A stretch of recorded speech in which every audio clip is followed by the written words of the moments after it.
Morning, morning, morning. Yes, Nicky, first one in. Hello there, everybody. How are you today? Give me 1 second. Hope you're good there, Nicky. It's about golf. All about golf, baby.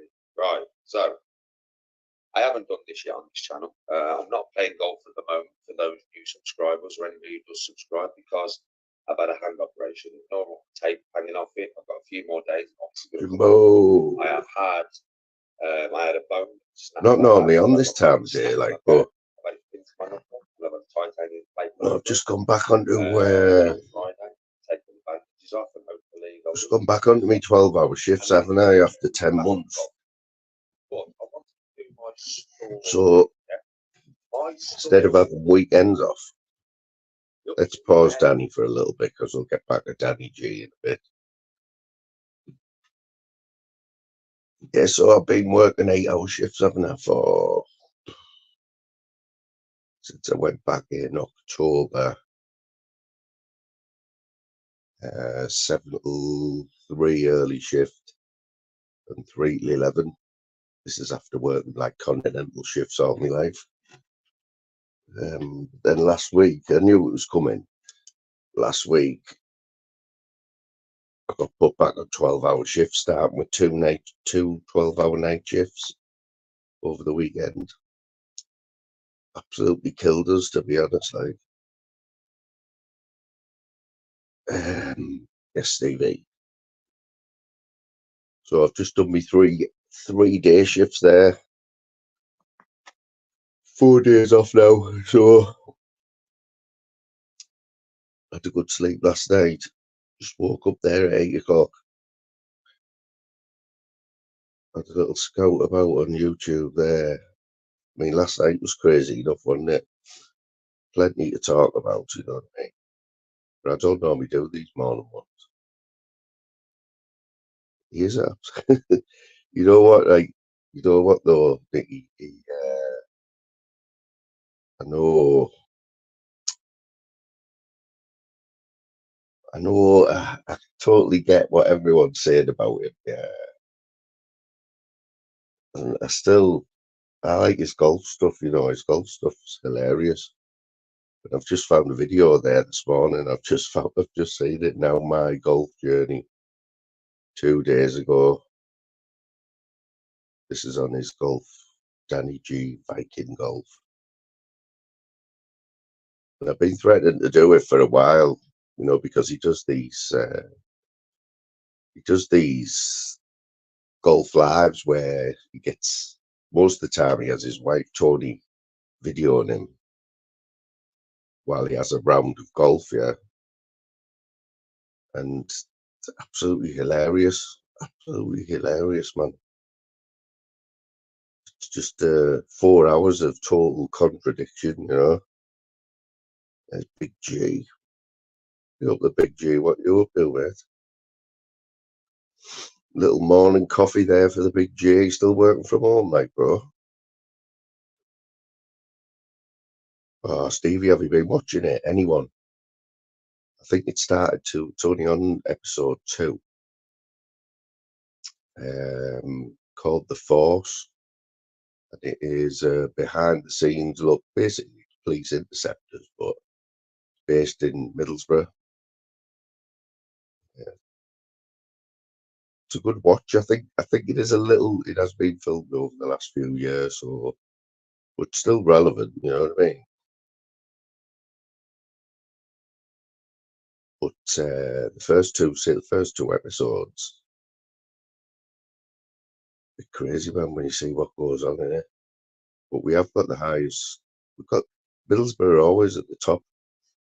They're at the top of all the bad things. Number one for the easiest place to buy heroin, or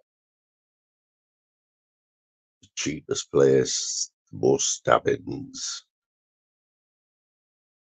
It's like anywhere though. Middlesbrough's like anywhere. It's just a town in it, you know. It has its good part to bad parts. You know what I mean? Yes, Spark. You can see you there, Sparks. Yes, I've got I've got a day, like full day to myself. Well, I'm probably just going to leave this running like today. I will be here most of the time, like. Is that Peter Mellon there? Big up Peter Mellon. You're up there, so a bit early for Peter as well. Yeah, so this thing, what just got me there, My Golf Journey by Danny G. Okay, now. So what I've just left a comment there on it. It's only 18. It's only had 300 views 2 days ago. He doesn't get as many viewers on his Danny G Viking Golf channel, but that's where all the laughs are. His other channel is just, well, you know what goes on his other channel, just more pish in it. But the golf one is just comedy gold, man. And I'm shit the bed happy. That explains it, mate. His golf channel just pure, it's pure comedy. And I've shared a few of them. When I've known when he's got one set up, said he's going to do 9 holes, I've shared it. For the simple fact of if you get a few people in the chat, you can just rip him, you know what I mean?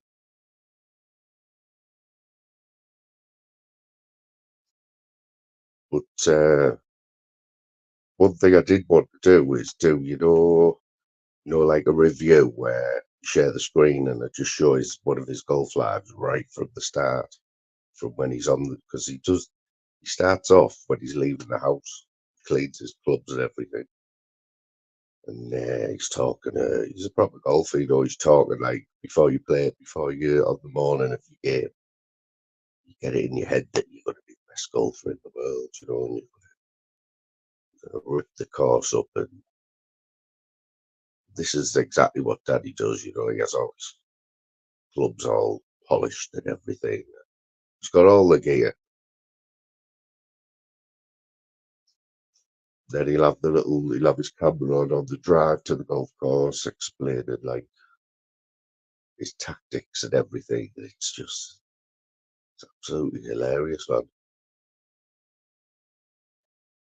I just wanted to show you because I don't think many people see that side. But it's just a continuation of Daddy on his normal channel, but on the golf course.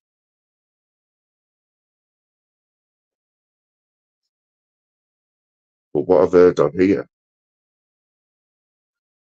and I'm just gonna play it in the background, and I don't know.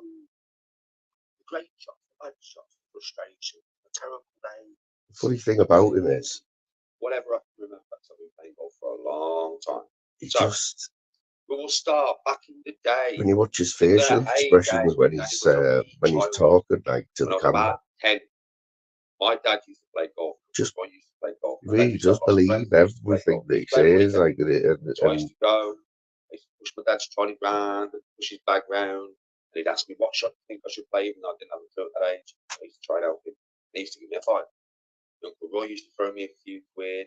Mates, it was a good day. He's on about his dad used to play golf all the time. Right? And he used to go and caddy for him and that. I've been going a while. He'd give me a club, say, try and hit the ball, son.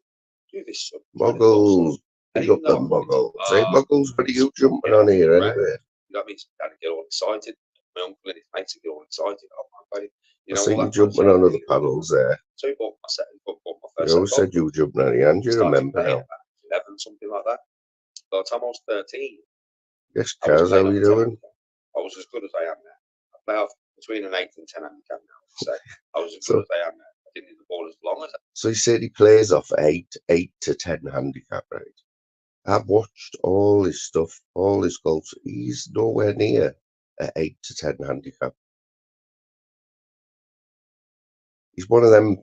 He's one of them typical golfers. If somebody asks you, say you're in a pub and you've met some new people and that somebody they get talking about golf. You play a bit. Someone will say, "What do you play off?" If you play off 18, right, for some strange reason, golfers will always try and say they're a little bit better. So they might say, "Oh, I play off 14," because you don't want to sound like shit golfer. But Danny just takes it to the next level, like that, and says he's off 8. You cannot play off 8, and let's have a look. Let's have a bit more. Nowhere near as long, yeah. But I was so much more accurate. Everything was so much. I mean, I was 13 years of age, so I'm driving the ball 200 yards, 220 yards with the driver. I'm hitting a 3-wood 170 or 180 off the deck. You know what I mean, right? But it always left me either chipping onto the green. Boggles, I am going to do. Yeah. Much once or twice a week, because so better when I was a kid. There's enough content there. I'm going to do a Daddy G golf review where you remember My Favorite Demon, when he used to do his reviews and he'd play a video and he'd pause it and then have his say. That's what I'm going to do. I'm just going to contradict truthfully every single, because there's a contradiction on average every 30 seconds with Daddy G. King knows it. Like, I don't know if there's a few people out there who have joined in the chats and watched a bit of his golf lives. Pandeco's one of Slim Reaper's been in there. So he's explaining here his golf journey, and he's 13 now, and his dad, he's been watching him he's been caddying for his dad, basically, and his uncles and wherever, but his dad's now let him have a go. And at 13, he's hitting the ball 220 yards. Too much into it. Mum and dad split up, broken house and all that. Didn't get to play for this. Yeah. Unfortunately, then a bit more tragedy struck. We're not going to go too much into it, but unfortunately, the Viking Danny G went to jail. I came out of jail when I was 20. Right? I was in there for a few years still. I came out of jail when I was 20. I decided I want to start playing golf again. So I started playing recreationally. Got straight out of jail, decided. Cap or something. Want to start playing golf. Brought myself down to a 15. Brought myself down to like a 10.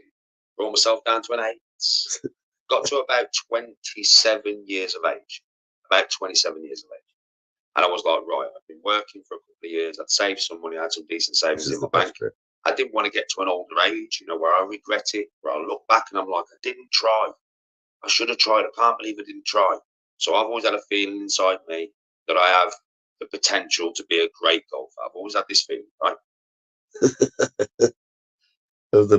He's just come out of prison, yeah, and he's gone on the course and he's played off 20, and then he's played off 15, and then he's played off 10. But he's always had got a feeling he's always had the potential to be a great golfer.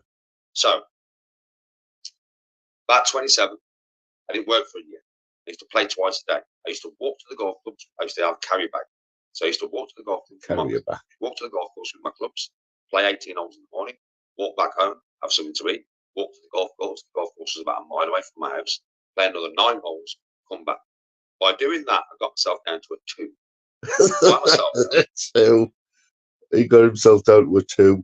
Oh my God.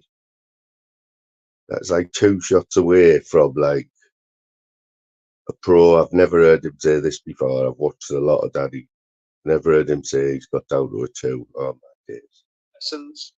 Not using the best clubs in the world. Trust me, not at all. A medium set of clubs and just me grinding.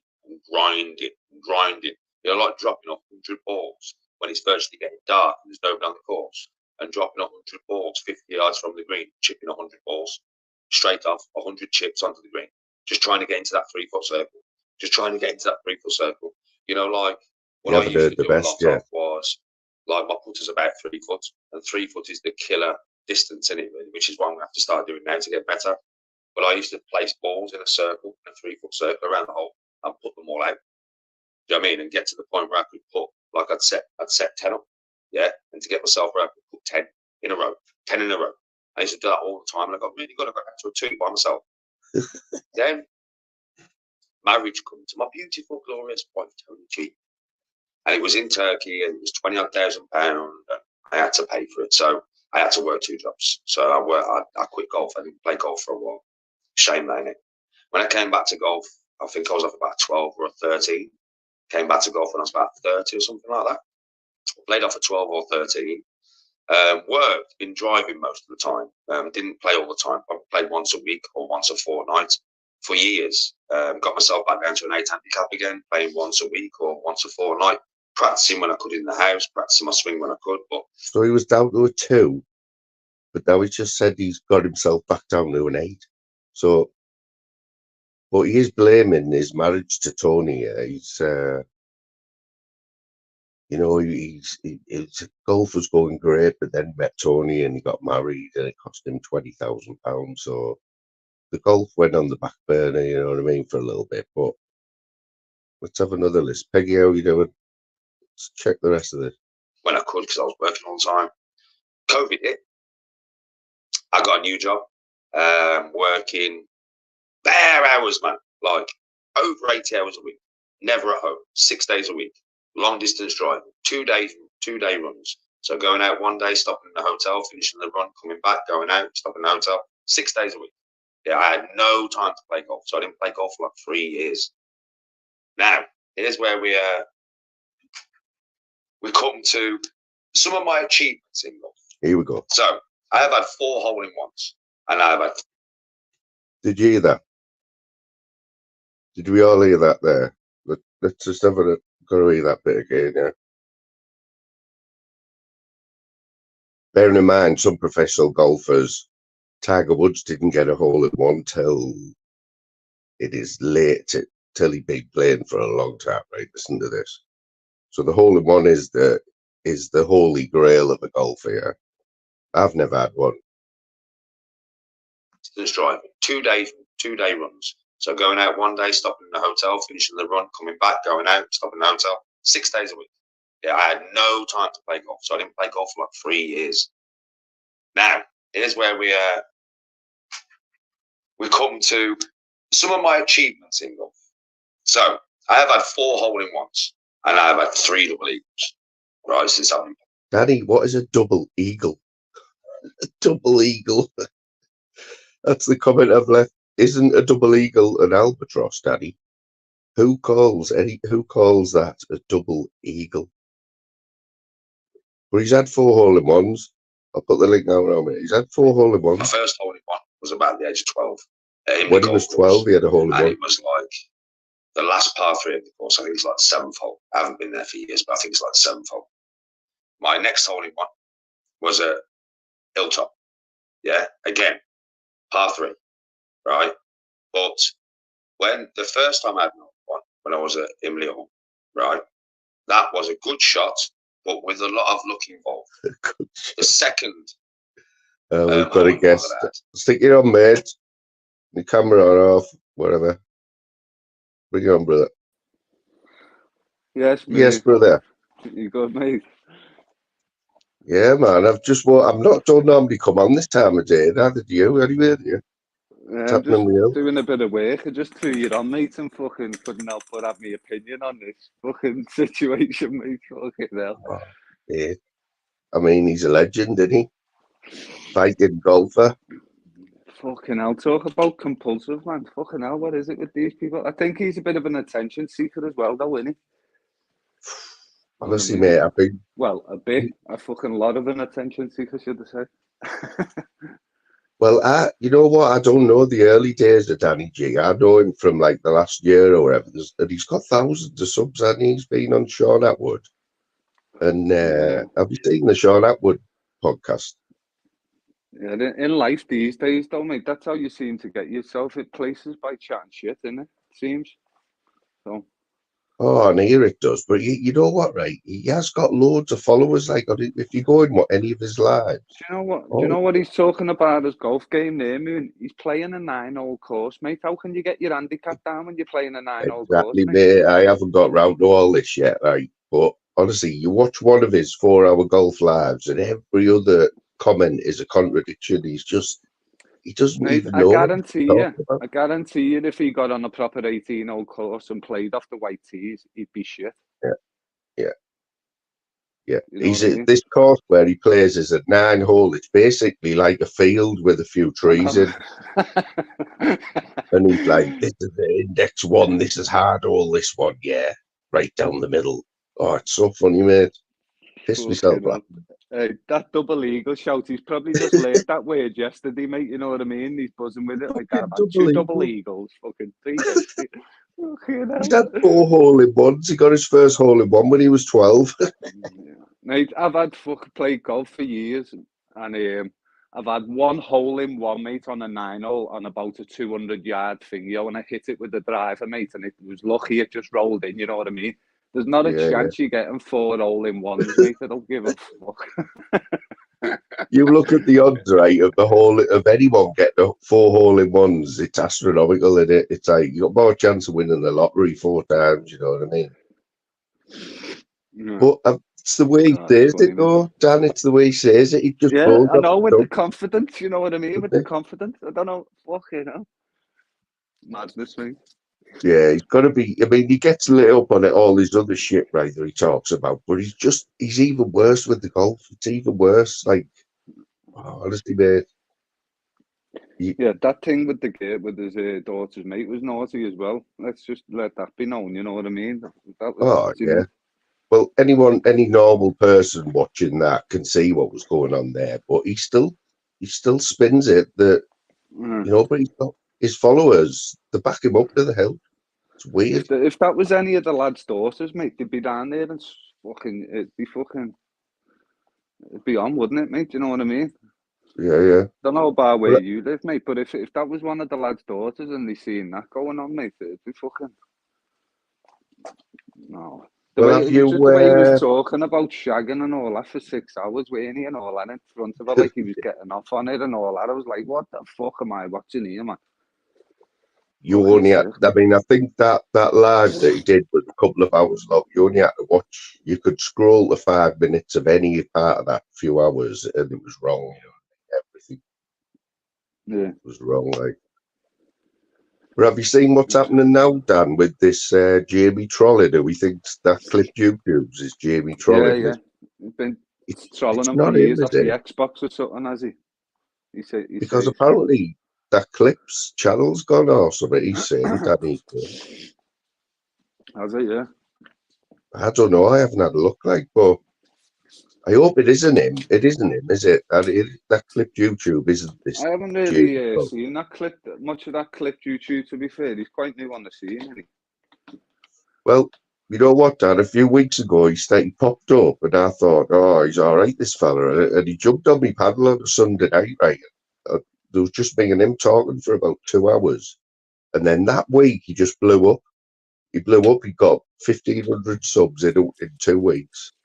And he was all over YouTube. Channels seem to do well, like, don't they? So, is that what he's doing? He's got plenty of content with Daddy. You've got content, haven't you? Like, so, and he was going in on Daddy, so, yeah. You know what I mean? He had the content there. But I liked him as a person, like, he comes across all right. You know what I mean? Yeah. I think the review channels and the clipping channels, they seem to do well because it's like a bit of comedy and reviewing things, what have gone on in it, and clipping things. So it's like, rather than sit there and watch the show for hours, people just like to watch the clipping and watch the short of it. You know what I mean? The best bits.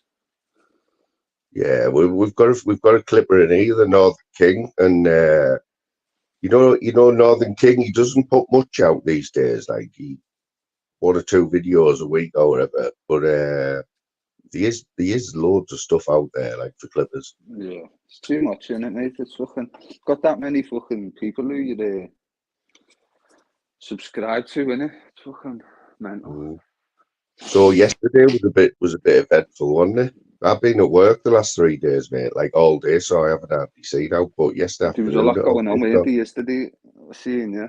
Fucking, yeah. Everyone was fucking at it, weren't they, yesterday? What was it, Pit Day or something yesterday, yeah?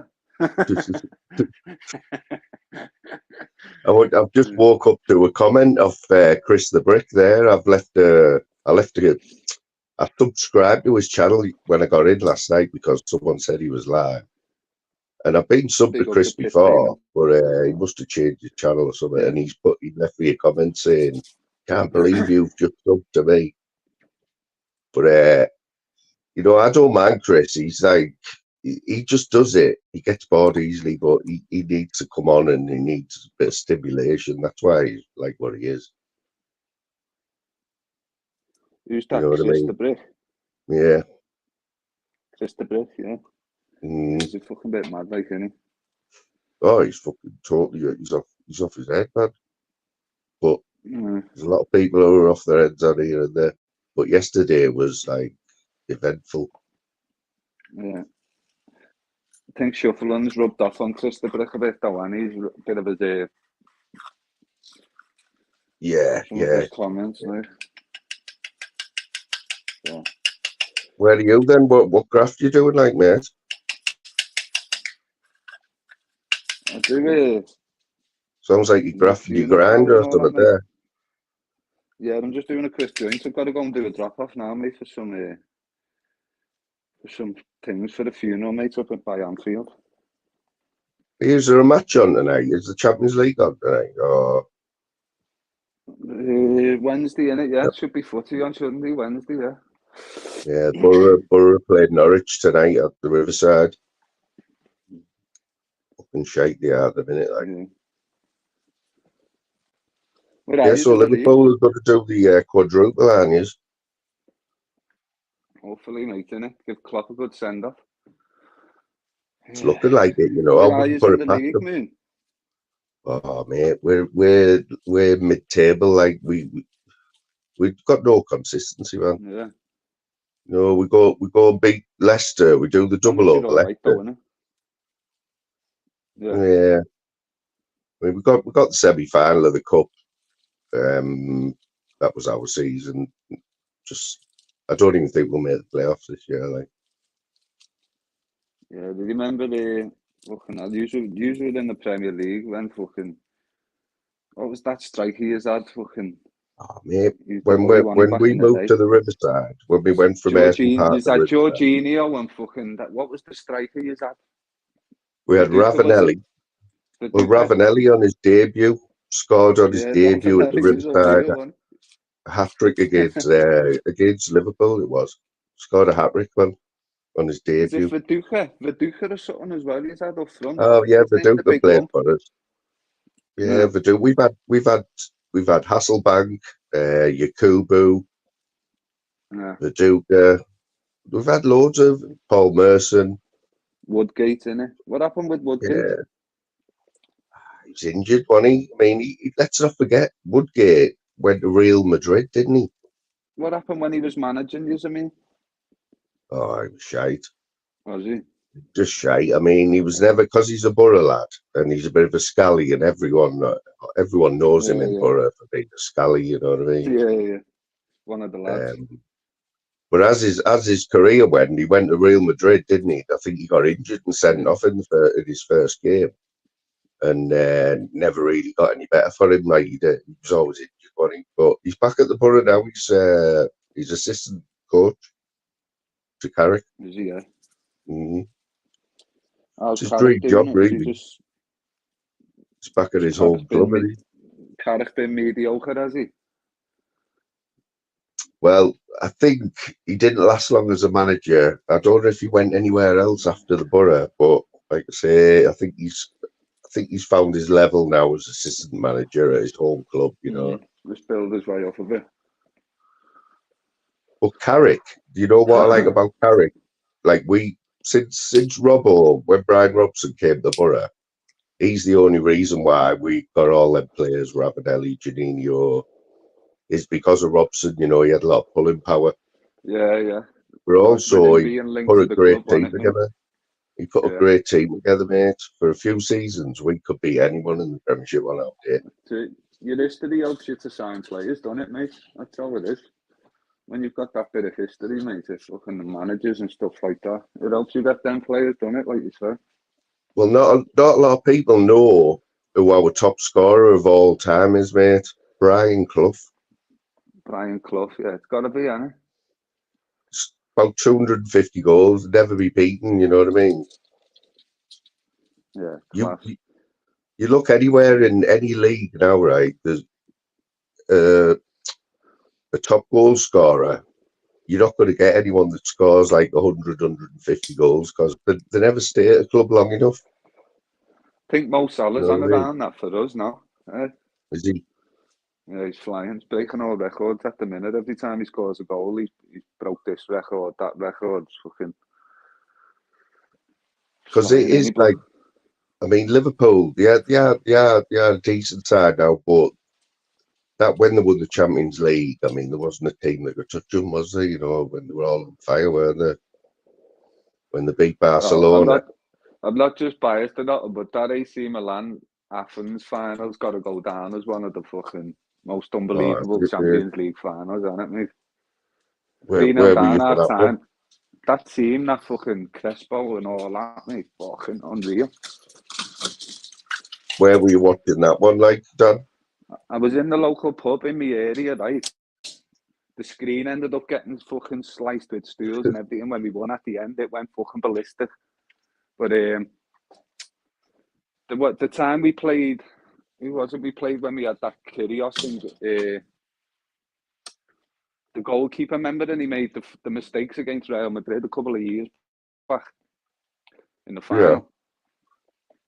Yeah. And then I watched it somewhere else. I think I watched it somewhere else. And then when we got there in the final against Tottenham, I thought, my lucky omen is where I watched it when we won against Athens. So I went back to the local pub where we won it the last time in 2005. And what happened? My omen come in, didn't it? Good luck thing. And we won it against Tottenham. So I you're think if we 3-0 get to down another at half final, time. You're 3-0 down at half time in that pub. Like, what's the atmosphere like in there? I just went off into the back room, done a quick joint, fucking thought, this is over. It's game over, know what I mean? Not a chance. Mm. Everyone was you would. gutted, you know what I mean? Yeah, you would be like, wouldn't you? You know what I mean? Like we got the final of the Europa Cup, and I don't know if you remember that season. Some of the European games at the Riverside there. Oh mate, we had some comebacks. It was the greatest like football you ever see at the Riverside. Like we'll never get back to them days, but it was all on. I think it was all on Channel 4 or Channel 5 at the time. Do you know what it's all about, mate? It's about creating that. When you look at it from an outside to another team, it gives you a bit of a bigger picture, doesn't it? Because when you need everyone to be on board, mate. Like when we got Klopp and he said, "Give us 4 years," and and he said his plan, and we all got behind him, mate. The team was behind him, the manager, the directors, the players. Everyone's in on it. You've got to be all in. Every one of you, you know what I mean, to make something happen, mate. And if it only takes that little couple of percent, and if you aren't on it full 100%, you won't succeed. You know what I mean? That's just the way it is at a high level, innit?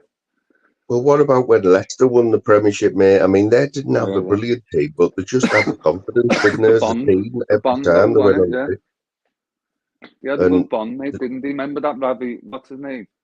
The manager. Oh yeah. Yeah, I can't remember his name now, but he was say, mad, didn't he? He said if they win, I'd treat them to a pizza. So it was like his little thing, and every week they were just winning, weren't they? You know what I mean? It was just confidence, mate. They ran on that pitch and no one was going to beat them, you know what I mean? Yeah. And it's good to see, though, what it made. It's good to see, like. Oh, mate, there's no worse than a league that's over by Christmas, you know, Man City or whatever, running away with it. They had that guy singing on the pitch, didn't he? Who's blind. What's his name? Pavarotti or something, the fucking blind singer. Yeah. Did you see him singing on the pitch? It was magical, like, when he won it. I've got to say, like, to watch it as an outsider, like. Well, can you remember when Sky first, like, got the Premiership football, the Monday night football and that? They used to have all cheerleaders that on the pitch and pyrotechnics and everything just for a Monday night match. But they knew what they were doing, man. Sky changed football, man, forever.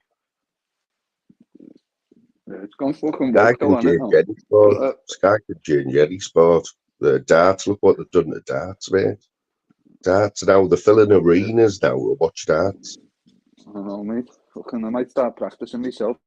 The money they're paying out, if you fucking seen some of the money they're getting now as well. Well, have you seen this kid, that Luke kid, who's got Yeah, come yeah. on the scene? Yeah, like, fucking hell, mate. Yeah, flying in it. Imagine in 10 years' time, he could wipe Phil Taylor off the map, you know what I mean? Yeah, he's going to be up there now, I'd say, because the confidence he had there at a young age, like, you know what I mean? 16-year-old, mate. What were we doing when Oh, we were 16? And look what he's doing. fucking mental, innit, mate? So when you were at school, Dad, were you into sport and all that? Like, did you want to be a footballer or? Truth be known, me and I was good at football, mate, yeah. Centre half, defender.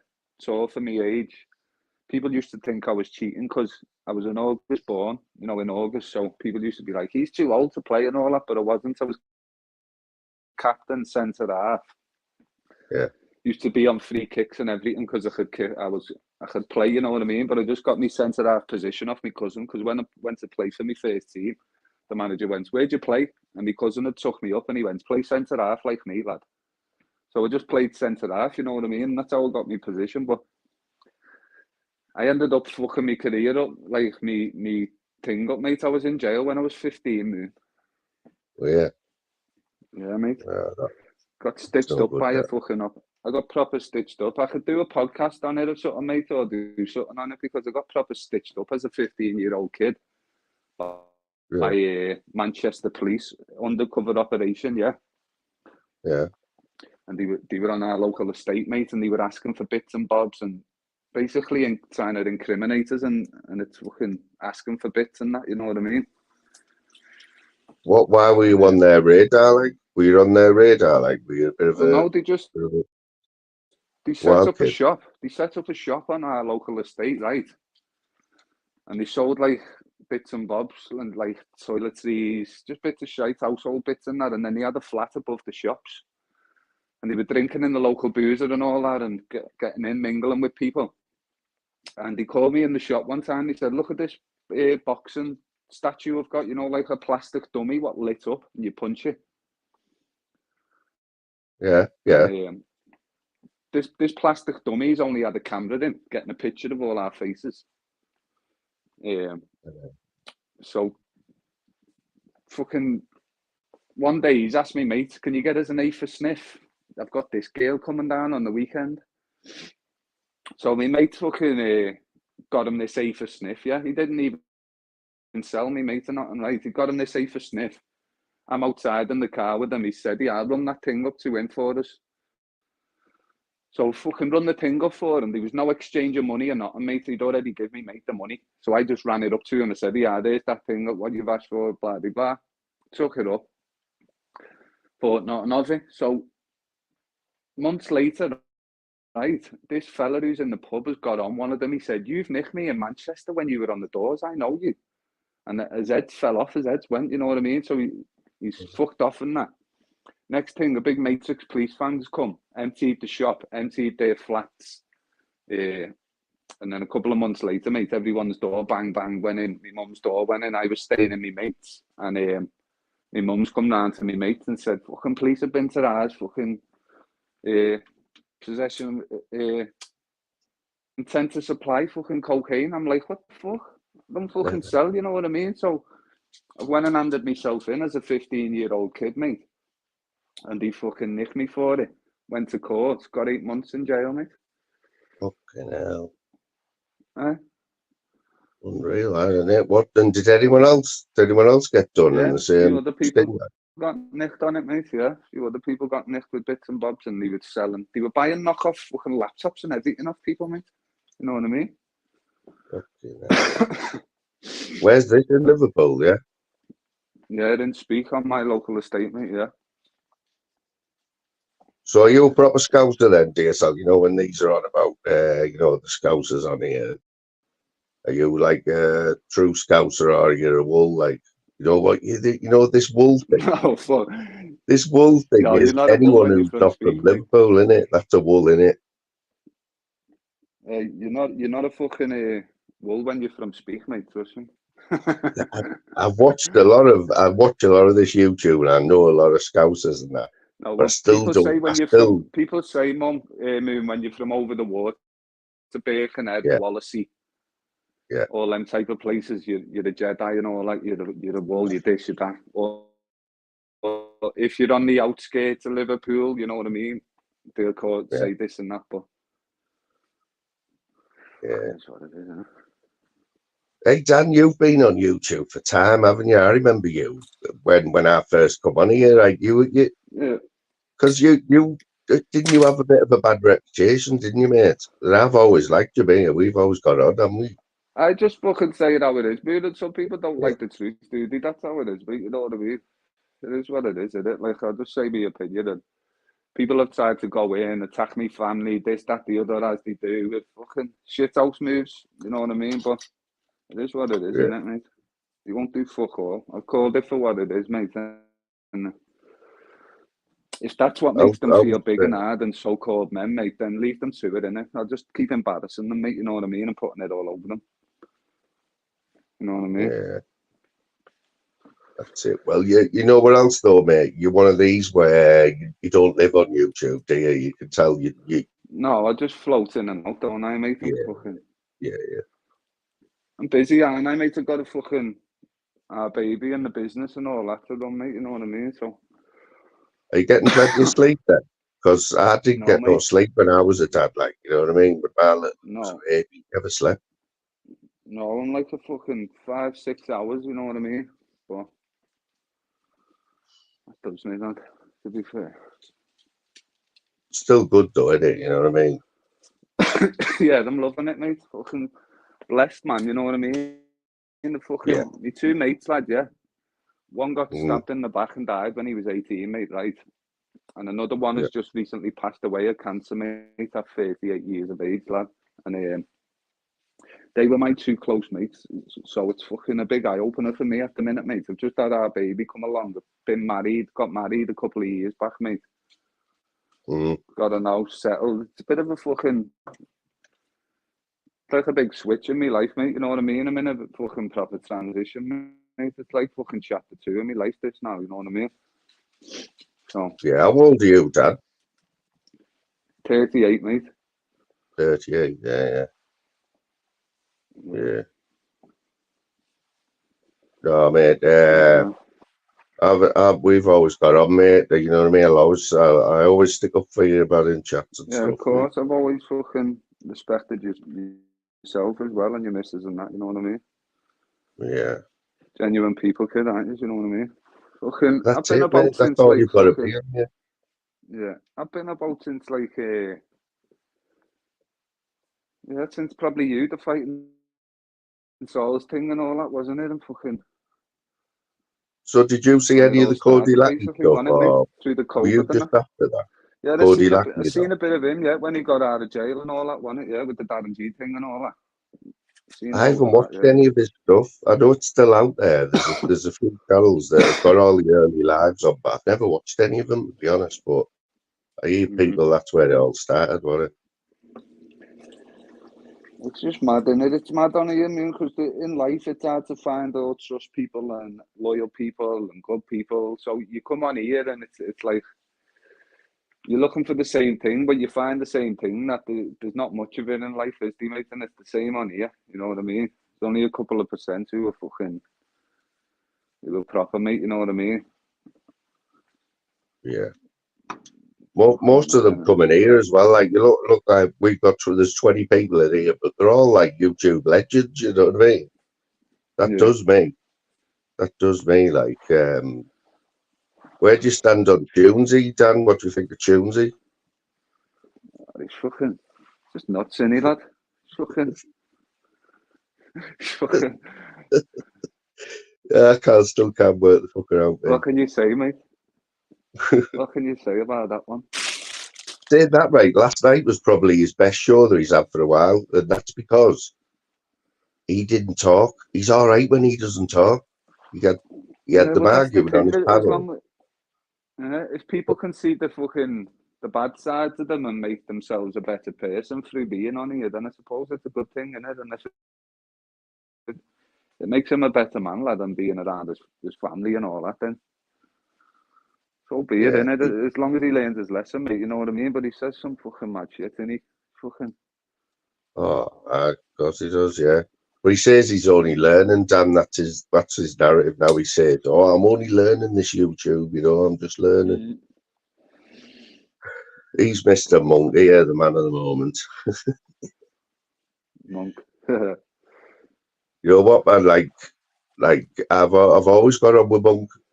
Always, he goes off the rails a few times. You know what I mean? But he just says it as it is. You know, another one says it as it is. Like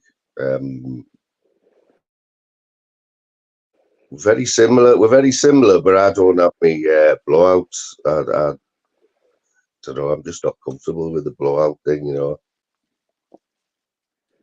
You had any little bets? I seen your little win the other day. Mate, last week, right, Dan, I had the best week ever, right? I think there was 5 community posts. I think there was about 500 quid up last week. Yeah. We were all mad football bets. Some of them were basketball. It was Dostog's fault because I was on night shift and he works night, so we were talking. And he was getting me into the basketball and all that, so... But yeah, I withdrew it all as well, which doesn't normally happen. I withdrew all my winnings, so I'm quids in. Good week. He's all right, boss man, and he's a little character, isn't he? Doing his little scrans and that, cooking his meals off. Oh, he's off his head, man, boss dog. Yeah, he's been a few times, like. He's been coming in for time, man, boss dog. He keeps changing his name, though. That's what he does. Who's The Welsh Chad? fella, innit? Yeah. Yeah. Cardiff, aye. Yeah. So Cardiff, Liverpool's not far from Wales, is it? It's right on the border, isn't it? Basically. It's literally, mate, a fucking half an hour drive, and we're in like fucking Llangollen and all that, mate. You know what I mean? It's lovely. Proper countryside and all that. Fucking lakes, rivers, go on the canals, fucking canoeing and all that. Yeah, we don't see much of where do you think Pablo is these days, Dan? What do you think Pablo's doing these days? Probably shacked up, and he with some fucking chick somewhere or something in love. Yeah, I like Pablo. He's probably took on fucking three kids or something, and he loved up with someone or nothing. There's apparently his story. He was with a lass, living with a lass and all that before COVID, and before he got on YouTube, and YouTube took over him, didn't it? And then he married YouTube, didn't he? Yeah. But you know what though, Dad? He could if he kept going, he could have made a decent bit of money. You know, I remember him jumping on. Look at it and you think, that's what I say. You look at it and you think this has got potential to do something and go somewhere else, hasn't it? And then it just fucking. Yeah, he just like threw it all away. You know what his downfall was when he got beat off in the 3D fight club. He never recovered from that. Like. Yeah, it was what I think when he took it in the fighting direction. And then it went that way. It fucking went 6 up, didn't it? Yeah. But can you remember one night he came on Daryl Adams's panel? This is because he doesn't go on many panels, but one of his last times on, he was on Daryl Adams, and he told us that month before the 3D Fight Club, he earned £1,000 off, £3,000 off YouTube. That's what he got in donations. £3,000 in that month. Yeah, they were smashing it back then. Don't forget, because that's when before everyone come on top for all the scamming and that, wasn't it, a bit? So they were raking it in. I mean, nobody on it. Remember Zeus threw him 500 quid, didn't he, or something? You know what I mean? Yeah. Yeah, Zeus is mad as well. Like Zeus is he's like all right, Zeus. Yeah, Zeus is cool, man. He went up. But he's another one. The match, didn't he, the other day? What? He went up to the the hotel and that, didn't he? He went down to the match the other day, put something on his channel and that. Oh, yeah, yeah. I didn't see that one, you know. He had a little walkabout, didn't he? Around, Yeah. around Liverpool. So is he from your sort, like? Yeah. He went to Joe's Hotel, didn't he, lad? He had a little review on Joe's Hotel and that. He put like a good review on his channel for him and that. There's another queer one, Dan. Joe Kidd, what's going on with him, like? He's I went weird. up and seen him, lad. He's a good lad, you know, mate. Is he? Well, I need convincing though, Dan, because all I see of him on here, all the impression I get of him is like he used to jump on expos only when he had podcasts coming out or something, and all the shit he's selling and that. Is he just a money man, like? Just Yeah, like some money. he's just constant thinking of ideas, and he makes some things to do. Has he got money, like? Is he got a bit of money behind him? Go, any mate. Yeah, and Dad was the same one. He was like a go-to person here, there, and everywhere, and I think Joe's that way inclined. You know what I mean? He's like his dad, mate. He's just constantly on something. You know what I mean? Making moves. But that's on here, what I mean. it's It's just different the thing. On impression. here, it's a different thing, and it makes what people think. But yeah, it's just the impression I get of him. You know what I mean? I just need convincing because, just like I say, the only thing I see of him is on here, and I can see he's a grafter and he's always looking for the next pound. You know what I mean? He's looking for the big money, and that's why people might resent him, lad, a bit. You know what I mean? Because people don't like that, do they? I suppose, but I don't know. He's a good kid, mate. As far as I'm aware, you know what I mean. He hasn't done nothing bad or wrong, has he, to anyone, mate? Or nothing, do you know what I mean? So what's this thing? He's got this hotel. How's he got that? Like, what is it? What exactly is it? It's a fucking belted hotel, mate, on Anfield Road. They've got a big back garden marquee and all that. It's got all like Beatles memorabilia in there. It's like based on the owner of it, Epstein. If you look into it, it's nothing to do with that clown Epstein. It's to do with this Epstein used to be the manager of something of the Beatles back in the day. Yeah. And he owned the Beatles have performed in this hotel and that back in the day, you know what I mean? It's got like a bit of history to it and that. So how's he managed to get that? Because he lives down there, don't he, mate? He's local there, so. So is he just a landlord or something? I think they own it, mate. I think they own it, like, as far as I'm aware, lad.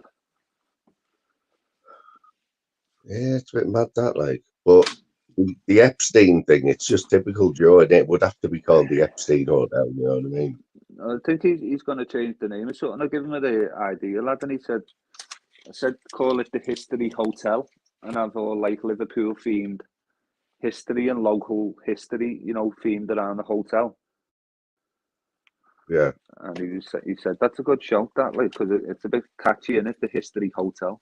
You know what I mean? So is it one of these where they all go on match days? It's like right close to the ground and that. Yeah. Because it makes good money, on the players, but he's got the burger van outside and all that as well, and that's doing well. All the players go past on the coach on match day. It's literally right on Anfield Road. So is Expo flipping burgers for him, or is that just a lie? Is Expo flipping burgers for him? Put it this way, he wasn't flipping burgers when I went up there. That's just what people say, mate, isn't it? Just because he's working and probably taking the piss, you know what I mean? But he is working for him, though, and that's confirmed, that Yeah, he's working, mate, isn't he? That's a bit, man. I don't know why people think he's working on the van, you know what I mean? Flipping burgers. I don't know what makes them think he's thinking, yo, and that. Just because he's working with Joe, you know what I mean? It's mad, isn't it? It's just hey, good, listen, good I'm going to have to make a move. I've got to shoot up to Anfield now myself, mate, to drop these things off for work. No worries, Dan, mate. Nice one for jumping on, bro. Nice one as always. Take it easy, the missus. Tell the missus and I was asking, mate. Yeah, man. Keep listening in for more. I'm going to rip Danny G a bit more anyway. Yeah, get on him. Fucking Lenny. He's like the gift what keeps giving, isn't he? Indeed. He's like fucking that Marty, mate. Fucking hell. Right, go on, dude. Take it easy, yeah. Right, in a bit, mate. Well, See you in big a up the chat as well. See you later, lad. bit. I'll say hello to a few people in the chat here. PP's in there driving. So PP's listening in there. Ice Chain's in there. Ice Chain's green as well. It's ironic, isn't it? He got gifted a membership of Nostog, I think it was. Couldn't write it, could you? Cindy's there. Big up to Cindy. How many thousands of subs have you got a day, Cindy? Boss man. Boss, I was at work yesterday, mate, so I did see your notification. You were making Parmos again, weren't you? Boss man's absolutely smashing it there. Bam Bam. Big up the Bam Bam. Peggy. Who else did I see there? Yeah, man, he's all right. Days out your door. He's like, there was, because I go in Flavors a lot. Yeah, Flavors is one of my mates on here. And he was getting mad phone calls while he was on lives as well. He was taking these phone calls and he was saying it was DSL. And I was like, nah, can't be. I don't get that. And I put it on Flavors. I said, are you 100% sure? And he said, no. I said, well, you can't bang on about something that you're not 100% sure on. Not like that. And who knows Chardicky? Anyone know Chardicky? Decent name, like. Yes, T1. Anyway, so Danny G, yeah, this is a video from 2 days ago. We're only 6 minutes in. It's 23 minutes long. And he's telling us about the 4 hole-in-ones. Not one, he's had 4 hole-in-ones, yeah. Luck involved. The second hole-in-one that I had, right, was pure skill. At Hilltop, there used to be a hole. Pure skill. It was the first, second, third, fourth, fifth, sixth hole. And it was a big valley, right? It was a par 3. The green was up here. It was on the same level as the green. It went down in a big valley. The wind was always hectic. I put it clean in and I aimed for it. I didn't aim to put it in. I aimed to put it right next to the hole, yeah? But I did aim to put it right next to the hole. My third one was at a place called Sinfin, which is in Derby. My dad's local course, because my dad used to play in Derby. It's still open now. There's a par 3 where there's a ditch and then some trees that kind of cover the green. Yeah, I went straight over them trees and straight in the hole. I didn't know that I got in the hole. I couldn't necessarily see from the angle of where the tee was. I knew I was very close, but I didn't think I'd actually got in. And so we walked onto the green and it was in the hole. And the last one that I had was actually pure fucking luck. It was pure luck. Oh, it's right? A bit of truth for once. Around here.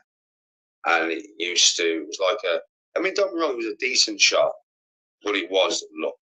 Yeah, it really was. So the 18th hole on Brandhall was a par 3. It was right next to the clubhouse, right? I hit a shot, it went right. And on the right-hand side of the green was a bank with a bunker. Yeah, right. The green used to slope hard like that. I went right, I didn't go straight for the pin. It wasn't the best shot. It would have landed around the green, but I swear to God, hit that bank, bounced left and went in. That's my hole in ones, right? My double eagles. Double eagles. The first double eagle I had was when I was about 23 years of age, right? And I was playing at, where was I playing? Double eagle. I was playing at Emily Hall. Yeah, I was playing at Emily Hall again. No, not Emily Hall. I was playing at Hilltop. Right, the third hole on Hilltop is a par 5. I basically drove the ball 380 yards, something like that. It is very... Right. He drove the ball 380 yards, right? Now, let's get this into context. Rory McIlroy, when he hits a perler at St Andrews, downhill,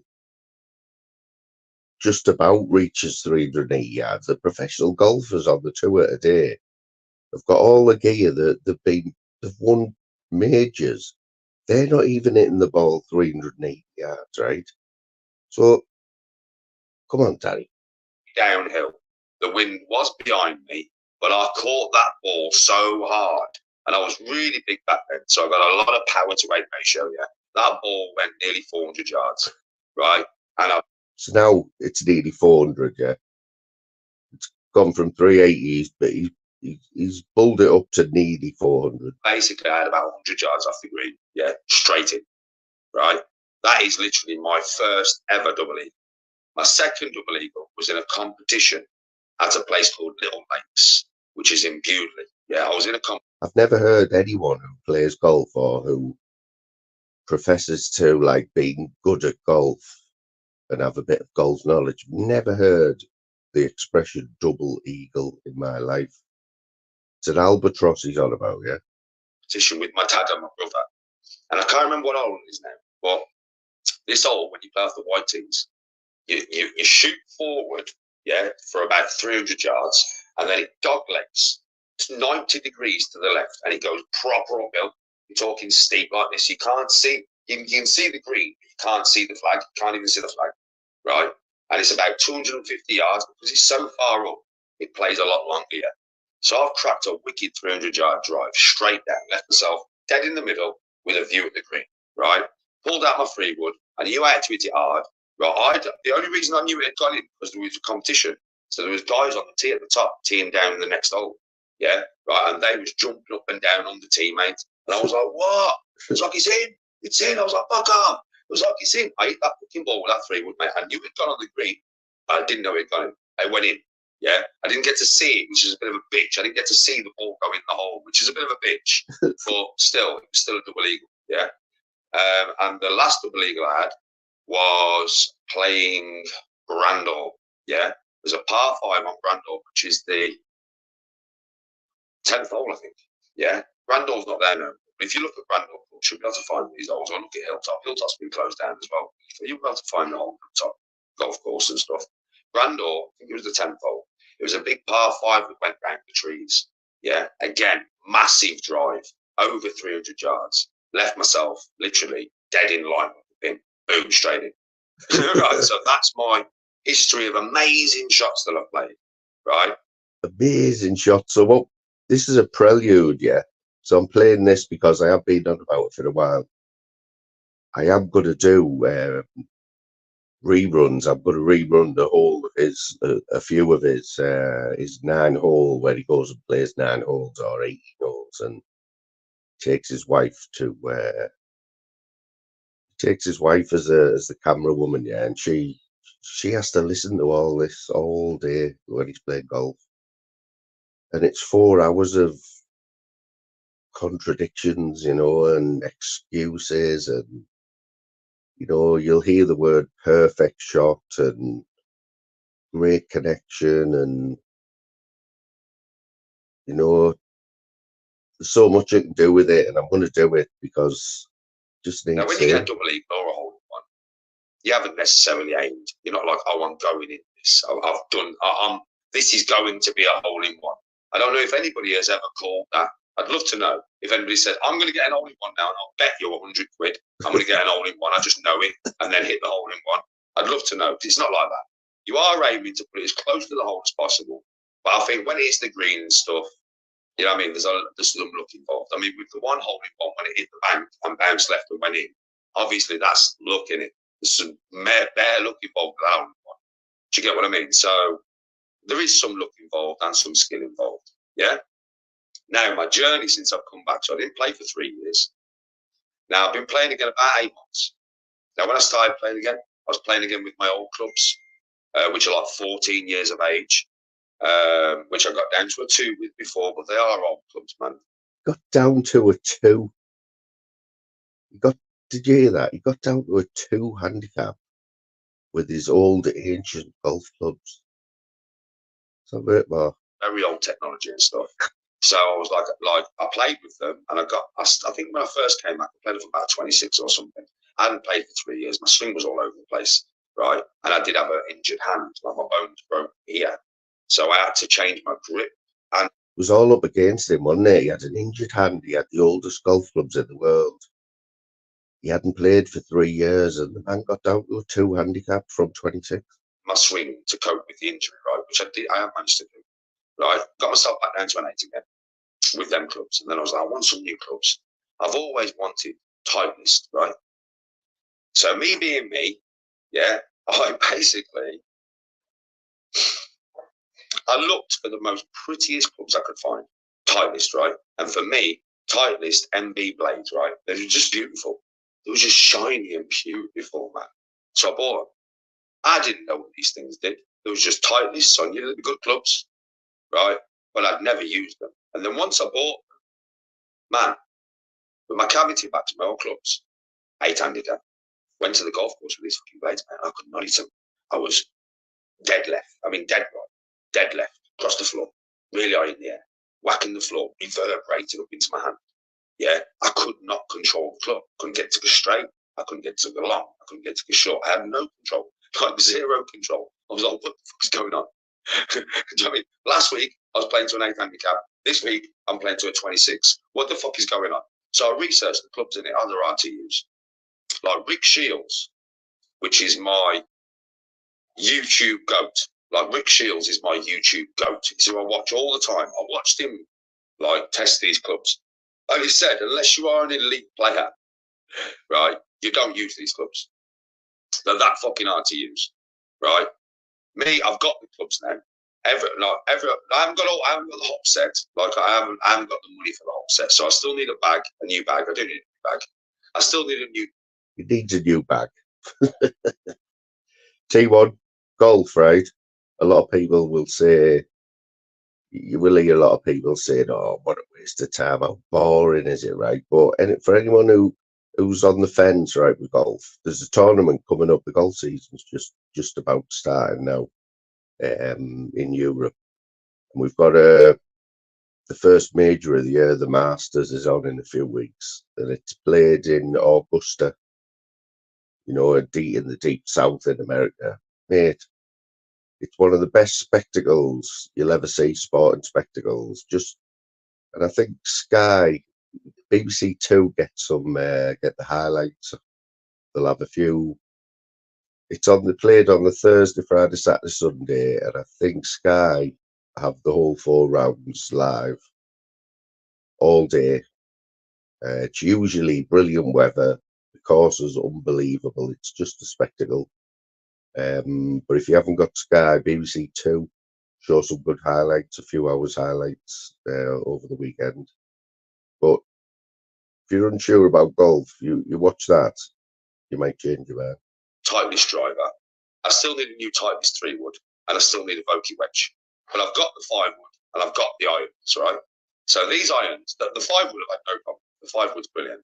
But the irons, man, took me, graft, which you can see on my channel. Like if you look on my golf channel, this channel, I mean, if you're new to the channel, look on the live section.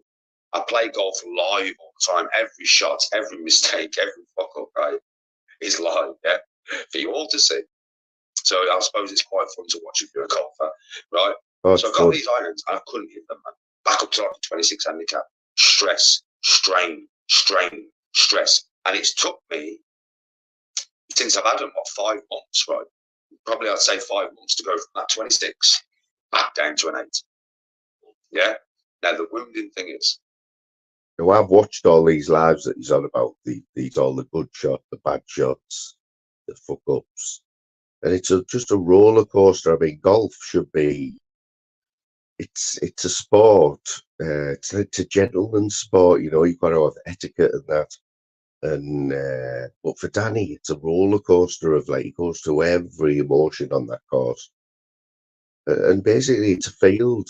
The courses that he's playing, they're like.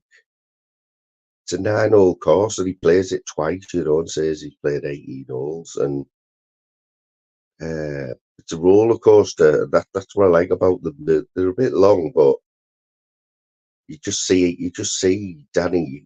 There's no hiding on the golf course. He might as well be sat in his front room, because just a continuation of what Danny's like when he's at home or he's outside. I was playing off over the winter. I was playing off between 10 and 14. Right, I brought it down from 26 to between 10 and 14. The last two numbers games that I he's played on banded this channel, about. the last two lives that I played on this channel, right? If you watch the lives, yeah, I am playing to like an 8. Both games, 2 different days in a row, right? So 27 holes. You can't fluke that. If you get what I mean, you can fluke the odd hole, but you can't fluke 27. So I brought this back. Listen, I've got old at these 10Bs. And then, I'm not joking, so the last week that I played, the last 2 games that I played, I brought myself back down to an 8 handicap through much hard work and graft and determination with these clubs, right? So much hard work, so much grip changing, so much swing changing, right? Yeah. Man's gone deep. He's gone real deep with this. Like, Danny has gone like mega deep. I have gone so deep, right? Swing, angle of swing, grip, descent speed, attack speed, right? Foot, alignment, everything. You don't understand how deep I've gone. I've gone so. He's been watching too many documentaries, golfing documentaries. Like, this is what it is. He's become obsessed with the game, yeah, and he spent all his time watching that Rick Shields, and who's a pro golfer who, you know, he's a pro, but he's not on the tour or anything. But Danny he's watching bare golf videos, you know, like, and he's analysing, and he's trying to pass it all on to us, you know what I mean, but put his own little spin on it, and it's cringy. Deep, right? Rick Shields, by the way, love you, bro. Don't know if you're going to watch this video, you probably won't, but you're definitely not going to watch this video. If you ever do see this video, bro, enough respect to you, because I do watch you for most tips, right? Most tips. And I like watching you because sometimes your game dips and you have a problem and you have to bring it back. And that's why I like watching you so much. You're an absolute, you're the go-to YouTube. You are the YouTube golf goat of Britain, right? So I've watched a lot of Rick and a lot of Tiger and stuff. And I got all the clubs. I made them mine. I made them adhere to the Danny G's will. I made them mine. And then I had the operation to straighten the bone. Yeah, to straighten the bone. To straighten the bone. Which now means the grip that I've been using ain't going to work no more. And the swing that I've adopted over the last 5 months ain't going to work no more because it goes with the grip. Right? Now, I'm going to go back to my old grip because my bones are aligned again and my swing's going to go back to my old swing. It's all going to be weird and we're probably going to have to go from a 26 handicap again. Battle golf, baby. And anybody who watches the channel on a regular knows what I mean by battle golf, baby. So what battle golf means, people, is when he gets on that first tee and he's all hyped up and he's like telling us how great he's going to be and he's going to attack the course and everything. But then when he slices his first drive, he turns it into battle golf, or he calls battle golf. And it just means that he's playing shit. It means the course and the clubs are going to try and do me in, and I've got to fight back, baby. I've got to battle it.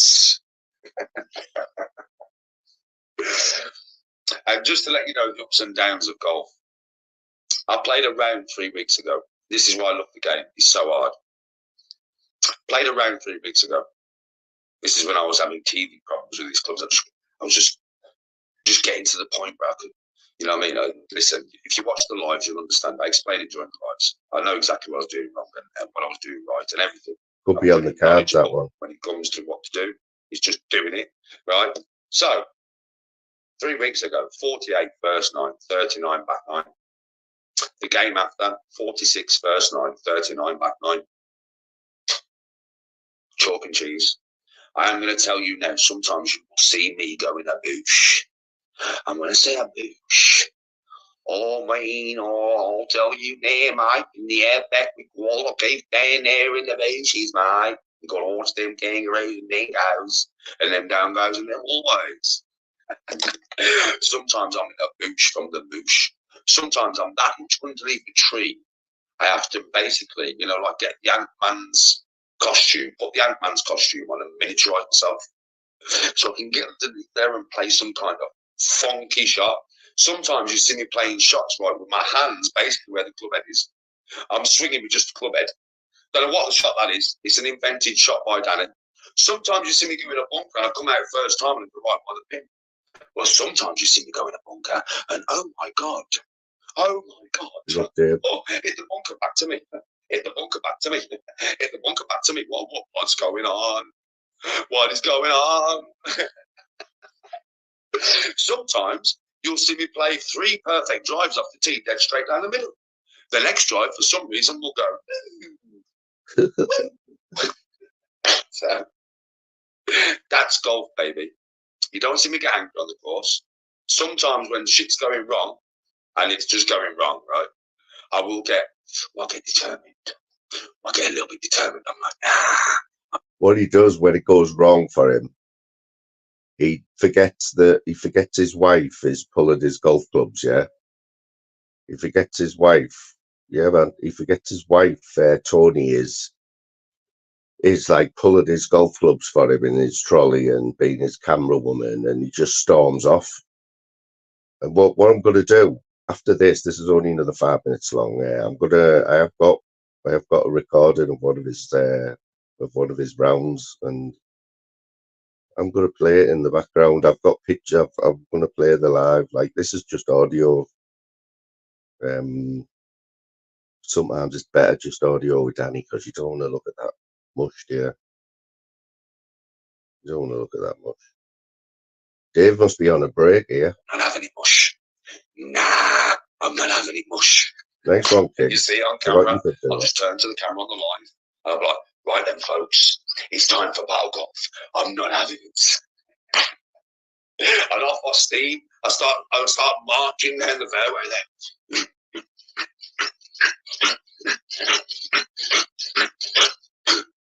7-iron.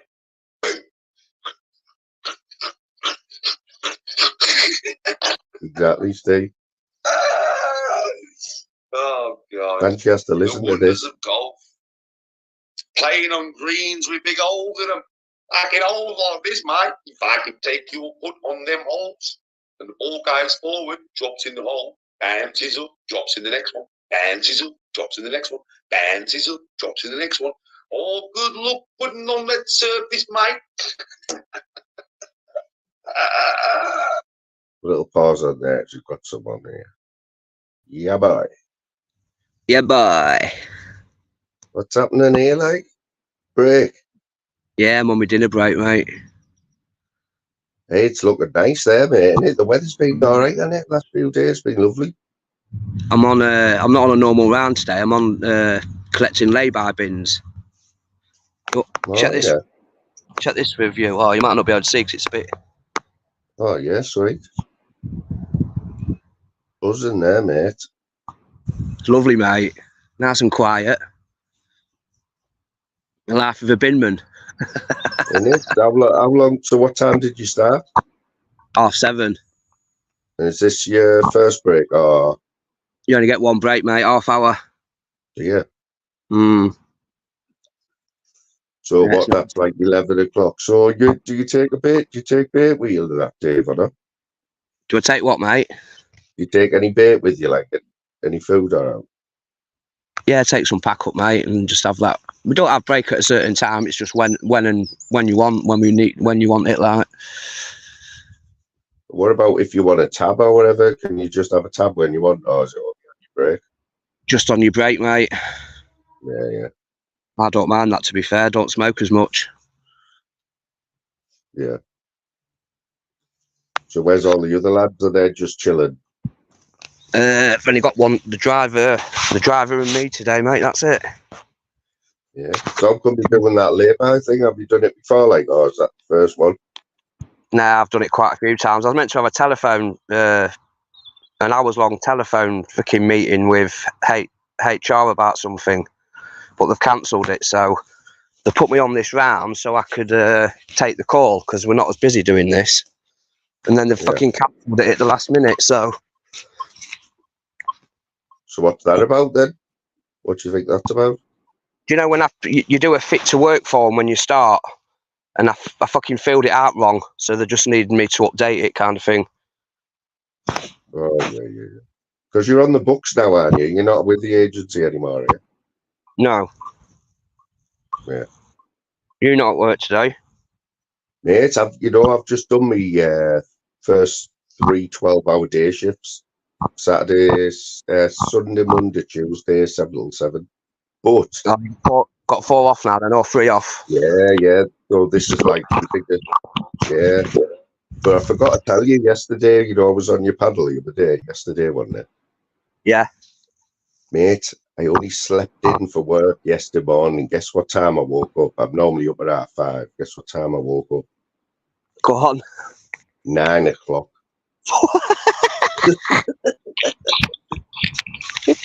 You nutter. Got to work at 10 o'clock, mate. It's the first time I've ever been late. Ever. I'd never, ever sleep in. My alarm didn't go off. Did you? Oh, I got the piss ripped out of me It's big when time. Like. YouTubers start getting jobs. Fucking hell, I've always worked, mate. And I ain't a YouTuber.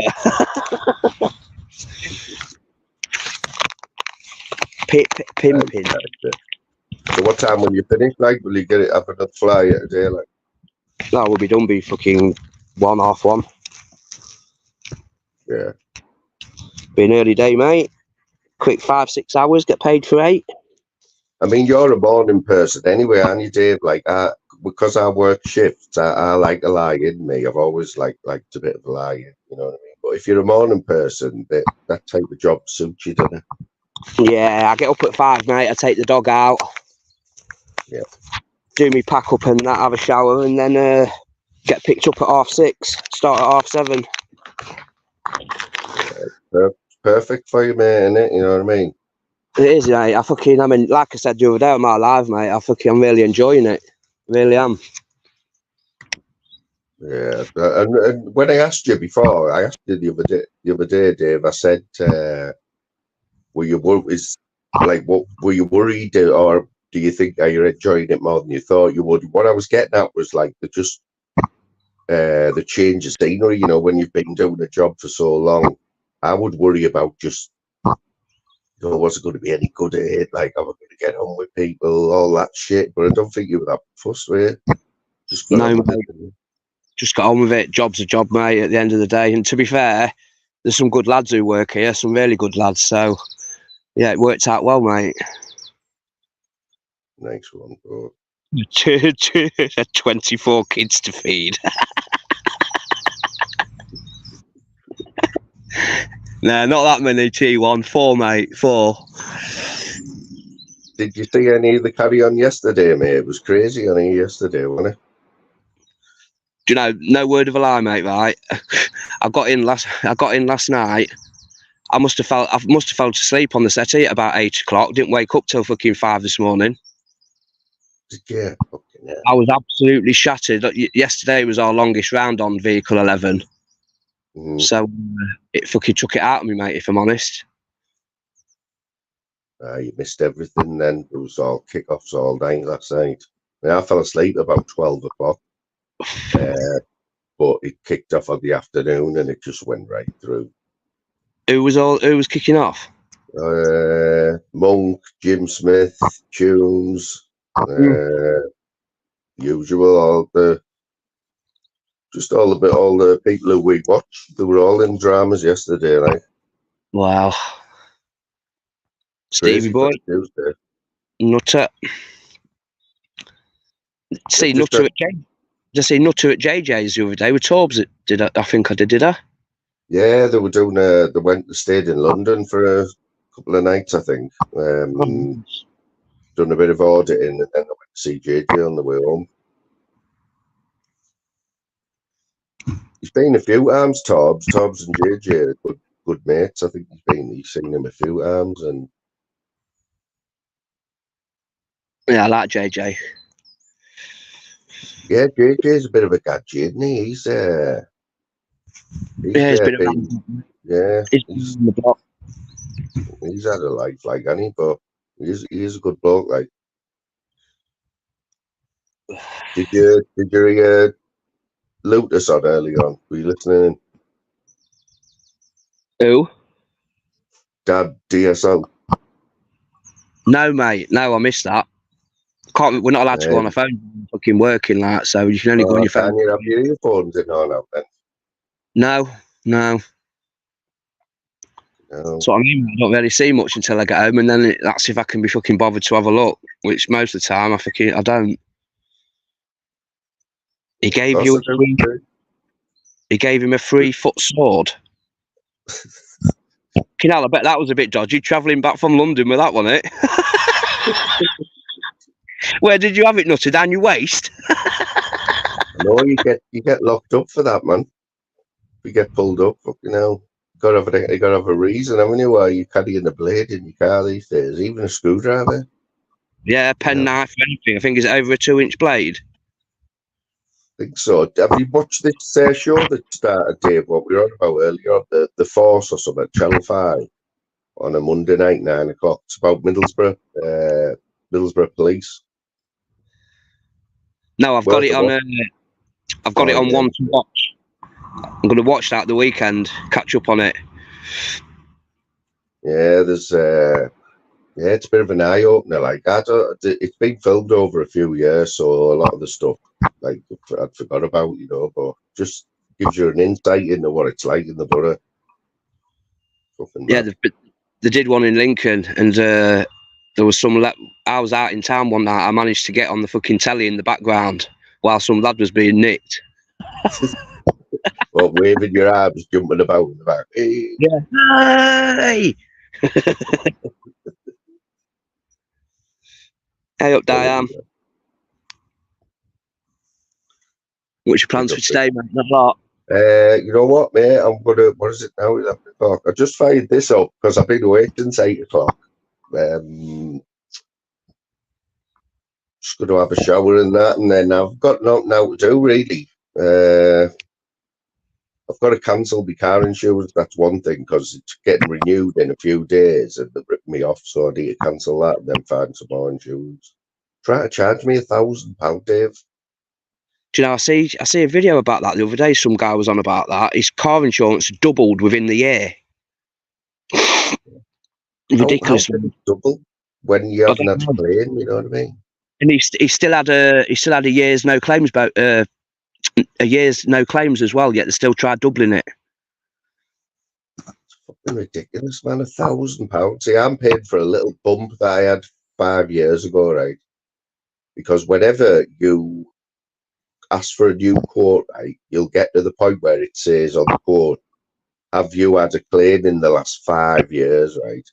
What the fuck is that all about? 5 years. Mate, my missus has had that car 3 years now. She's had like fucking 4 bumps already. That's what I mean, Dave. You might as well have had 4. If you've had one little one, you might as well have had 5 write-offs because you still get put in that bracket of like that you've had a claim, and they just double it straight away. It's fucking mad, mate. They just try and get money off you wherever they can nowadays, don't they? Everyone. Absolute jokes, man. I should be paid about £200. You know what I mean? Mental, mate. How's Luke and the kids? A few years ago, Dave, right? I'd had the bump, right, and like I think, so I was expecting the next one to be quite high, but the one after that, right, they still try to charge me £1,000. I said, this is ridiculous, and they went, well, if you get one of these little black boxes in your car, we could do it for 500. And basically, mate, it's like a tracker in your car, right, and it just like knows everything. If you go around the corner too fast, it comes up on the app, or you've lost points because you went round that roundabout too fast. You're braking too hard, mate. Honestly, it was horrible. For a year I had that, and I sacked that off. Nah, fuck that, mate. Right, I'm going to shoot, mate. I'm going to go eat my dinner before we get off again. Just thought I'd jump on for 5. Are you about later, like? Will you be about later, or you don't know? Yeah, I'll be about later, mate. I'll be about. Oh, I'll catch you a bit later on then, mate. Yeah, all right, buddy. Enjoy the rest of your life, mate. I'll speak to you soon. All right, bro. In a bit. Take care, mate. Yeah, man. Honestly, I would advise anyone, right, if they try and offer you your insurance for half price if you get one of these little black boxes in your car, right? Don't do it, because you might as well. Honestly, it's just nothing but stress. It's a little black box. It sits in your car, and every time you get in that car, it's recording everything. It knows. It checks your speed, how you corner, how hard you're braking, and at the end of every like voyage that you've done, say you're driving to work, it's 10 mile. After the 10 mile, when you've stopped your car, you can go on the app, and it gives you a score, right? Gives you a score of your driving based on your driving skills, and if you break any of the rules, yeah, or your speed or whatever, it deducts points. And if you go under a certain amount of points, they've got the power to up your premium. Like, so when you first start off, your first month's payment might be £50. If you driving shit for the next month, and your score goes below what they say, they could just charge you £80, and you've got no say in it. Absolutely ridiculous. It did, mate. It was stressing me out. After, honestly, I got to the point where after a few months, I just forgot it was there. I just never even looked on the app. I'm pretty sure by the end of that year, I was paying £100 a month. What started off as 50. I just blanked it out because it was pissing me off that much. I remember once I thought, right, you twat. So I drove like a proper Sunday driver, you know. I never broke the speed limit. Just did everything right. And I got to work. I thought, right, let's have a look at this app. And I had a look, and it's still downgraded me. Absolutely shocking. Right, so this video's only got 3 minutes left of it, right? And then what I'm going to do, I'm going to find this golfing.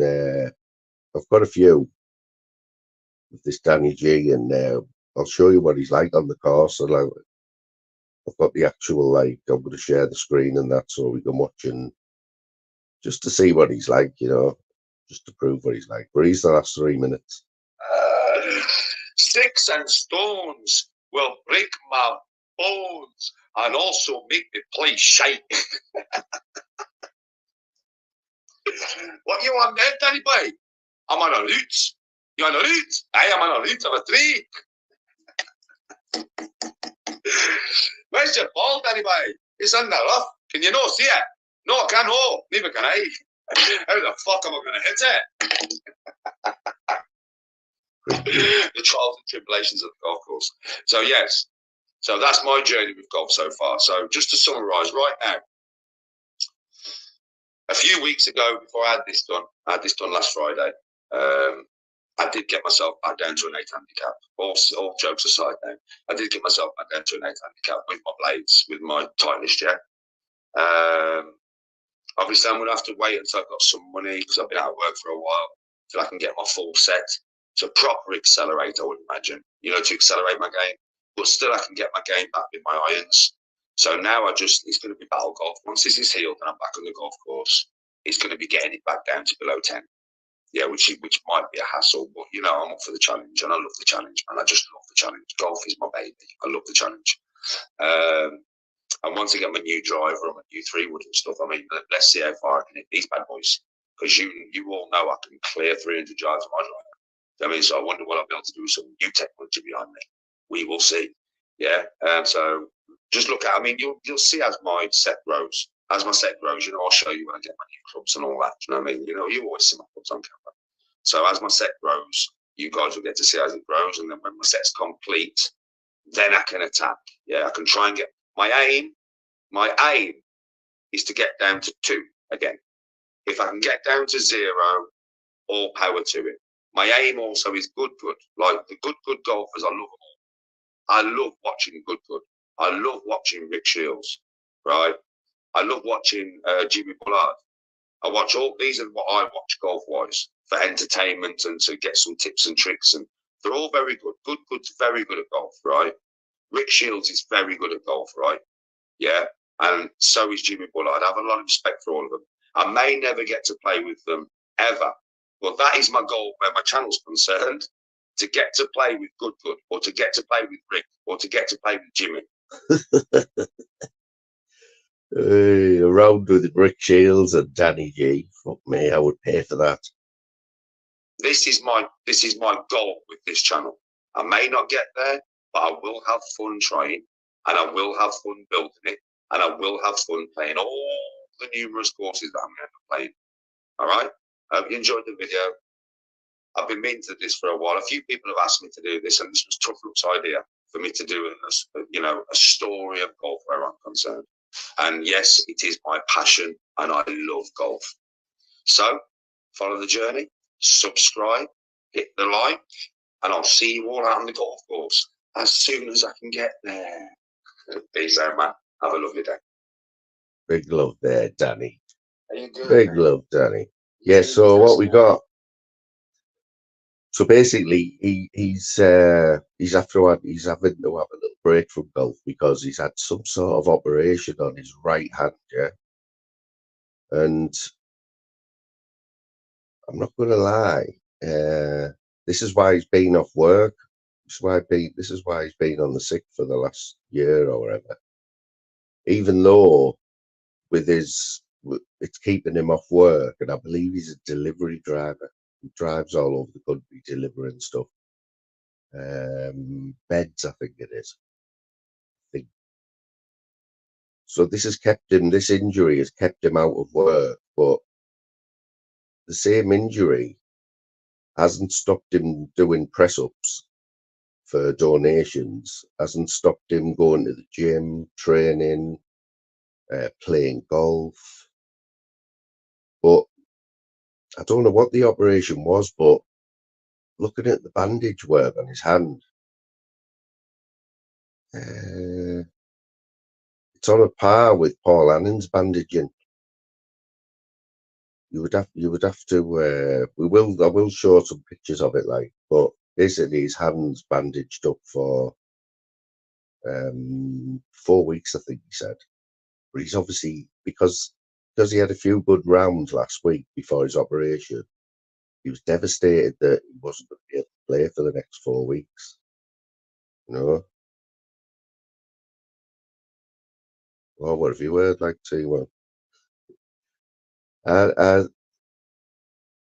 didn't even know he was on the sick. I know when he was working, because he used to come up to Saltburn, Northern King.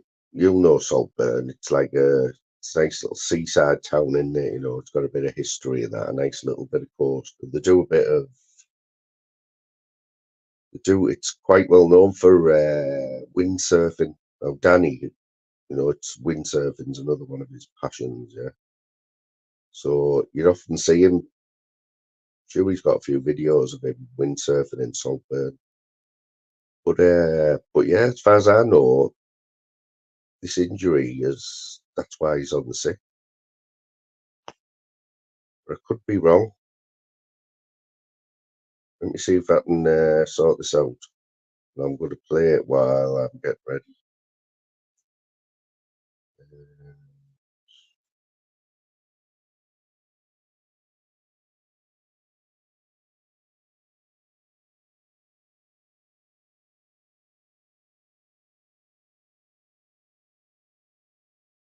Still terrible, this bloody StreamYard crap.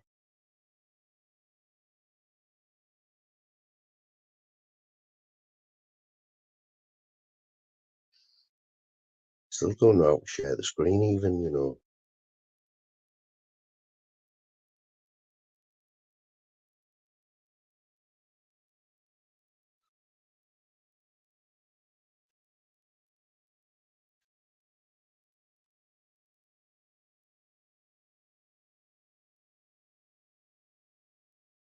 I still can't believe. Terrible, man. Absolutely terrible. Present.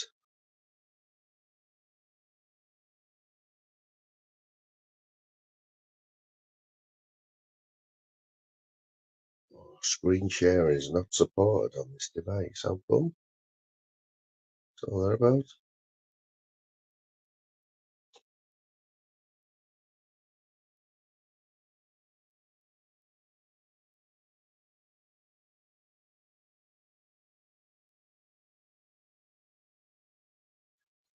The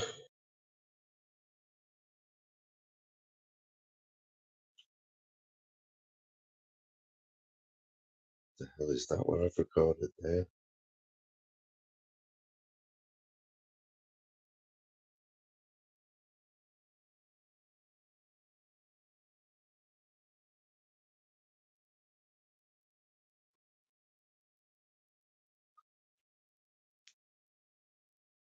Yeah, I need to learn how to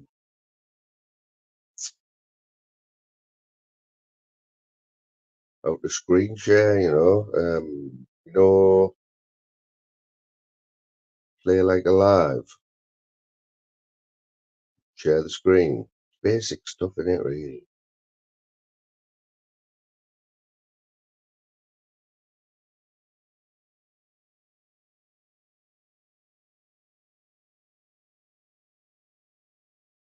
Let's have a look if I'm putting a little bit more audio. I'll sort it out. Yeah, go and check Danny G's Viking Golf. Fucking hilarious, man.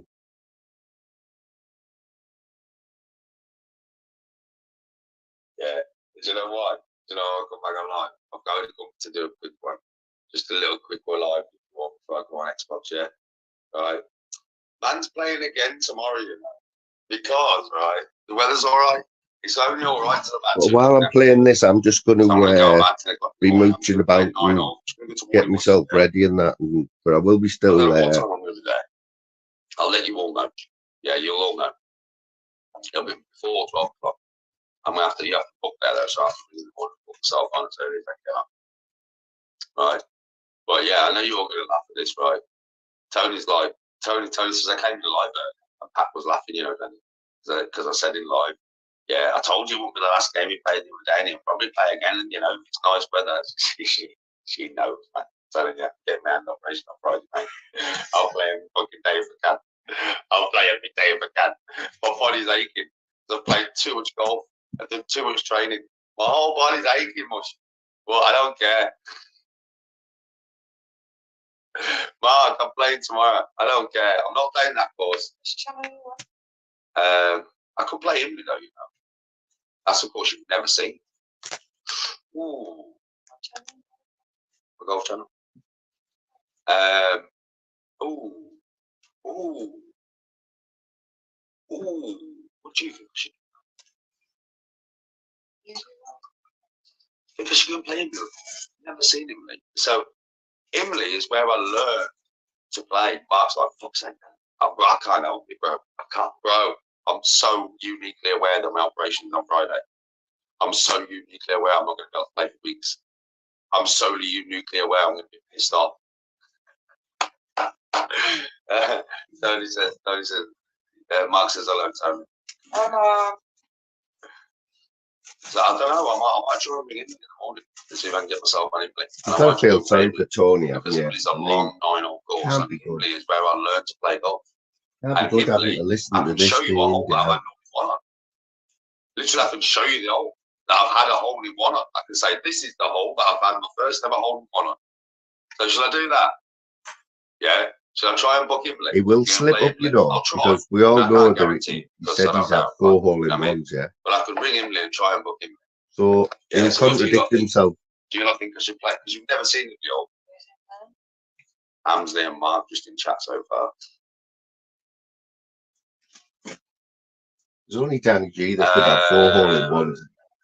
Yeah, I'll try and book Imley. I'll try. Most golfers play the whole life and never get a hole-in-one. Yeah, I'll try and book Imley. Because Imley's been quite a challenge. Years and years. We got the whole But in English can be quite a challenging little course.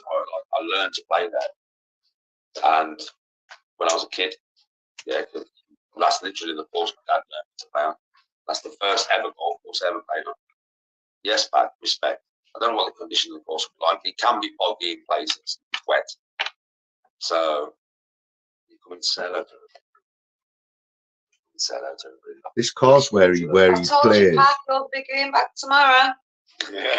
Wobbly Hill or something. It's called And I bet Wobbly it's back there by Thursday Wobbly as well. Park or something. Basically, like a kids' course, like a kitchen pub. They'll only put my arm to sleep, but I'll fall asleep. I'm like, yo, is he all right? I'm fucking gone, mate. Snoring. Max says, yes, Tony, mate. Sure. Yeah, I check this, everybody. I would have put this on my screen. So on his golf, There you go. Check that out. on his golfing channel, this channel, yeah, he's got this guy modded up called Pack a Punch, and he doesn't really Yeah, know. the last one I played, the first one I learned. He's right up Danny's bum, you know what I mean? But he hasn't got a clue how a chat works. Yeah. Well, Wednesday, Timing people out, you know, anyone who thinks he's taking the piss out of Danny, times them out. He's ruined a few of his lives, you know, that could have been good. Lads, ladies, the choices in your lads and ladies, yeah, right? Let's not get it twisted in circles. Yeah. I will play every fucking game this week until Friday. If the weather permits me to play, Danny is playing golf, mate.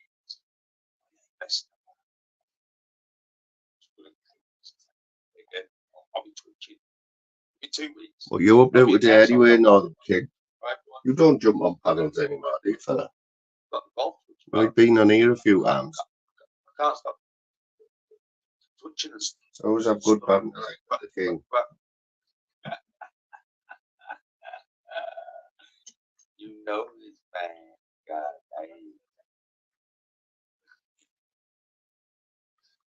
so around the golf course trying to push my car around. They were just 420. Danny, what are you doing? I can't help it. You know what I mean? 15 on every hole. You know what I mean? Because you saw me try and use my left hand today. I'm just filming a little bit of time here while I get myself sorted out, and then I'll stick the camera on and that, and we'll have a proper live. There you go. 80 grand. Right. But there you go. Round 4. Just hit the ball. Oh, is he alright, that Pack? You know him, that Pack? I think everybody's All it was, you know, we like take the piss, and me and Pandeco were in there the other day. Time Pandeco out straight away, just for a comment about Danny's golfing shoes or something. So just me, and I do need to put down as much as possible for preparation. So that is the last thing I spent my That's all I know of it, though, what I've seen. I've got this. So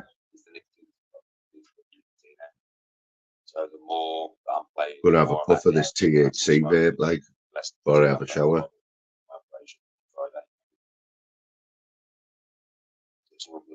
Stay, I'm off. Bobby days off, mate. Back on continental shifts now, so I've just done Sunday, Monday, Tuesday. Sunday, Monday, Tuesday, 7 till 7 day shifts. Now I'm off till Saturday night shift. Which I'm a bit gutted about that I work Saturday night, because I'm sure it's the AJ fight, isn't it? Oh God. AJ, I remember I was standing over it's near the back end, so I've been 6 or 7. It might be it's definitely 6 or 7. I remember rightly, it's the one after the par 5. I mean, it's been years since I've been there, but it won't change. The whole will not change. Garen, what's happening 420? Like a par 3. I haven't seen much of you lately, like. Yeah, Northern King has take it off a tee, yeah. Has Clip YouTube's channel gone? Or is that just bullshit? Sure, yeah, that's somewhere. Green's kind of just below you. It's slow to the fucking right. It's slow to the right. That's the kind of hole we're looking at. Yeah. Was it on Friday? Get in. Like my dad. Where is it? Is it My in dad, not Dubai or somewhere like that? my dad. Are we going to be able to watch it at a decent hour or on that? My dad watched me up to the point. Because we're busy, you know. My dad watched me up to them well once. And I've had 4 double eagles. Right? My dad's seen 2 of them as well. So for my dad, mate, he's seen me have 2 double eagles and 2 only ones. Still call them double You know eagles. what I mean? Right? He must be a person when you can see that shit. Like it never happens there. We'll have to take so Danny's proud, word so for that. same time. It's only his dad who's seen it. Well, I definitely beat today's son. No, Dad, you no son. Now, if he got the hole in one on camera, that could be a game changer, couldn't it? I'd have to take it all back if I say it's just one hole in one on camera. Yes, Jimbo, what's happening? Pick up the Jim Smith. Fucking hell, Jim. You're on form yesterday, weren't you, mate? I think I fell asleep last night to Jim Smith taking 5 of them on Chris the Bricks, I think it was.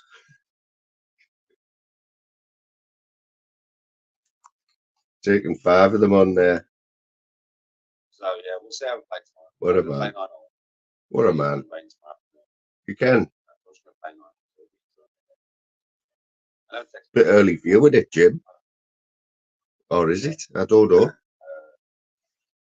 I honestly don't. Me, I don't. Today, I'm tired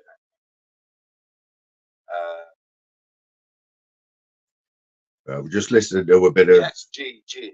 Bit of golf Tell him fact well talk done, from the Daddy one and only G, mate. Daddy G, Tell the him only well Viking, done, mate. Tell him respect. the only Your pro golf, Viking mate. golf player. Your golfers making all the way there. Keep him interested. Keep him interested. Tell him Danny G says, you want some. Get him. Get him. Yeah, boy. Tell him one day, if that's going to feel kind, he might get to bring it down. He might get to play with Danny G, mate. I would do that. You can bring your son down. You can have a round with Danny G. Do you play golf, Gigi?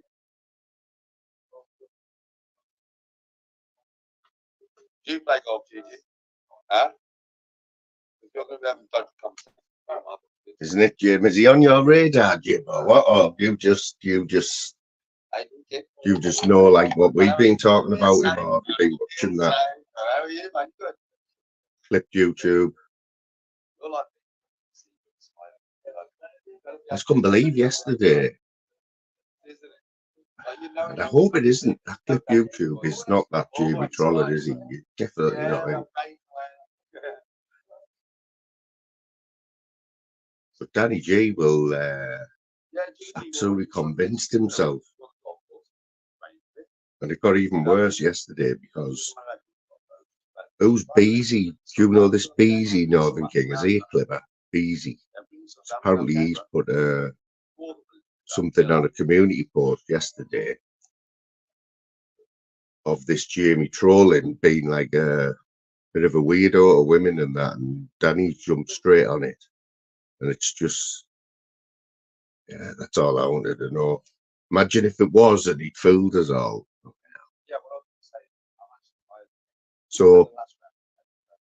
So if categorically, right,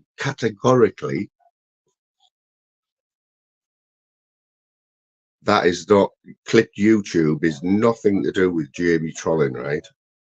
Absolutely nothing at all to do with Jamie trolling, right? Then this was only yesterday. Let's have a look. Sorry, 3 days ago, Jamie trolling, let's talk. So I'll set the scene for you because this is just going to be audio, yeah? So the scene on the video now, which is 1 hour 48 minutes long, is Danny in his front room. Don't know who that is there with him, who's got her doing squats with a barbell. While Danny stands there talking to the camera. So we know that Clipped YouTube is not this Jamie trolling bloke, yeah. Danny thinks otherwise, yeah.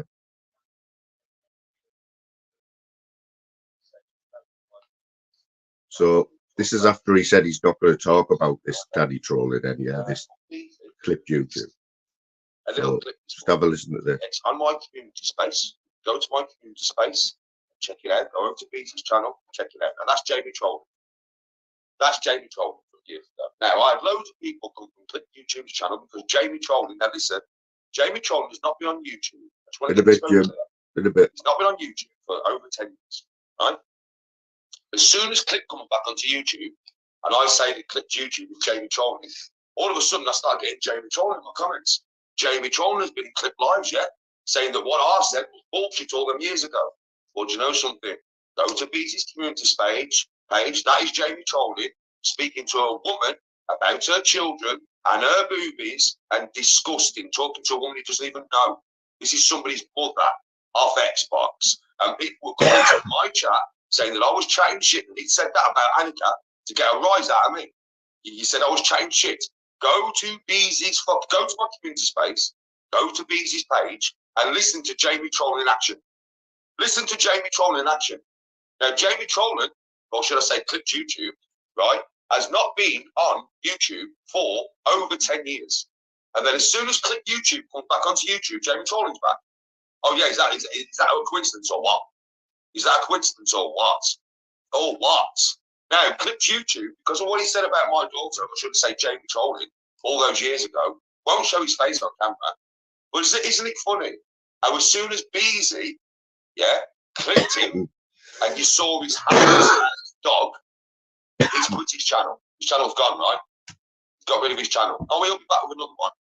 But isn't that a mad coincidence? I mean, it doesn't take much sense, does it, to realise who that geezer is.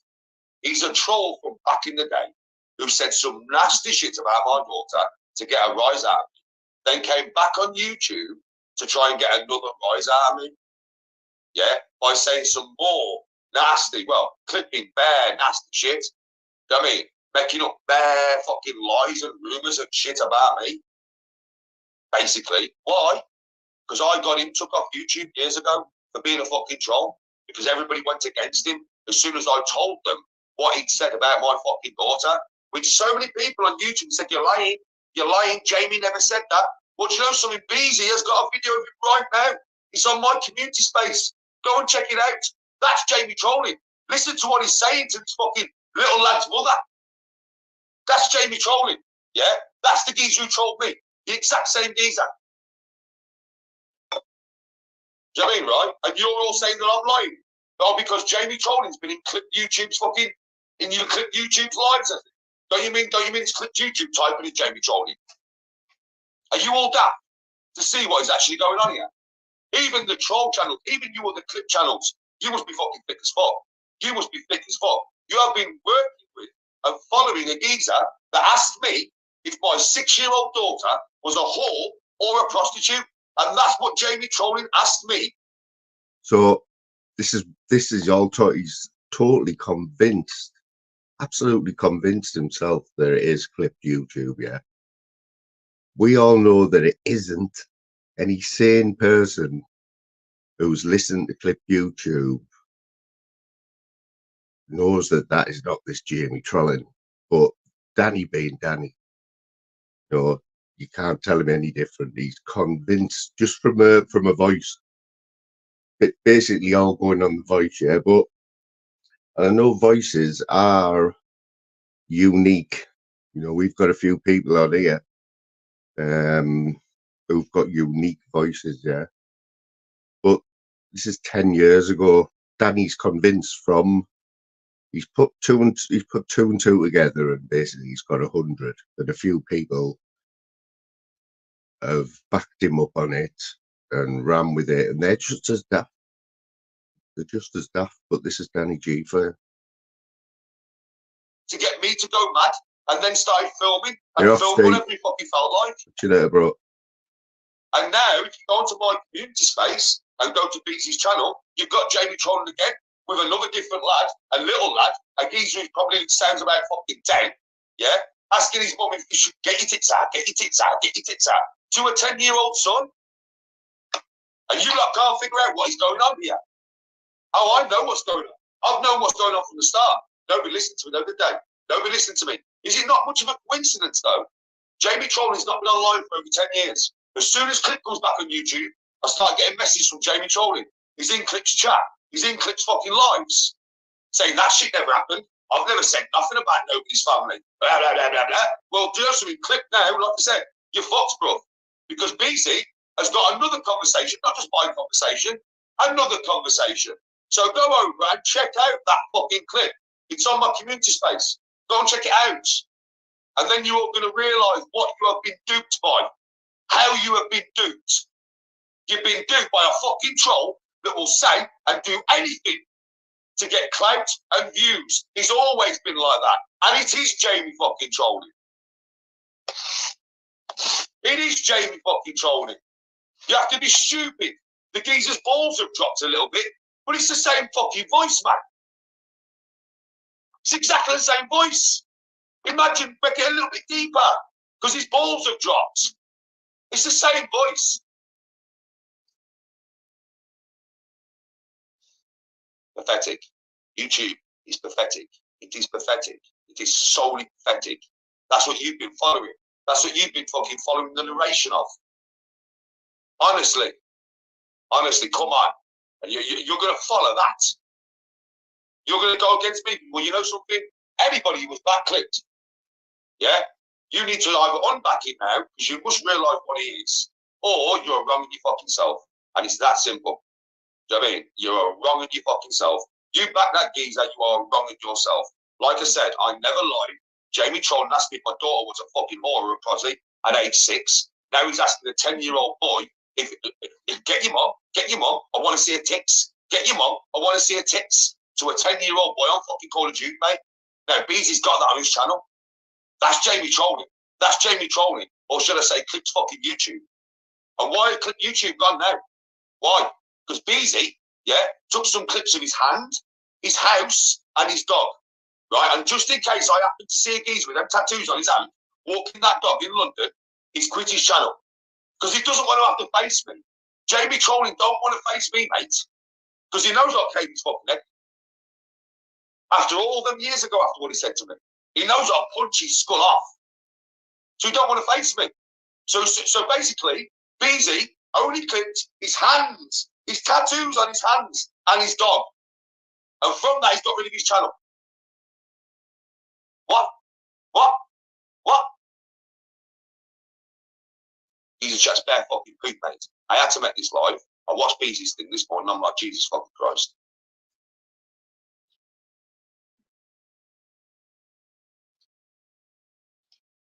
So for me, anybody who's been following Clip's YouTube, you are a fucking, listen, not your fault you was duped. You carry on following that geezer or any of those narrative channels, yeah, you're a fucking wrong'un, mate. You've been following a wrong'un without knowing for ages. You have been following a wrong'un. Anybody who can say that shit to a little boy about his mom, anybody who can say that shit to me about my daughter is a fucking wrong'un. And you've been following a fucking wrong'un. All of you, even you, Northern King, you've been following a fucking wrong'un. You've been interacting with a fucking wrong'un, Northern. How do you feel now? And you, Reaper, yeah? You've been fucking, Reacher, and you, Reacher. You've been interacting with a wrong'un, bro. A raw wrong'un that will ask if a 6-year-old daughter is a whore or a prostitute, mate. We'll ask a 10-year-old to get his mum's tits out on camera, mate. That's what you've been following, Reacher. That's what you've been following, Northern King. And I did tell you at the beginning, but you won't fucking listen to me, would you? Now how do you feel? Yeah, D-Lo Brown. Now how do you feel? Now how do you feel? You can hear the resentment and that in his voice. And I know this is only audio, and that, you know, Danny G is very animated, isn't he? So you've got either side's enough. Audio and visuals with Danny. So it's very intense. Let's just say that. So you're in the audio, but the visuals, you've basically got him screaming into the camera. And he's going through every emotion, like you can see it in his face. But have a listen. Knowing what you've been backing. Knowing what you've been backing. Good morning, Paul. Good morning, Jack. And this has all come from Beezy's clip from last night. I watched Beezy's clip and I'm like, that is clipped. I can just hear it in his voice. And he's Jamie trolling. And he's been calling me a liar. And he's been telling me on YouTube, Jamie trolling never said that about my daughter. And I've been lying all these years. Well, there's your fucking proof. There's your proof. Why would Jamie trolling come back on YouTube at the same time as clips? Use your fucking head. Why would Jamie trolling come back on YouTube after 11, 12 years at the same time as clips YouTube? Use your fucking head. You're following an absolute fucking wrong'un. So we're all divvies now, by the way. We're all like anyone, basically anyone. What he's saying who says that Jamie trolling is not clipped YouTube, which is probably going to be about 95% of the population. We're all divs. We're all like stupid. And that 5% who believe Danny and who Danny believes, they're normal. They're the same ones. We're the crazy ones.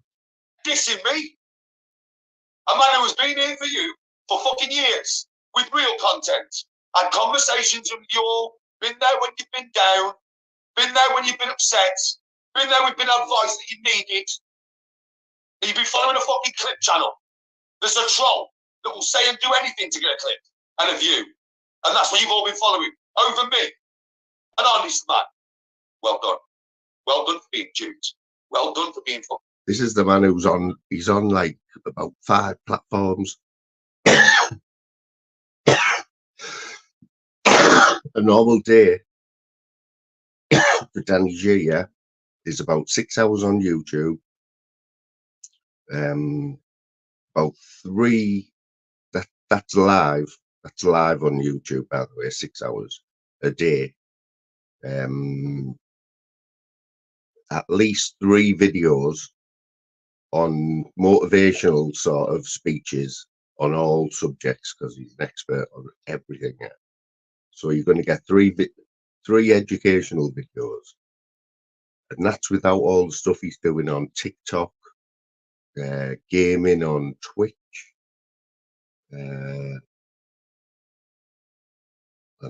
This guy does in a day what we would all do in like a month. Having a walk all go, you're fucking nice. Well done. Doesn't take much rocket science to work out what's going on. Beezy worked out fucking ages ago, didn't you, bro? You worked out what was going on ages ago, didn't you, Beats? You knew that was Jamie trolling ages ago, didn't you, Beats?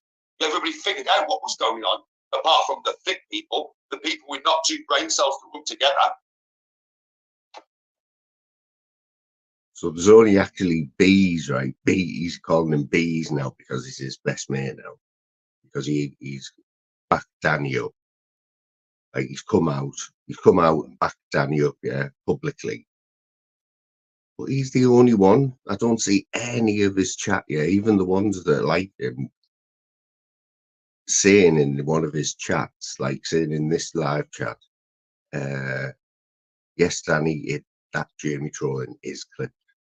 They're all just skirting around it, you know what I mean? But this Beezy's come out and put some video up of this Jamie trolling asking on a gaming channel, asking a 10-year-old to go and get his mum and tell her to get her tits out. That's what this Beezy's put up. And he sent it to Danny and said, look, this is what Jamie trolling's up to now. And because of the voices are similar, he's saying that he's calling clip YouTube a wrong.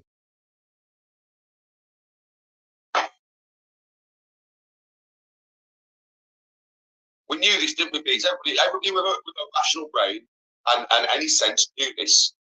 And I'm telling you now, Reacher, Northern King, that's what you've been following. Go on to Beezy's channel, mate, and you have a fucking look what you've been following. A low-rate degenerate bastard. A man who asked me if my 6-year-old daughter was a whore or a fucking prostitute. And that's what you've been sub to. That's what. Absolutely no proof of that, you know. There's no, that has not been put up yet. That's obviously Clip totally denies that. I think he did even put the original rant on the Xbox, on that Xbox site. The original rant between this Jamie Trolling and Daddy G 10 years ago, the one that went viral, yeah. And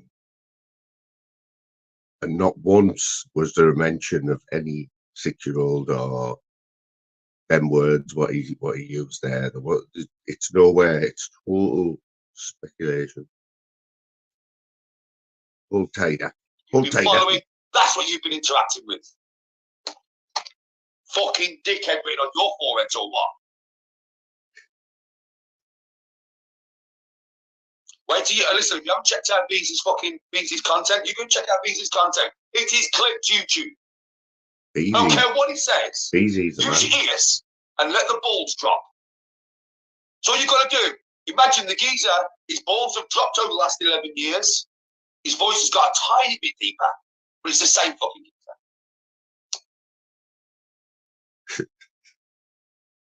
It's the same geezer. Everybody was online saying Jamie Trolling never said that. He's been in Clip YouTube Live, and he said he never said that about your daughter. Well, do you know something? Beezy's got a fucking chat of him now online on Xbox, chatting to some little sick 10-year-old kid, saying get your mum online to get her tits out to a 10-year-old kid. And everybody's calling me a liar. Proper running with this one. I don't lie. I don't fucking lie. So what you've got to remember, right, people, is that this guy, yes, he's the realest on YouTube and that, right?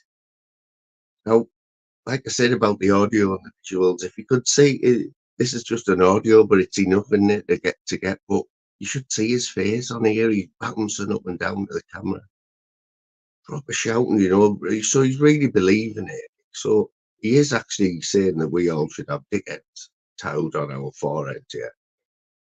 But right from the 11th minute, what we're in now, right, and it's on for 3 hours 15 minutes, right? So there's another 3 hours.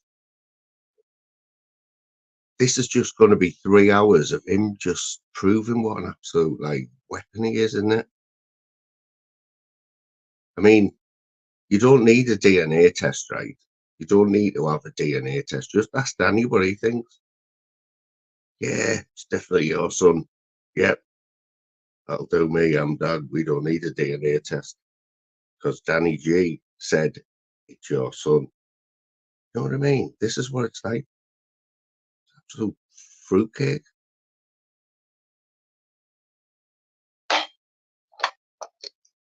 Well, thank you, Beezy, for giving me some vindication there, bro.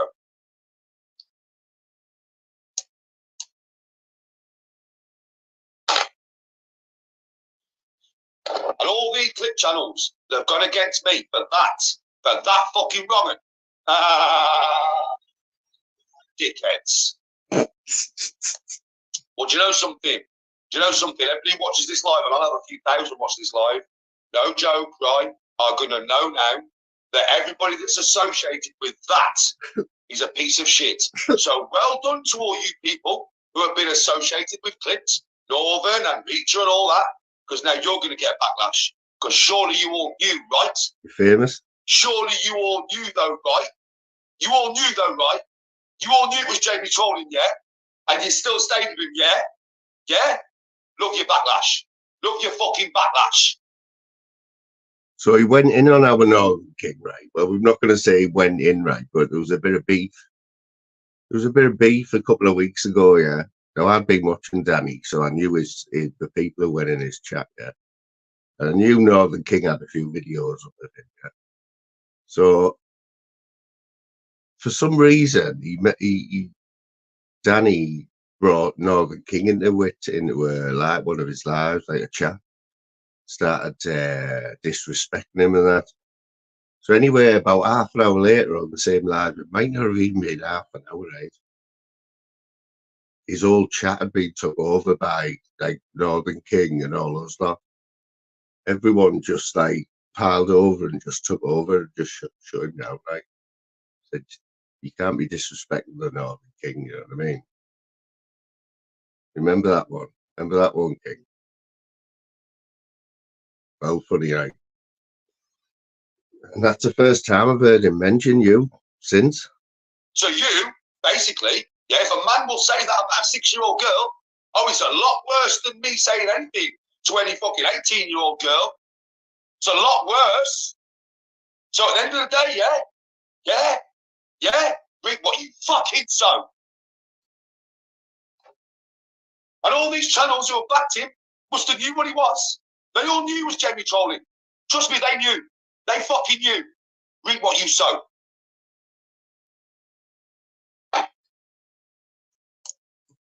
I feel very vindicated this morning, Beats. Very vindicated. Thank you very much, bro. Thank you for finding 428, I can't believe the one so that people know. Yeah, don't tell me you haven't got any of to his get wife, a have you? rise out of somebody on Xbox. So now I people think you will had know an I was telling interest the in truth, that right? And thank you for getting community another post clip that he so that deleted. people can now compare. You wouldn't dare, would you? Because if you go on Beezy's channel, Beezy's got plenty of clipped YouTube's voice on his channel. So now you can compare. Now you can compare, folks, and come to your own conclusions, innit? Bear in mind, Northern King, Reacher, they've all been backing him.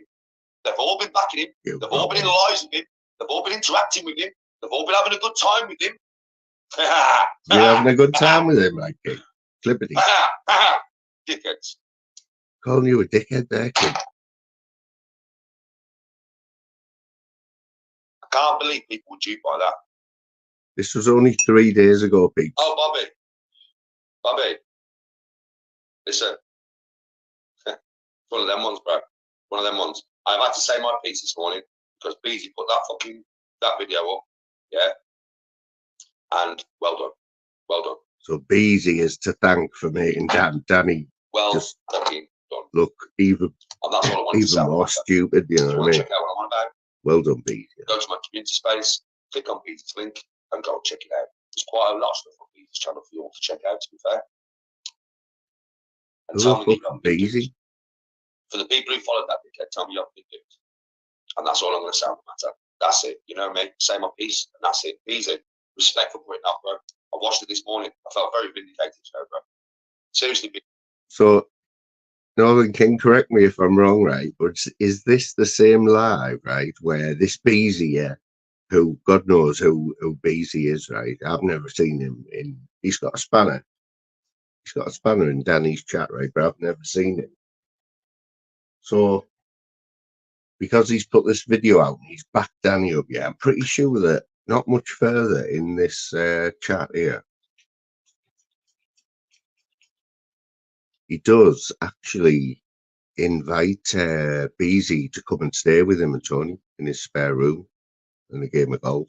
Could be wrong, but I've definitely heard that. You don't know there are people who come in my chat and said Jamie Troll never said that to you. He said it in Clips Lives. He never said that to you. You're lying. Yeah, okay, I'm lying. Beezy, respect.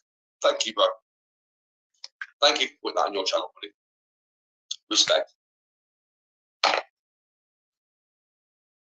Hilarious, man. Because mine and my daughter's word, who my daughter does remember that, she has said it on camera. Yeah, mine and my daughter's word was not enough. You would rather believe. He's bringing his daughter in with now. Mine and my daughter's word was not enough for you, was it? No, you would believe in a man who put his fucking face on camera.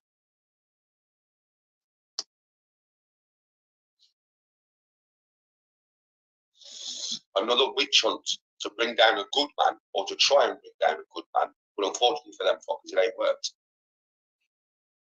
Now it's totally backfired. Totally backfired on every person that ever said that to me. Yeah, it's backfired. The thing is, he's So now he's implicating his daughter here. He's implicating his daughter. He's basically saying that she's backing him up 100% on this, and anything that nobody believes what Daddy says, or the dodgy stuff. He's implicating his daughter now. So who does that? You know what I mean? Who does that when all the going on is a voice? This is what it's all down to. Somebody's got a similar voice that might be clipped YouTube, yeah. You know, innit?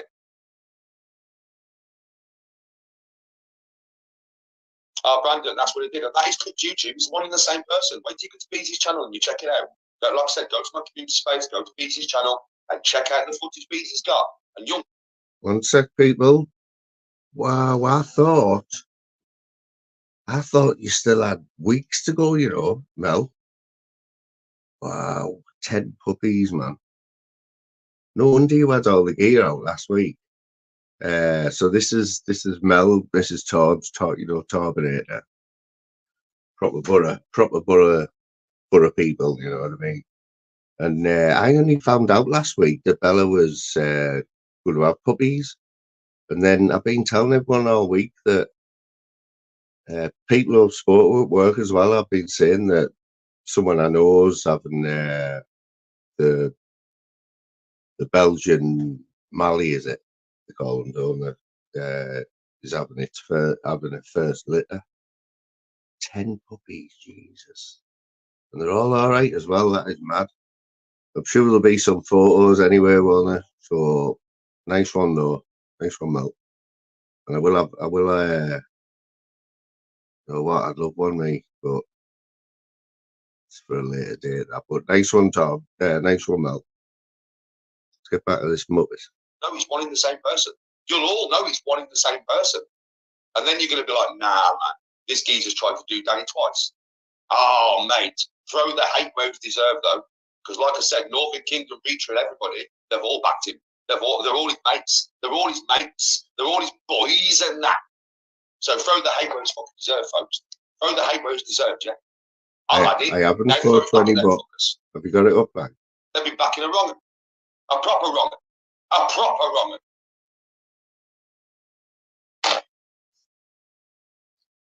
I actually had my same when I saw that video this morning. Well, yeah. And I was like, how many people have called me a fucking liar?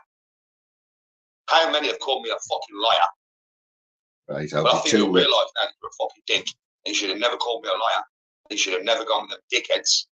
It's that simple.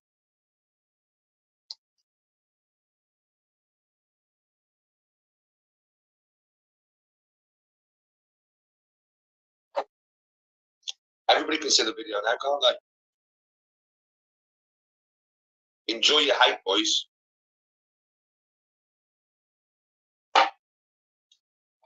And there's no point in none of you clip channels trying to, or what's his name? Reaper, whatever his name is. No point in trying to backpedal now and say, no, I wore friends with clips. I wore friends with Jamie. Yes, he was. In all his lives, chatting to him, loving life. And I reckon you all knew it was Jamie trolling. And I reckon you all just went with it. Sad, degenerate people.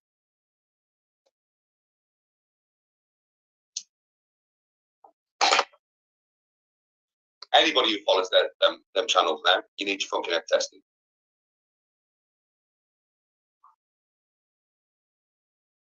He wouldn't start chatting to me, bro, because I just deleted. I just banned deleted straight away. But Beezy, respect. Respect.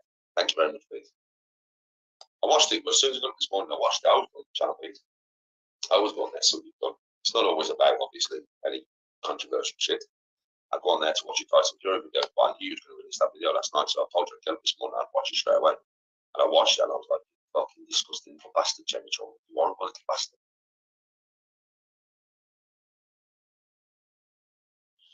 But I don't need to go any of them.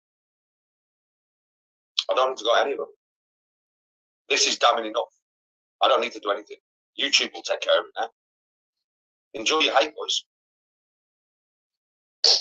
I'm telling you now, they knew that was Jamie trolling. They knew what Jamie trolling was. They knew what Jamie trolling would say to a man to get a rise out of him. And they still backed him. They still backed him.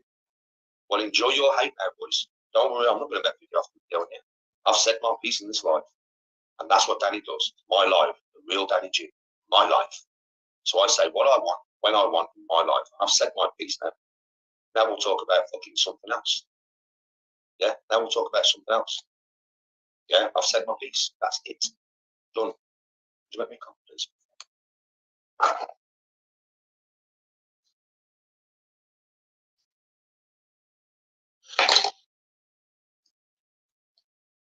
I don't mean YouTube, but I mean the audience. I mean the audience, bro.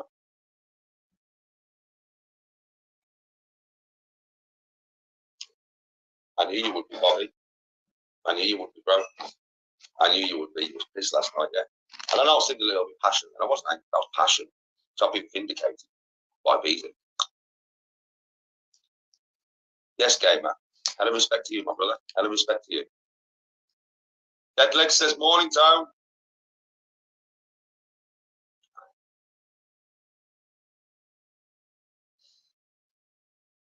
Yes, can't you?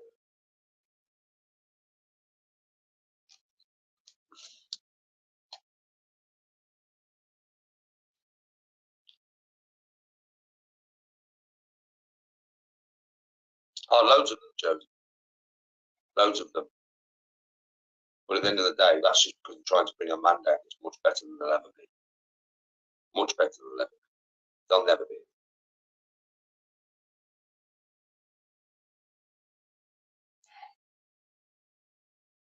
No, Madonna, I'm not getting angry. Madonna, you don't know me very well. So, do I look angry? Do I look angry? Like you don't know me very well. That's not anger. That's passion. Yeah? It's not anger. Trust me on that one. I mean, you don't listen. That is not anger. If you think that's you don't know, you don't watch people on the phone. That's not anger. Everybody out here knows that if I get angry, oh, you know when I'm angry. That's not anger. Look at my eyes. My eyes have not even gone angry, not once. Have the beats. Have the dead legs. All right, Reese, how you doing?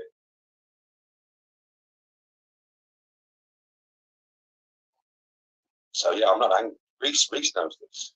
Do you know what I mean? No golf there, man. Do you know what I mean? Yeah, right. So yeah, I'm not angry.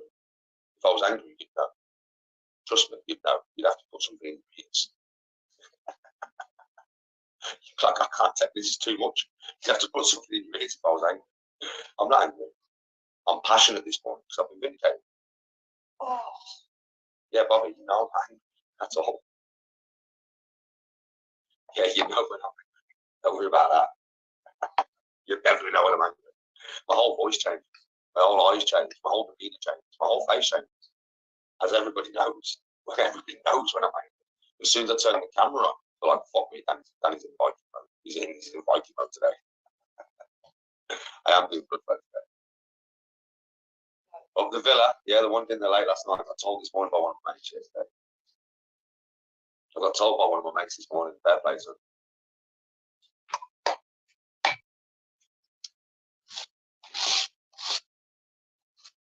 What you got to remember about Danny, yeah, this is just one example there. This is one example. This live that you're listening to, it's only 22 minutes old, and he's already like incriminated himself more than you, made himself look dafter than he ever has, right? But this is just one instance. This is one he does this a few times a week. You know, it's not normal behaviour. And you should all go and check Beatty's channel. Our vindication is a lovely thing. It's a lovely thing. It's a lovely thing. When I've had loads of dickheads on YouTube trying to call me a liar. It's a lovely thing. It's all Beezy's fault. That's what I said. Much love to you, man. You should all go and check Beatty's channel out anyway. He doesn't just do stuff like this. Not like he just clips YouTube. It's bare promoting Beezy, like old interviews. Some of his interviews I've never seen. I have never seen some of Beatty's interviews. I've never seen them. Right? Like some of the interviews he's got on there. I've never seen these interviews. Tyson Fury. We've got lots of footage on the channel. Lots of different footage. Oh yeah, Brandon, it is. Yeah, Bobby, he was fucked last night, bro.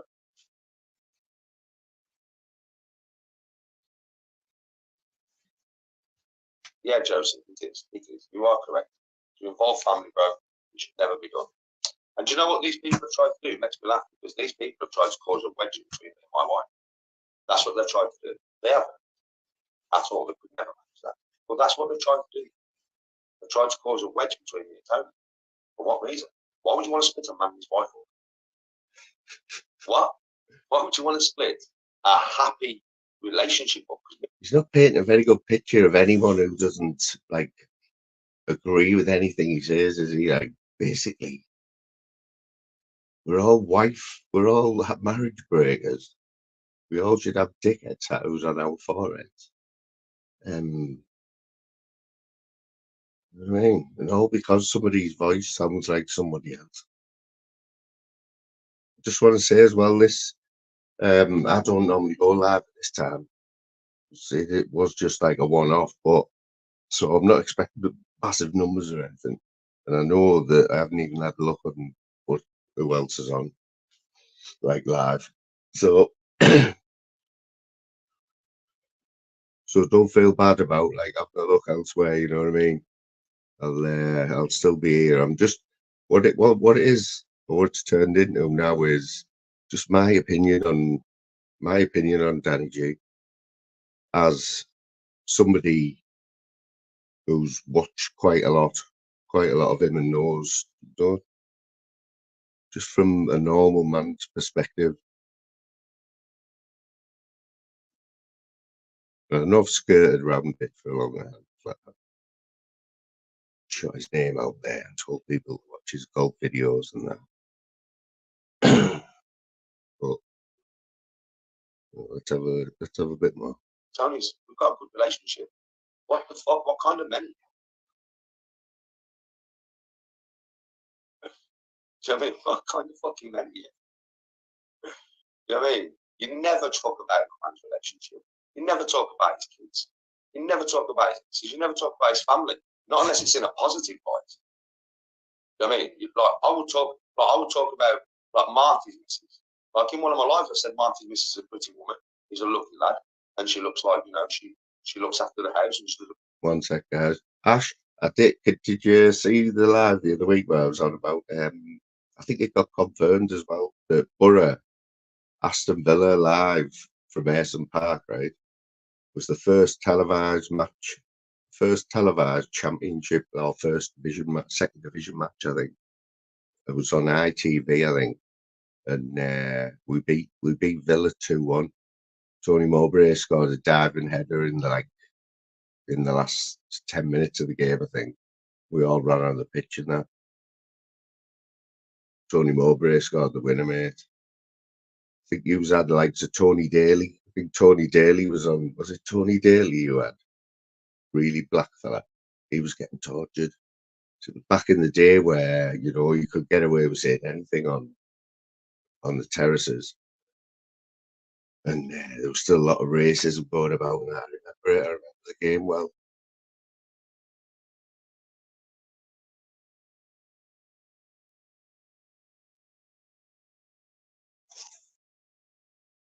Let's get back to that. And all that. I've only said positive things about Marty's missus. I would never say nothing negative about nobody's missus or children. Ever. That is beneath me. You don't do shit like that. And that's what these cunts have been fucking doing for ages.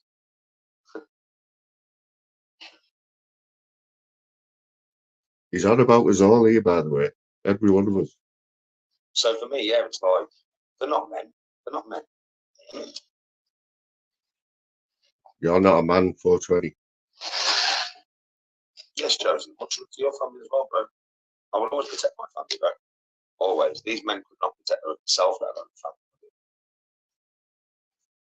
They're degenerates. They're all degenerates. Oh, we're degenerates. I've known this for a long time. I think YouTube, because going against me is not a good idea. Because I don't need to fire back at that to vindicate myself anyway.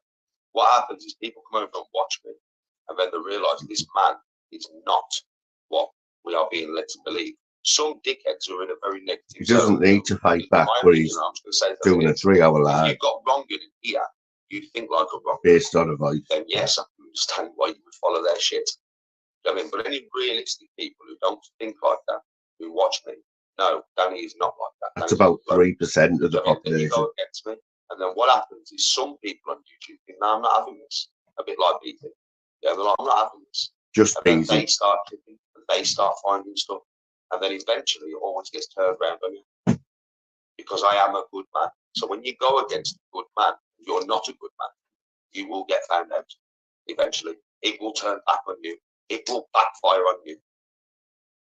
That's what will happen. I've said this, haven't I?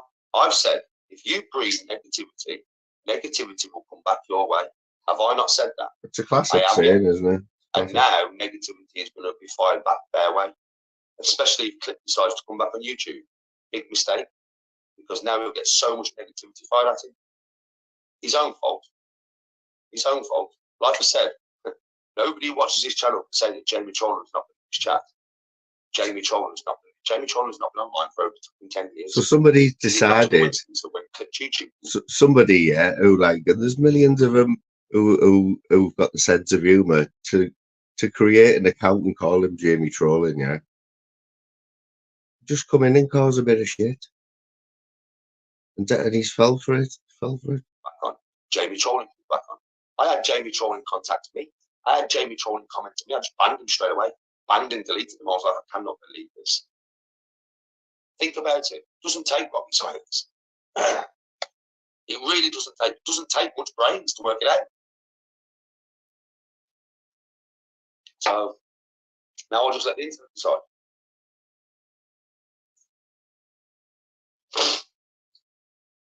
It's not rocket science.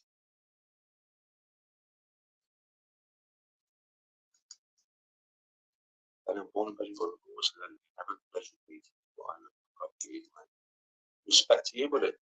Respect to you. Listen, can't reach them every lap. I'll be round Birmingham. I'll have some months. If you ask some of your boys if they don't get the right yard, if there's anybody from Smellyful West London, you know, like Danny G, I'm like, yeah, I know Danny. Danny's a proper stand-up geezer, but he's a fucking tough motherfucker. All I've heard is no one's heard. That's what they'll say to you. Anybody who knows me will tell you I'm a proper stand-up geezer, mate. I'm a proper stand-up geezer. A proper one. It's really hard to take down a proper stand-up geezer. You can try, but it will backfire on you. It just will. Because people will see straight through it. It might take a while, but they'll see straight fucking through it. I'm a proper stand-up geezer. And anybody that knows me will tell you, no, Danny's a sick geezer. Danny's a sick geezer. Enough respect for Danny G. Yeah? Because of the stuff that I've done, I have said on camera is real. And everybody fucking knows it that knows me. Everybody knows it. And they'll all be like, nah, Danny's been some battle, man. By himself. Yeah, you know what I'm saying, Josie? Bare man know me. So when man says, I'm going to ask man in Birmingham, ask away. Ask away. Because trust me, you ask anybody who knows me, and they'll tell you exactly who I am. He's from Doncaster, isn't he? Not Birmingham. I know he lives in Brum, but he's born in Doncaster. He's so calm nowadays. He don't kick off, really. That's because he's trying to be a good man. Because Danny's been losing his temper for years. He's been going on a madam for years, so he doesn't want to do that now. He wants to be a good man. So he's trying to be a good man. And all power to him. All power to Danny for going from what he was to what he is now. All power to him. Must have took some hard work, that Danny G. Right?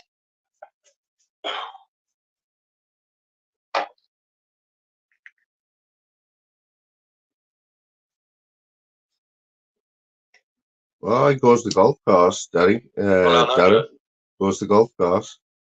I've seen him have a few arguments on the golf course. Yeah. What the fuck? You know. People, man, stupid. I did say that, didn't I?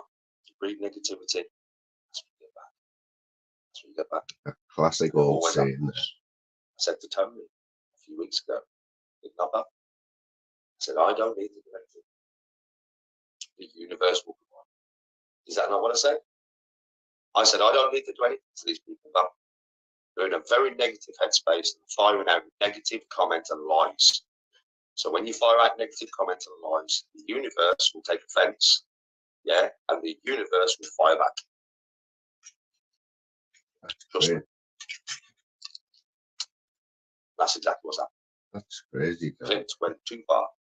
And now the universe has fired back.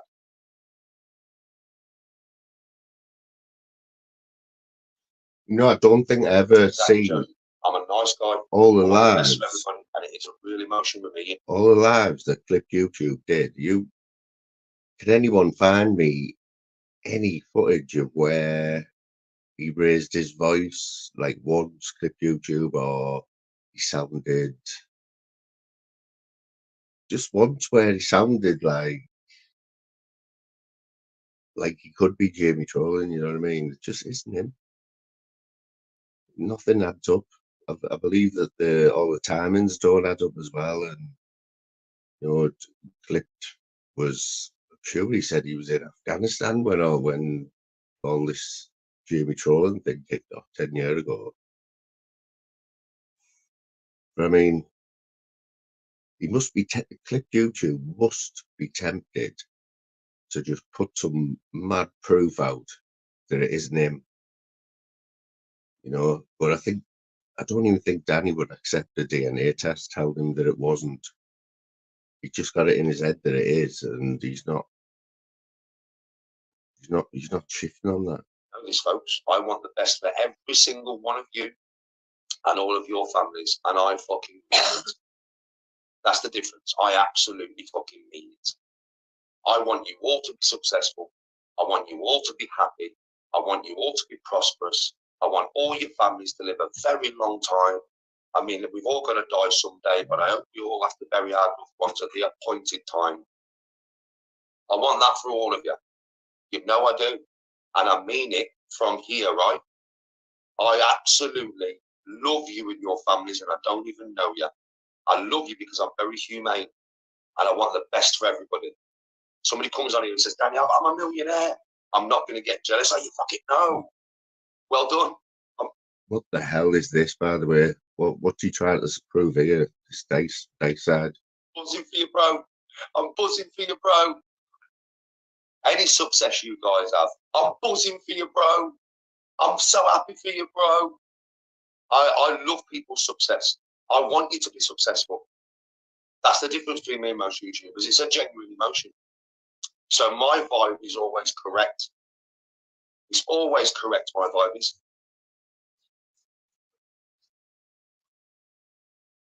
All of you stay strong and blessed. Morning, Mr. Monza. Big love to you as well. Big love to all of you. Yeah, I want you all to do well. A lot of these YouTubers don't give a fuck about nothing. They just give a fuck about clicks and views. I don't. I care about you as a person. That's why I spend so much time talking to people when they need me, right? People need me sometimes. They need me. You know what I mean? And they contact me. And I spend a lot of time talking to them, bringing them out of the hole. I don't want nobody to be down in a bad place. I've been there. It's not a nice place. That's a fair point. I want everybody to be happy and looking forward to your life, having goals. You know what I mean? I've got a goal now, Danny. Thank you very much, bro. I'm going for my goal. Respect, brother. You reach that goal. You fucking reach that goal. I know. I've got faith. You know what, Darren? So I wasn't aware that's what that's how Danny G really got his channel. You know, from that argument with Jamie trolling, where they went viral, didn't it? I understand all that, but that's the first I knew. That's the first I knew about that.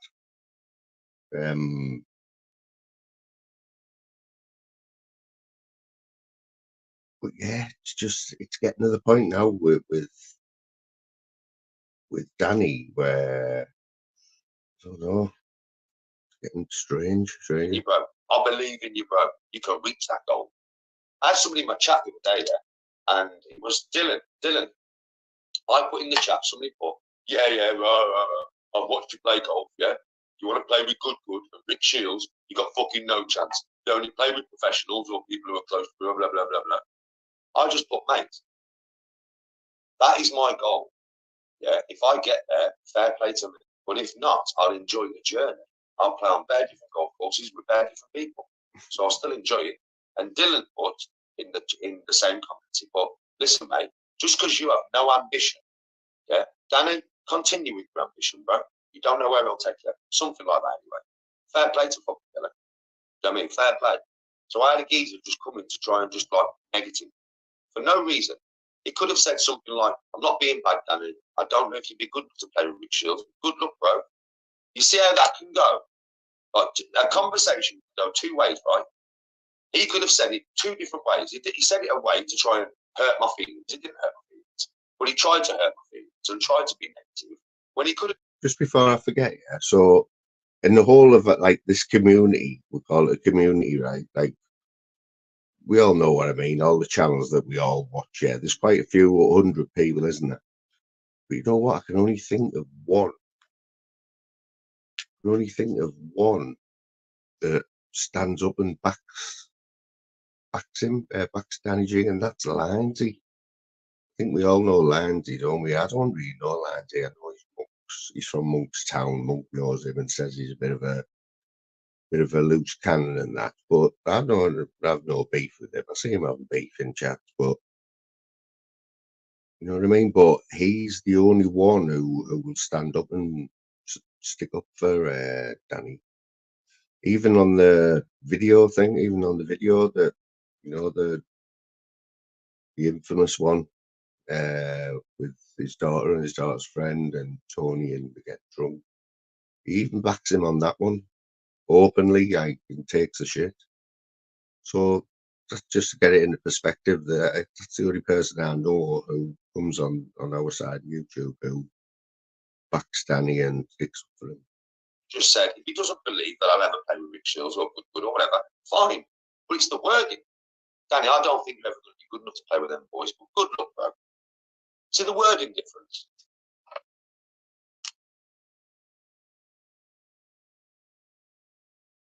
Big to you, Grit. Nick. Big to you, Nick. Big up, brother. Oh, Deadlegs, wherever I go with it, that's my goal. If I reach my goal, yeah, my goal is to play a game with a YouTuber, like a proper golf YouTuber, wherever YouTuber that would be. I would like to play with Woodgood. I would like to play with Rick Shields. But if I don't get to play with them, Jimmy Bullard, anybody, I'd love to play with any of these. Jimmy Bullard. That's my goal, where my goal's concerned. Is that the ex-World striker? I will have a hell of a journey trying to get there. Do you know what I mean? And you guys are all going to get to see it. You're all going to get to come on that journey with me. You know what I mean? As soon as my hand's fixed, I'm back on the golf course, innit? And we're all going to get to fucking do some battle golf together before I'm back at work. Seriously. So you're going to get taken on the journey with me. And through the journey, some of you might be like, Danny, I want to learn to play golf. No problem. Come to Birmingham. You're not coming to Birmingham for the weekend. Yeah? Play golf for me all weekend. I'll learn you to play golf and that. You've got a hobby for the rest of your life. Do you know what I mean? Through my YouTube. Oh, that'd be brilliant. If I like Beezy's definitely going to come play golf for me. Definitely, Beezy will definitely come play golf for me, right? So Beezy's going to start golf, and it's going to become a hobby for him. And like loads of you might start playing golf because you watch me play, and you're like, it's quite fun. Yeah, and then you all get a hobby. You all get out on the golf course in the fresh air, getting Beezy is fucking hell, that's an achievement. Does that? If my stuff, people playing golf, and we end up in big groups, like society, because these are golf can be. Let me explain the way golf can be, and we can play so many fun competitions. Like there's something called better ball, doubles. So you split into doubles, right? Say if there was 30 of us on the car park of the golf course, 30 of us together, right? We're split into teams of 2, yeah. And better ball is I drive the ball and you drive the ball. And as a team, we decide which ball we're going to hit. And we just hit one of them. Yeah. And then off that ball, say we go on the green, right? We both hit a shot from that spot. And whichever one's closest to the pin, we choose that shot. That's better ball. And then basically at the beginning, all the duos say put 30 quid each in. And it's like a society day. And whoever wins that fucking game, the duos wins all that money. Yeah. But it's fun. It's not too much. It's only 15 quid each. It's not a lot of money. It's only 15 quid each. Do you know what I'm saying? Right? But it's a right laugh because to think about it, you got 20. That's 10 doubles. Yeah. Right. So that is what? That's 150 quid. So at the end of the round, a duo is going to win 150 quid. Do you get what I mean? He's got the rules wrong there, like. Which then the handicaps come into it. So a better ball, yeah. A better ball a 2-ball better ball. Basically, he's playing 2 people. They're just playing as a team against another 2 people. They're both playing their own game, their own ball, but the best score counts. So say they're both on the green on a par 3. They both landed on the green. They both take their own shots. One might miss, and one might go in. So they've got a birdie. The par doesn't count. That's gone. They got a birdie, so they've got what, 3 points. So I don't know what he's on about. I think he's on about another type of better balls, Texas Scramble or something. I have to give this is the way golf is fair, right? I explain it all to you. So I play off an 8 handicap. If you play off a 20 handicap, that means at the end of the game, I've got to take 12 shots off your score to make it level with mine. So you can easily beat me if you have a good day of golf. That's how golf works. We can just meet as a society. We could, listen, if loads of people start playing golf, we could go on holidays for bank holiday weekends. Yo, everyone, meet me at this golf course in Wales, man. I've booked it for fucking 18 of us.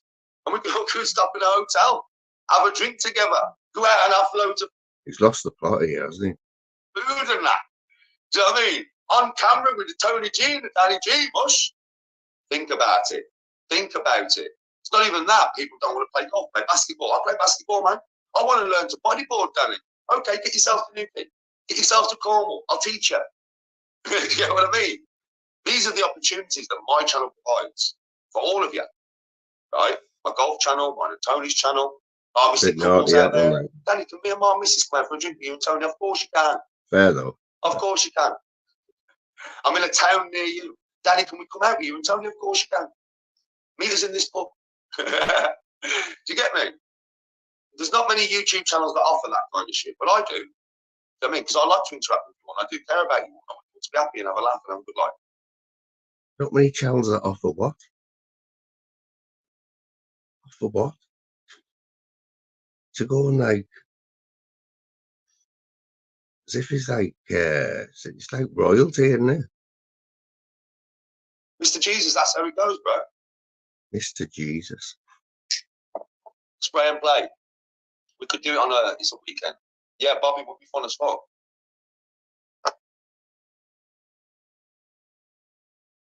Yeah. I'm very rewarding when you wear that thing. Yes, Joseph. And yes, loads of spliffs, bro. Good laugh. Yeah, Mr. Jesus. Mr. Jesus. I'd be able to teach you, Bobby. Put me bands at the top, lad. And I would play with bands. I'm just going to do some blood flow. And thank you, Nick. So yeah, that's the opportunity that you all get. You all get these kind of opportunities from me. Like loads of opportunities to spend time and have a laugh. And obviously, if you ever need my advice for anything or you need, just contact me on Insta. So he let it slip the other day. Well, he didn't let it slip, but I think he'd prefer that he didn't do the whole live where he started telling everyone how much he earns off YouTube and that.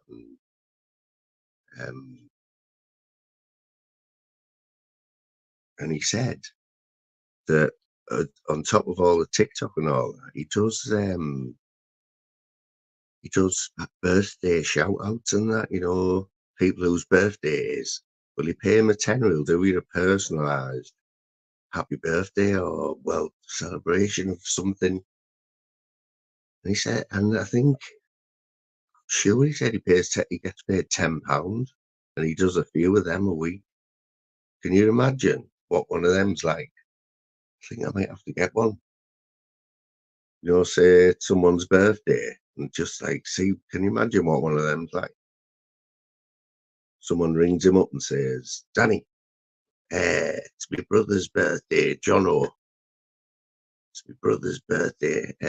He's a big fan of yours. He loves everything about you, mate. He's probably your biggest fan. So will you just say happy birthday to him? And Danny's like, yeah, well, £10, right? So you pay your tenner. What does that video look like?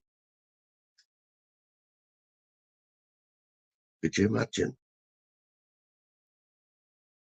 And it would be yours to keep, wouldn't it? For £10, you could have that. And you could do whatever you wanted with it. You paid for it, you know what I mean? You paid for it, but you can imagine what one of them's going to be like. Go on there about once a week, but I do go on there and try and clear for as many fucking messages as I can, right? And I will try and get back to you. So obviously, sometimes people just need my positivity or advice or whatever. I'm always there for that. I'm there for all of you if you need anything. If I can help you with anything, I will try and help you with anything. I mean, the only thing I can't help you with is money because I'm skint. I'm not like a millionaire. I wish I was, but I'm not. Trust me, if I was a millionaire, I'd definitely have a new driver by now. I'd have my new 3-wood. I'd have my new wedge. And I'd have my new bag.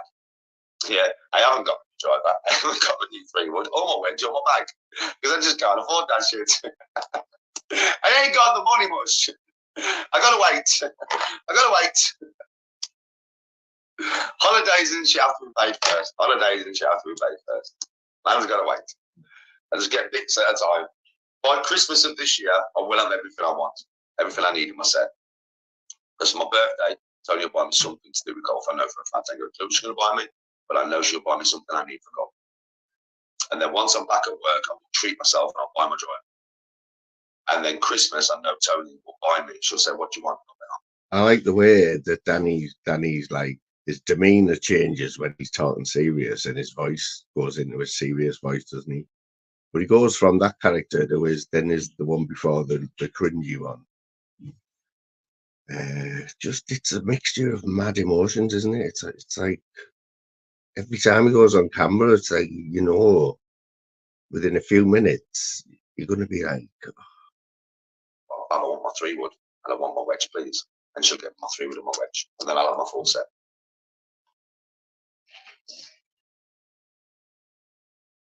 No, it won't, bro. August the 5th, we go to Newquay. Then we're back on the 19th. See, Mark, you know Mark Robertson? Don't forget, Mark Robertson, yeah? I've never met in real life. The way me and Mark went was this. My birthday 2 years ago, we went to South Shields. If you remember, we went to South Shields, right? And loads of people were supposed to come, but only one turned up, which was Mark. And Mark drove all the way from fucking Edinburgh to South Shields to spend the weekend with me and Tony. that's a bold statement. Wonderful guy. Mark's a lovely man. He's a fucking lovely man. His personality is pure as fuck. Like, he's just a lovely guy, right? So he came and spent time with me and Tony, and we loved his company. We had a right laugh, yeah? And then obviously Mark, like a year later, was like, "Danny, come and stop at your house for a bit." It's like, "Yeah, of course you can, Mark." So Mark come and stopped at my house for 4 days when we went bowling and stuff, yeah? Right? Lovely guy. And me and Mark now are proper friends. Like, we're proper friends. Mark's coming on holiday in August with us. So you'll see Mark on camera loads in August. Me, Tony, James, Mark, and Annika. Yeah. So that's how YouTube can bring, you know, you into my, you know, my circle. And me and Mark will be friends for the rest of our lives because Mark's the type of guy I just know he'd never do me over anyway, and I would never do him over anyway because I'm just not built like that. Do you know what I mean? Right? So me and Mark will be friends for the rest of our lives. Literally, we're very good friends now. We speak to each other every day. Yeah, he's a fucking good lad.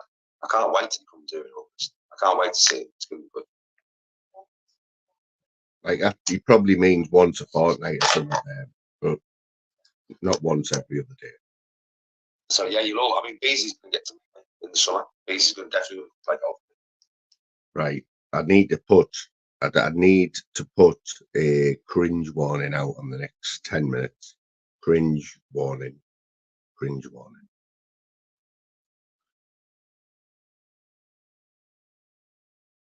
Yes, Beezy's set for golf.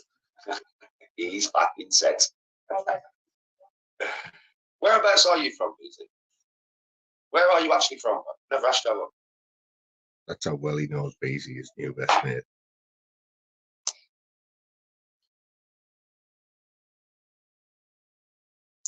Oh, Bobby, you know what it's like in my chat room. Listen, this is the best channel to interact because it's so safe.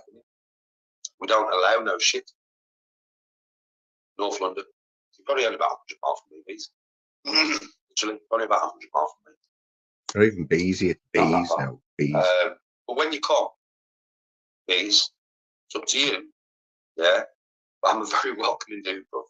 Yeah. A lot of people on YouTube have said to me, "Why would you have somebody in your house, Danny?"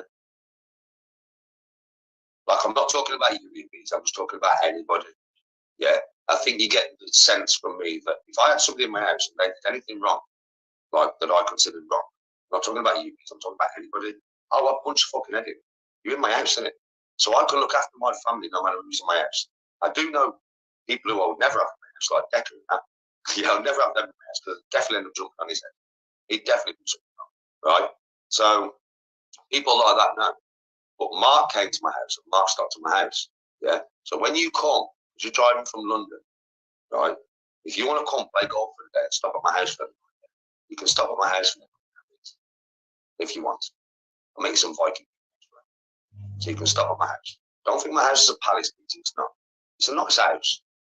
Well lived in, bro. But it's a nice house. But it's not a palace, please. But I have a spare bedroom, bro. You know what I mean? And you're more than welcome to come and stop at the night if you want, bro. Rather than drive all the way from London, play fucking golf, and drive all the way back. Because that'll be a mission. You get what I mean? So you're more than welcome to stop for the night if you want, bro. I'll have a drink with you. So this is Beezy, yeah. Beezy. It was Beezy earlier on. This is all Beezy's fault, this, the YouTube. Because Beezy put a video out. And Danny's backing it and like running with it. And so Beezy's his new best mate, yeah. But is it just me who just thinks this is just like a little bit weird? He's only known the guy a few hours, yeah. He didn't even know where he was from or anything. But now just listen to the rest.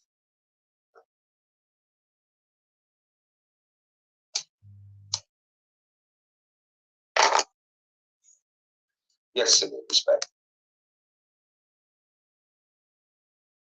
Bobby, everybody comes to my house does respect my rules, bro. Trust me. Yeah, Beezy, no problem, but you can stop at the house if you want, bro. It's just a long way to drive all the way in to play golf and drive back, bro. I mean, golf's 4 hours, 5 hours, depends on how well you play. Let's just say 5 hours. Right, so golf's 5 hours, bro. It's 5 hours, isn't it? I'm sure you'd be fucking starving. You know what I mean? So then I'll come back, Tony would start the, well, Tony would be with us actually. You know what I mean? Right, but after the golf, I'll come back and me and Tony will just make Viking meatballs, bro. Let's have some Viking meatballs and then I'll have a few beverages. Well, I'd actually probably do it before I went, Pete. Just get it done in it. So the Viking meatballs are ready for when I come back. So we can just have something to eat. So you could hear Tony, his wife, in the background, yeah. So she's obviously sat there. She might be messing about on the phone, probably reading the chat. But she's intently listening to all this and she's inputting as well. She's inputting there verbally. So she sat there like listening to all this, and obviously, I think she actually believes it all as well. Then just sit down and have some beers, bro. You get to drink out of the Viking horn, please. Get you on the fucking horn, much. I'll get you on that fucking horn, please. Bossman, you should do Viking meatballs, your take. A few of them horns, A bro. bit of bistro. Like, Get the bistro sauce in. Bobby, if you have the same, listen, if you ever wants to come and see me, like, my mods can always come and see me. Anybody can do. My house, I have to know you. I have to know you for a while. I have to be on chat for a while to know what kind of person you are. I have to know you for a while, a few hours. So if you ever want to come to Birmingham, you're welcome to come and see me. Yeah. Obviously, some people would have to get to know me to get these privileges. I'd have to get to know you. Meeting me on a golf course, play golf, I don't need to know you. I'm just being on a golf course, play golf. I'll get to know you during that day. But for me, I'd have to get to know you. Speak to you quite a lot, get to know you. Yeah. Which one is it then? House. But like I said, me, because of the person I am, it doesn't matter. If anybody ever comes to my house, like, I'm not saying this to be nasty, I'm just being honest, like, anybody came to my house and thought about the rude day they ever came to my house. I'm not joking with you. Not a good idea, but yes, please. But I'm a very good host. Literally, be very comfortable here. Like Mark don't want to leave. Mark don't want to leave. Because like when you walk in my house, bro, you don't understand what it's like. I'm like, right, make yourself home. Like what? Make yourself home. You want anything from the fridge? Have a fuck yourself. Anything from the cupboards? Have yourself. I mean, want a bath? You can have a bath. Yeah, I swear. I just make it your house. Yeah, as much as like it's my house, but I make you feel very much at home. Because otherwise, what's the point in having this sat here on the edge of the settee like this. No, my house ain't like that, man. My house ain't like that, man. Get comfortable, lad. Get comfortable, because out comes the horn. My mother told me someday I will buy galleys with good oars, sail to distant shores, stand up on the prow, I know more, but I steer steady course to the haven. You many woman, you many woman. What was that? And if I think I can drink any more in the pond, Danny, you drink another one of them bonds, I say you will. Get down your plate, do like it, like down.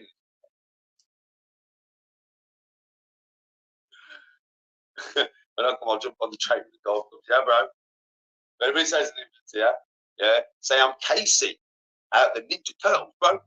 I'm the real life version of Casey out the Ninja Turtles, bro. Fuck me. Got my golf clubs on my back. I'm going to fight the fucking foot plank. You remember that fucking back in the day? You remember that, don't you? Morning, English. What the fuck? YouTube title. I went in Danny G bathtub.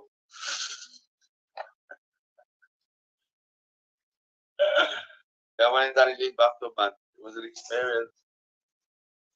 Man's got some bad taps going on up here.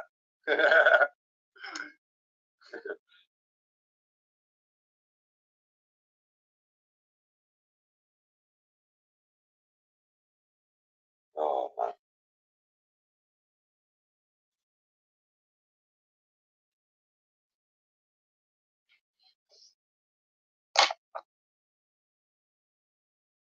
Oh, man.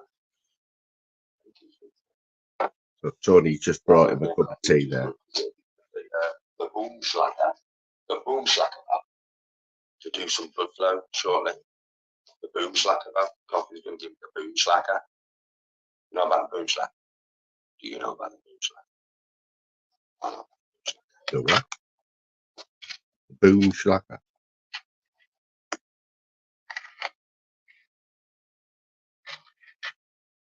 No, just finish it, bro. Finish it. Your body needs it. Just get down here. Get down here. Your body needs it. Get down. Get down here, bro. Just fucking eat it. Fuck it. Just fucking eat it. Eat it. Fucking eat it. Eat it. You got mine on Tony's channel this afternoon. Cooking some Marks and Spencer's chicken. Now, is there a difference between Marks and Spencer's chicken and any other chicken? Yeah. About £3. Is it special chicken? It will be better. Is it special?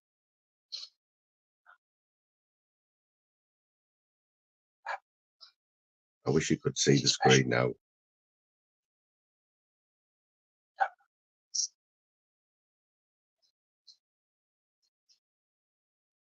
Train as well. I'm training with a holy fight to be train next. I'll train. It's a really good idea. That was just a guess, that, you know, probably more. It's an amazing idea. That's fucking on you, are joking. So I slept on my hand last night. I woke up at some stupid o'clock this morning and I shit you not. I slept on my hand fucking night. I don't know, I ended up wrapped completely body. You know what I mean? But I did. I ended up fucking sleeping on my hand last night. I woke up some stupid time this morning and I was like, what the fuck, man? I was on my hand. I was asleep on my hand. Like, literally. Not with my body. I wasn't asleep on my hand. I just don't understand how my hand got here like this. And all my body weight was on, all my head was on my hand like this. I woke up and I was like, what the fuck, man? Oh! I don't know what the fuck. I mean, I'm telling you, my body just likes fucking blood flow and causing pain even when I'm asleep. You know, it's like, come on, you're going to get this hand back with full strength, lad. Put your head on it. Fuck off.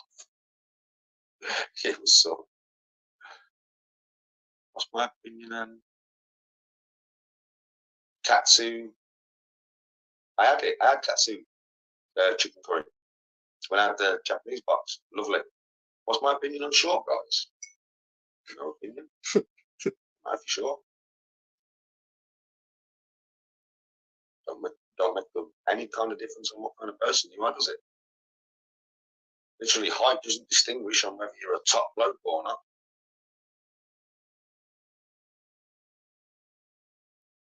The real honest ghost. Tony, and with an and sign, not A-N-D, an and sign. So somebody in his chat, yeah, somebody in his chat asked the question, what do you think about short guys? Was it short guys? Like, what do you think about short guys? And he's read it, and he's like, he's trying to answer him as like he hasn't realised, like, I think someone's taking the piss, you know what I mean? But I like his explanation of his 1 minute answer to that question about what he thinks about short guys. So Tony and Danny, GS Adventures. So Tony and Danny, space, GS, space, Adventures.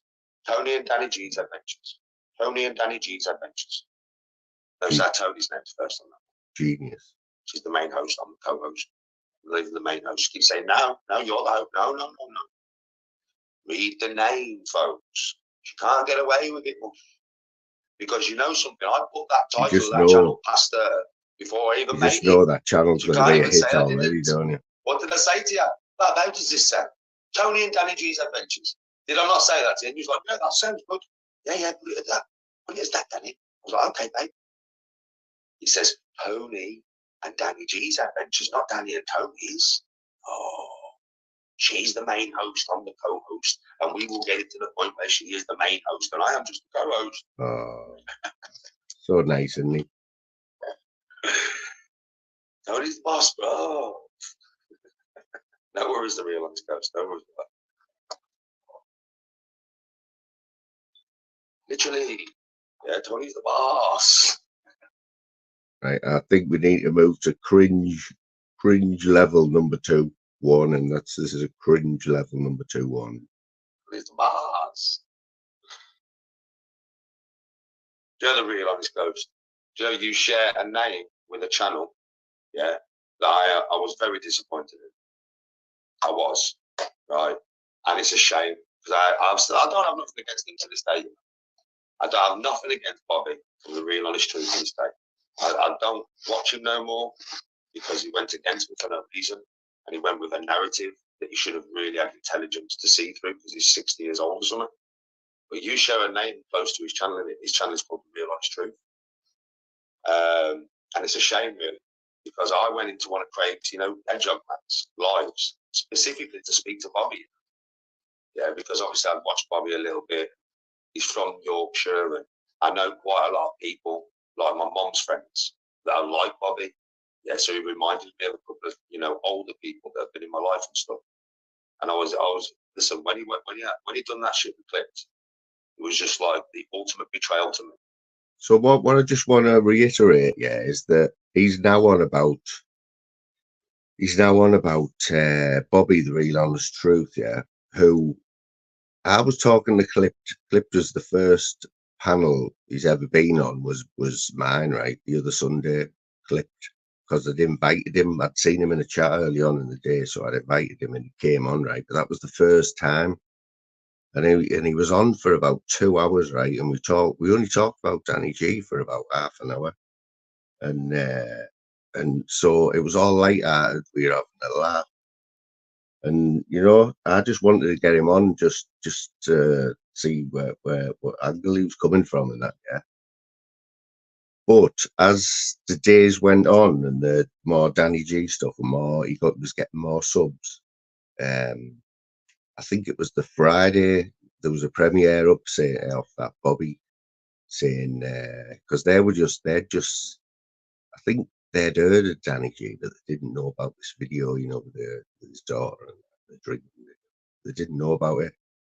So what he did, Clipped had been doing lives all week after he'd been on here, and he grew massive on that week. But Bobby must have got in touch with him, like through whatever, Instagram or whatever, and he's gone on there.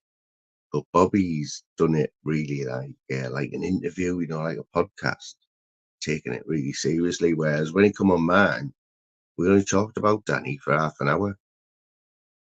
But that's what shocked me, because Clipped, you could see Clipped, he knows, he's quite confident, isn't he? You know, he's very confident, and he holds himself well. And he realised then on Bobby's that this was going to be like more of a serious side. So this is what he's on about here. This is what Danny's on about. Because it was just the ultimate betrayal. It was just like, Bobby, what the fuck you done? I've spoken to you in person, bro. We've got along. We've had a laugh, Bobby. I mean, you could have asked me in private. You could have sent me a message about it. You could have done anything. But you chose to betray me like that, mate. And that's why I was pissed off with Bobby. Not that I ever felt any violence towards Bobby. It wasn't like that. I just felt betrayed by him. Do you know what I mean? And that's why I don't watch him no more, which is a shame. Do you know what I mean? Because, like, you know, I don't really have anything against Bobby. I have something against what he did. Do you get what I mean? So it's a shame, really. Because I don't go on lives. When do I ever go on a live? Never. Ever. I went on that live because I thought I was in the company of people that, you know, I might be able to get along with and have a laugh with. And then it turned out that one of them just stabbed me clean in the back. Well, I will say, though, I didn't say, for me, Spray, I didn't watch much of his content.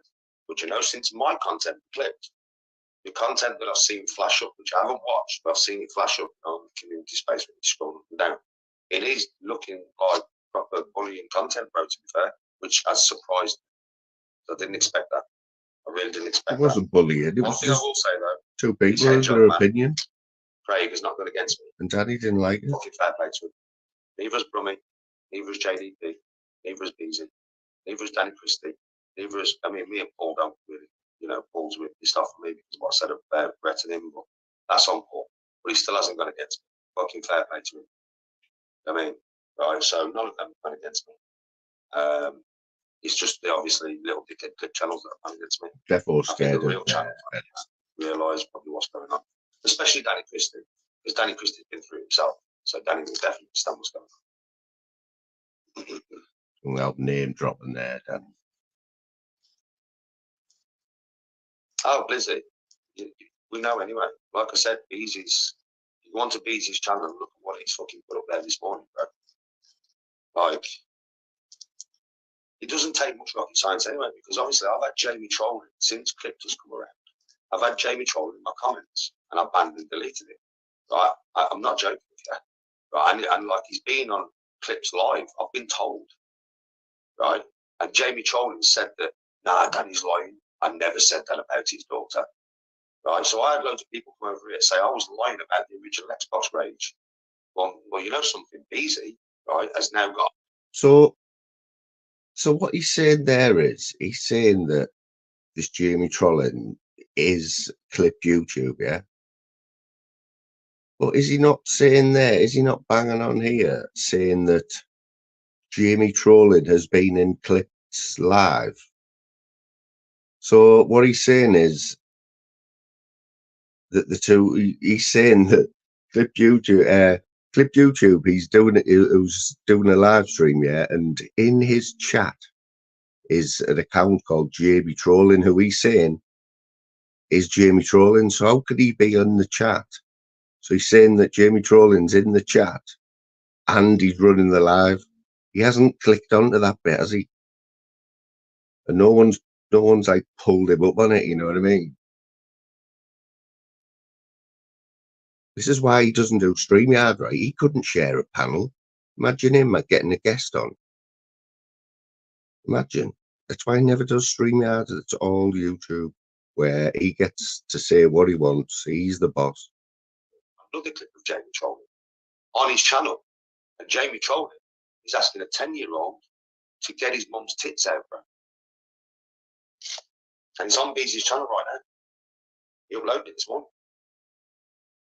Right.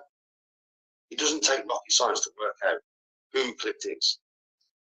It doesn't take rocket science to work out what he's tried to do. And he's tried to do it literally because years ago, I ruined his original channel by telling people what he was doing to get, obviously, to troll people, to get a reaction. What he was saying to him, but what he said to me. What he said to me was disgusting. You can't say that to someone. Do you know what I mean? What he said to me was disgusting. There's no proof of it. And he was saying, nah, he never said that to you. You just raged for nothing. Well, it doesn't, for one, that was like 11 years ago. I can't remember, 11, 12 years ago, a long time ago. Yeah, right? And I've been playing Xbox since, under the same game tag, by the way. So you know my gamer tag in that Xbox Rage, XXGTR space Danny GXX. It's still my gamer tag to this day. Never changed my gamer tag. How right? My how gamer is tag, that? well, I ain't got no time. And I've been playing computer all that time. I've been on Twitch for fucking 5 years. And there's never been not one rage of me clipped. Not one, because I don't rage. Ever. People watch me, they've been watching me for 5 years. If I get killed, I don't rage. I love getting killed. People will tell you this. I enjoy losing. That's why I play games on the hardest difficulty. I like the challenge. No, that was simply because this geezer said some stuff that was disgusting that my 6-year-old daughter heard. So yes, I went mad. Obviously. Do you know what I'm saying? It doesn't take much to work. Now, Jamie Trolling's come back.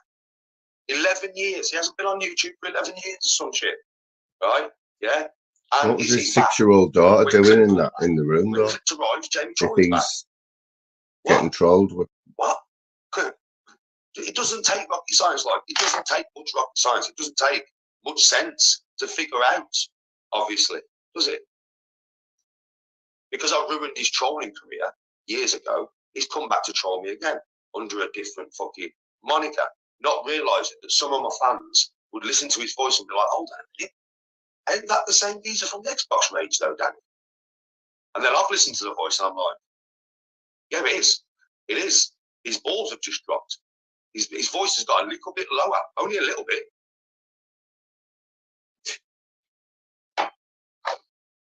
And like you said, then take clips off my videos to make me look the worst he possibly can for his narrative.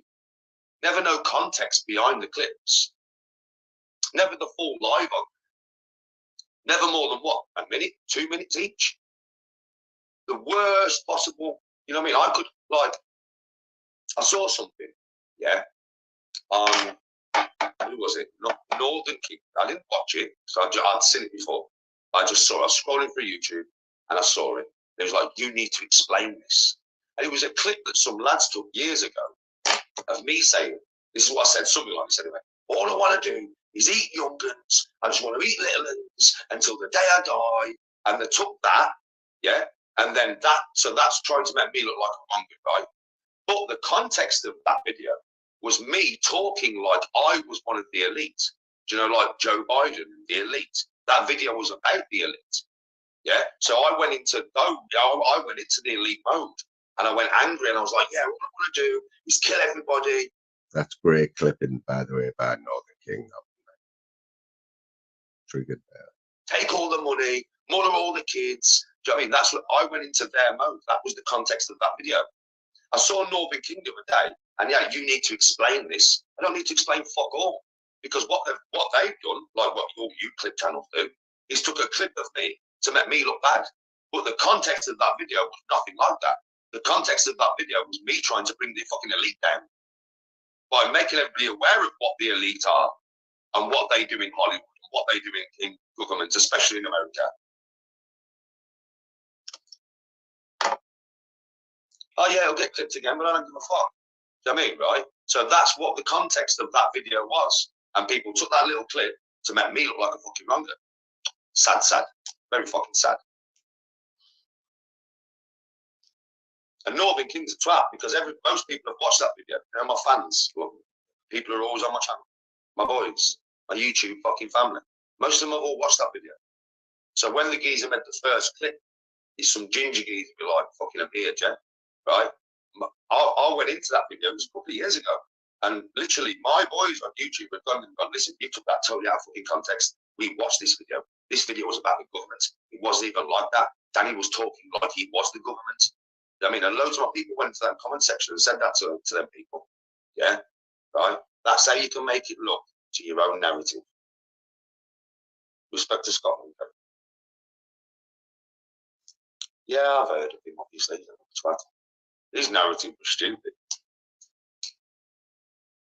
I watched one video of that dude, right? And it was, did you hear what he said? Drink out my horn. Drink out my horn. Drink out my horn. Well, what do you think he meant? Now, because he's got this dirty, horrible mind, yeah, what he thought I meant, because his mind went there.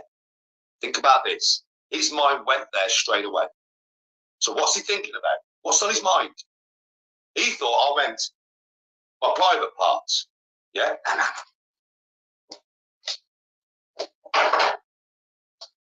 What I meant was, You know the one, Ice. my fucking Viking drinking horn. See how the narrative can be spun? You see that? It's funny, isn't it? Isn't that funny? How the narrative can be spun. He tried to say I wanted her to drink out of my horn. No. My horn. My fucking horn. You fucking wronged. Where's your brain? Get your brain out the gutter, son. Get your fucking brain out the gutter, son.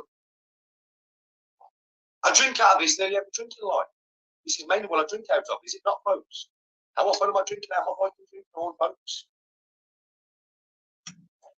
That's what all these channels do. Try and spin a false narrative. A Viking drinking horn. You know what I mean? Like 95% of the population use a glass or a cup or something. A Viking drinking horn. To make me look like a fucking wrong, whatever. Or a bastard. Or a white Peter or some shit. Yeah? That's what they do. Spin their own false narrative. To click, to get views. For no other reason. For no other reason whatsoever. Yes, Arthur, mate. Good to Not see you thinking back. Good to see you in here, mate. Cheers for popping in, fella. I know And the narrative can soon get we're on closed the down same by page deciding with to speak about it. Danny G, but this is the first time I've That's really it. I decided to speak about it. The narrative got in a she little went bit deeper about what I think of him, you know, Another as thing he said, somebody who She was 16. who I think it likes was. his golfing stuff for She was entertainment. 2 weeks from 18. She's in my house with me, my wife, my son, his 3 friends, and my daughter, having a fucking drink. That's so wrong, is it? Is that so wrong?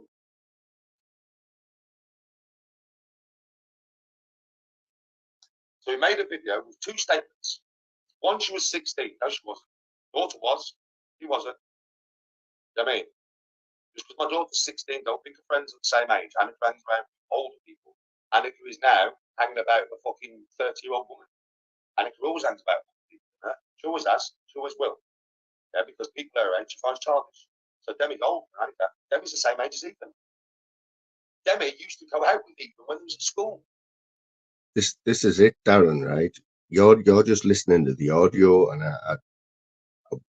this is how bad I am at like this tech stuff. I still can't even share the page. But so what I'm saying is, this is just the audio, yeah. It's only half of it. When you're seeing his face and his mannerisms going with this, it's almost like too cringy. You know, it's probably better that you have the audio because it's irritating watching his mannerisms and that. So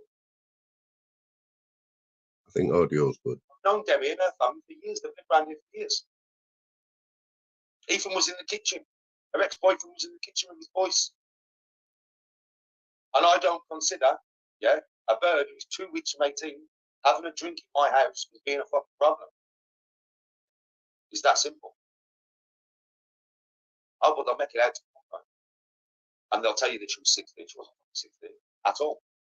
Not at all. She was virtually 18. And this is a real fun one, because I've heard this. Do you know what I've heard? Listen to this. Watches my channel knows this is so much bullshit. It's the biggest amount of bullshit you could ever spout. I don't say it. Sorry. That's the funniest one I've heard. He was given a Coke. I don't take class A's. And every single person that watches me knows I fucking hate them. I'm dead against them. I don't take them. Fucking give it a go. Are you mad? You wouldn't even be in my house. It wouldn't even be in my fucking house. What do you mean? Do you even know me?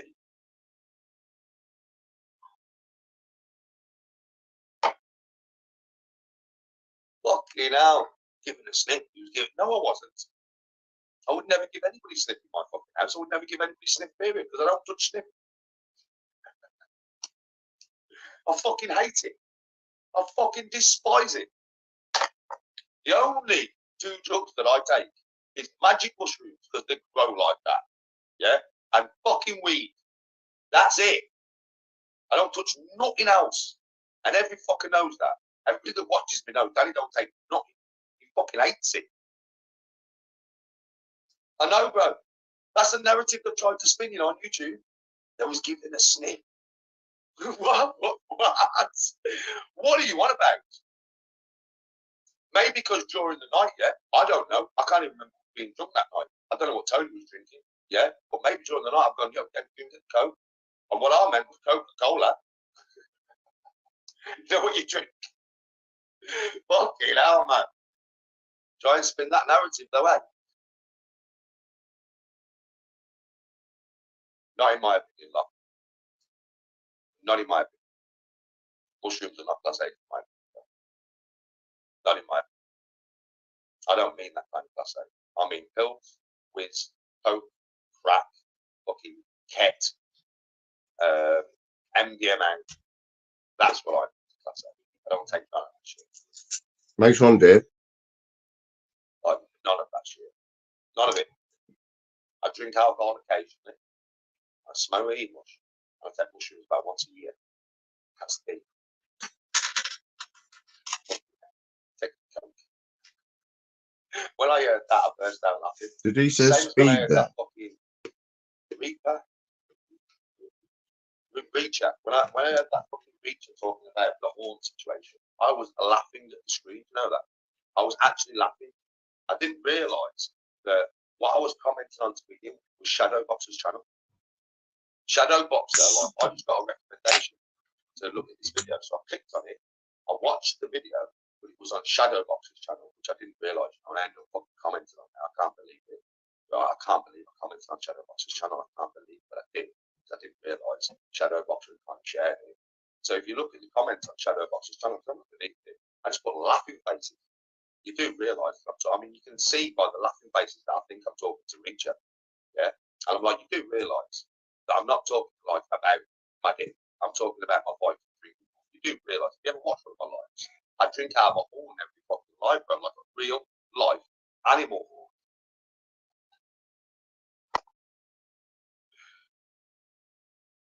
Listen, they're so low intelligence, bro. So low intelligence. They're fucking literally low intelligence. Mega low intelligence.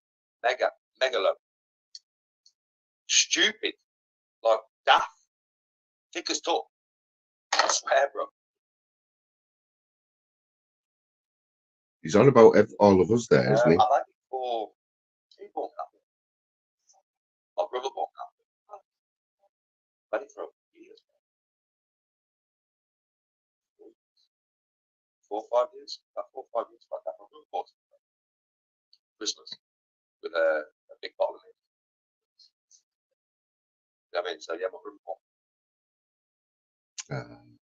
Oh, bro, like, on the outside, it's shiny, yeah? But on the inside, you can tell it's real horn. You know what I mean? It's not shiny on the inside, but it's just real horn. Do you know, I'm not joking. Into my house, drink out of this. You can taste the horn. I swear you can taste the horn. It's like a different taste, you know, when you drink out of it. You can taste the horn. It's a proper different taste, beats. Trust me, it's mad taste. I've got shot glasses up there, mate. Which I drink my Jaeger box out. Shot glasses up there. They're made out of horn as well. I've got 2 of them, bro. You can have a Jaeger box out of my horn. You can have a couple of Jaeger box together out of your horn, bro. Out of your horn shot glasses. Yeah, look. 1, 2. Ice, well, we'll definitely give you a 10-minute plug later on, mate. We'll talk about all your drawings. We'll talk about the Zeus drawing. We'll talk about how I never was the only person never to get a picture on YouTube for some strange reason. We'll talk about all of that, mate. So don't worry. My brother bought it. Well, gone. My best mate bought me the shot glasses, and my brother bought the horn. I was talking about getting a horn. My brother just said to me, I'll have a look for you, bro. Right? And then he brought it back. So we had a look, and then he bought it. God damn, thank you. God damn. What you've got to remember, Ice Chain, is you are green now, fella. You are a member.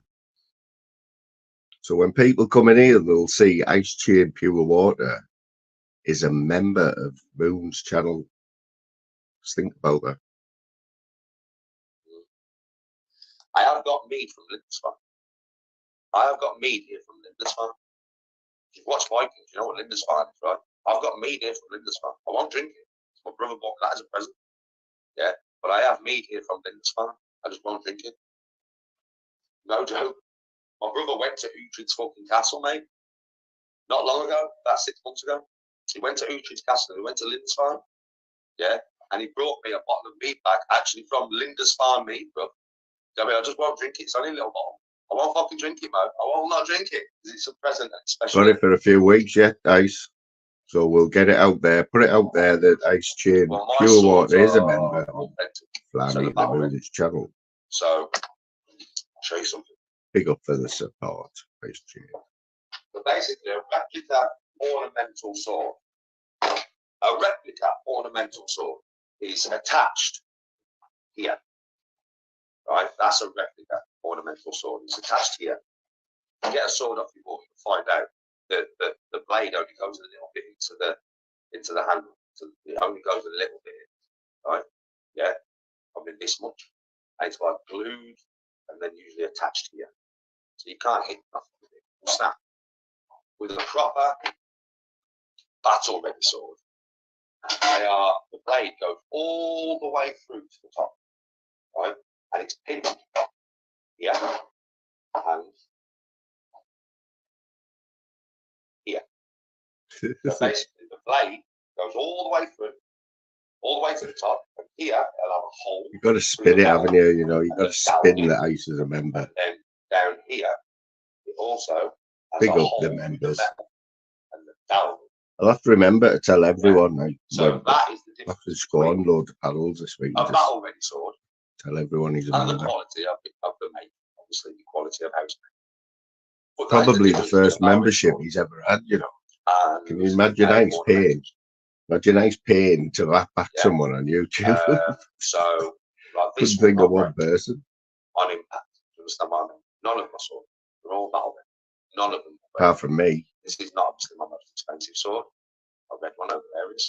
And I also do have a broadsword, which I have to fix the handle. I need to fix the handle. It's got a crack. Yeah, we'll have another 10 minutes of Danny, and then we'll have a proper hour. See if Dave wants to jump back on. Change his vibe. But my shield, but I have smashed the front of that shield. So a few hours. Obviously, I've got a flail. A few hours you've had like my sort of take. It could go on a lot further. But the golf things for me is pure entertainment. It's to take the mick out of him, and also just to prove just the contradictions and the exaggerations are unbelievable. It's just one after another.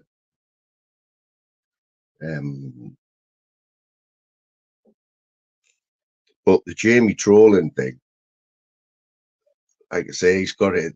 He is that convinced that it's him, just to the point where anyone who doesn't agree with him that it's him is an absolute knob. Yeah, we're all absolute thickos, you know what I mean? And he really believes that. And like I say, Beezy doing that hasn't helped at all. Like, it hasn't helped. He's now got invites to his house and that, and games of golf. Just weird, isn't it? It's all weird, isn't it? Weird behaviour, man. But it is. It's. I think you can't tell me, and he doesn't get hundreds and hundreds in his chat. If he does, the views don't match his subs. You know what I mean? He's got like 60,000 subs or something, but he only gets about 50 average if he goes live on them. On there might be 50, and in his golf ones there's hardly any. There's like 10, 15, and few of them the people that I've brought over just to take the mick. So it's not like there's no way he's making the money he says he is. You know what I mean? I don't know what he does on TikTok. I don't watch TikTok. I haven't got TikTok. So I don't understand TikTok at all. But then the Twitch thing as well, you know, the gaming thing. Does a lot of things on that, doesn't he? But he's just 24/7, man. 24/7. And he's been doing this for years, right? And I've only been really watching for the last few months. And like, couldn't imagine being around that, or being around like him and his ways. That's just my opinion, you know what I mean? But he's obviously he says he doesn't take any medication and that. I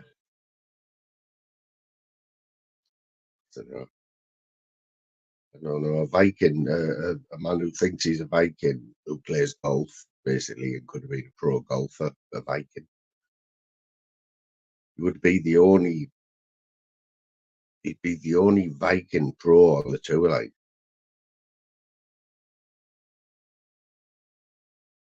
You know, we had the White Shark, Greg Norman. It's some characters like on the tour, but the Viking could work if he was any good, like. It's just like, in my opinion, on the golf, he can hit the ball, yeah. Let's not get it twisted, yeah. He's all right. He's all right. He can hit the ball. He doesn't. He just tries to be too technical. He's watched too many golfing videos, and he probably gets Golfing Weekly magazine and reads it, you know, because it does get old to you like that, golf. But the difference, I can understand that bit, but then I can't understand all the rest of just him when he's off the golf course, you know, on the Viking shit. If you go and have a look at any of his last few lives, right? I know this, I've just been playing like the audio, but if you go and have a look, check the bandaging out, right, on his hand. Just check the bandaging out. There's no way anyone with any skill has put that bandage on. Just have a look at it, man.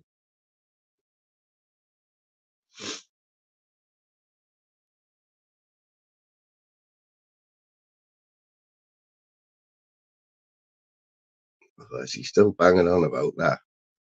Jesus Christ. I just don't get Jimmy. But remember 420 when I said about that link? Well, there was one only this morning, right, that looked well dodgy on his community post, on Jimmy's community post. Don't click. This is my advice to anyone, right? And this is just I haven't done it, thankfully, yeah. But I bet there's people who did click on any link that Jimmy puts up in a community post. Just don't. because I'm sure that he put dodgy links up before. I'm 100% sure. I heard him admit it, but it's something that nobody's pulled him up about it.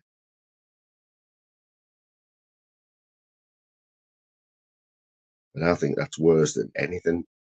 That's worse than doxing anyone. That clicking on a link that you know for a fact is like a virus, or it's like a virus. I think UK Lady started it off. Sure, because he used to talk to her, and I'm sure they get some sort of access. If you click on that link, it gives them some sort of access to something, your phone or your emails or something. It's like a virus thing. That's the lowest of the low, that.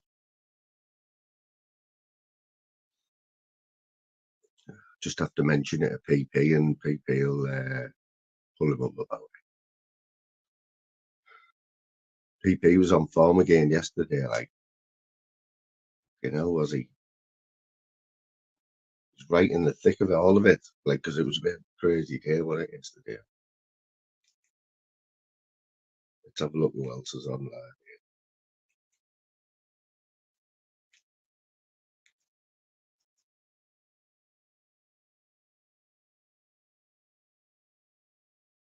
Lammy. Cut the Supply and Lammy both on. Cut the Supply, yeah, he was on Flavours. On Flavours yesterday, I think, for quite a while. Flavours been smashing it as well. Who's that? Who's on with Lammy?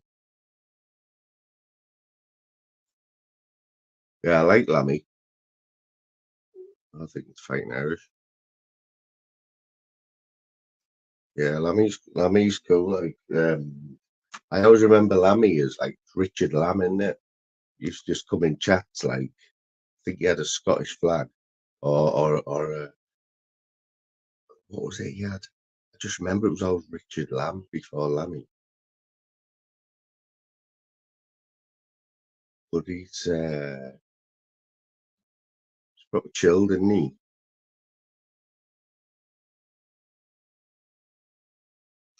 Let's have a listen. Fight Irish.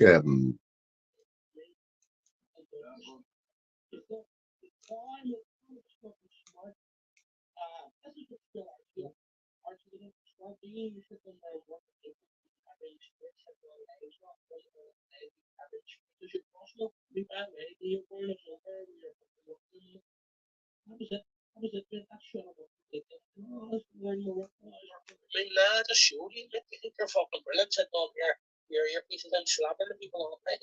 When you're working, you're not working. I mean, no company would let you bully people online. You start the machinery on YouTube. Not a fucking chance of it. So he shit himself in, didn't he? I don't know. That's what I mean. See when I came onto YouTube last February, March, it was like everybody had already fell out. We're all kind of on your own side. So I didn't see any like how you all fell out. Like I've heard like Jackie and a few folks saying shuffling, what happened to you kind of thing. Julie's, I'll sort you out with that span apart. I mean, see all this here as well. Like people, he's reported me. If you can't show the proof, keep your fucking mouth shut. You look stupid as fuck. Blaming each other. Blaming all the guys are in Lammy's, like, all the big hitters. I mean, so you can't even get your facts right. So what do you mean, you change it again to someone else? Like,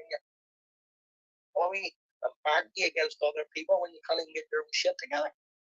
And you wonder why people, I'm not jumping to your defense, you wonder why you sit and go, you're back and you're back. And how the fuck can you back you when you're fucking, you know what I mean? You're going back on their own backing.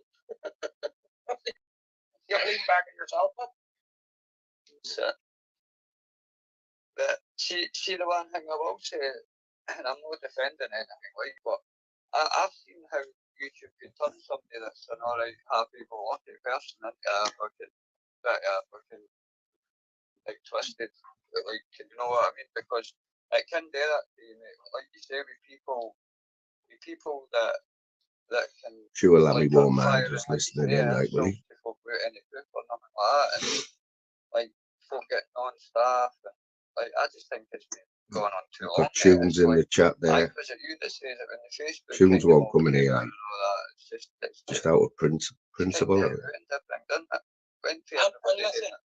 look, just look at the way I put it at all found out. So you have your woman Kay sticking up for shuffling, and everybody wondering, wow, what the fuck is she doing for? What's that? Right in the newspaper, on it comes out about shuffling and what it's kids and stuff for. And then they dropped bang. That's the whole she had on me. She was that cricket. She was the first person to take you out and find that, and she fucking blackmailed me. That Kay's brutal, like. Your platform. She's got her own channel, and she bad enough when she just comes on. Get someone else's panel, you know, for 5 or 10 minutes. That's enough, but she does her own lives and that. It popped up on one of me recommended things, but I never could listen to that. Everybody knew, but she was threatening to blackmail him. Obvious, it's fucking obvious.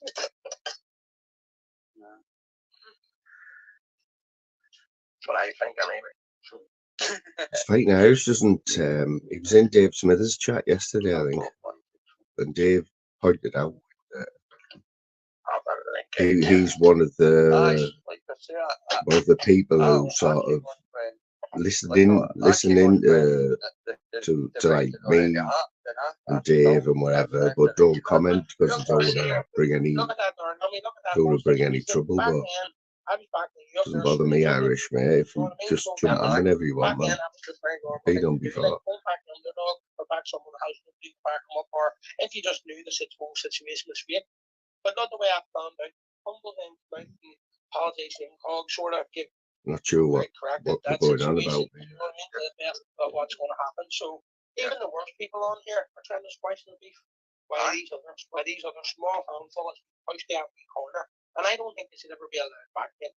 You're shuffling and all them. It's your Penny being allowed to jump on panel. No, Penny's a worst beef freaking nature. You know what I mean? Got to agree there. That Penny is just a weird one, like. These people is to send them back weird. You know what I mean? Look, they're up all night. They're leaving till the early morning crew. You know what I mean? Your Bennies, your fucking shuffling, your fucking Archies. You know what I mean? All that. Come on. That's like, but again, like, let them get on. You've got Archie in the bracket there. I'm not hitting that yet. It's just the thing I'm going to. I told me I didn't get your wife. You can see Archie. I'm not anybody to say who's. Remember on the cesspit when Archie's wife had been doxed, and he was on the cespit, and Fighting Irish jumped on, and Fighting Irish just made Archie look like he was cringy. Just made him look like a big crying baby. And Archie never really come back from that.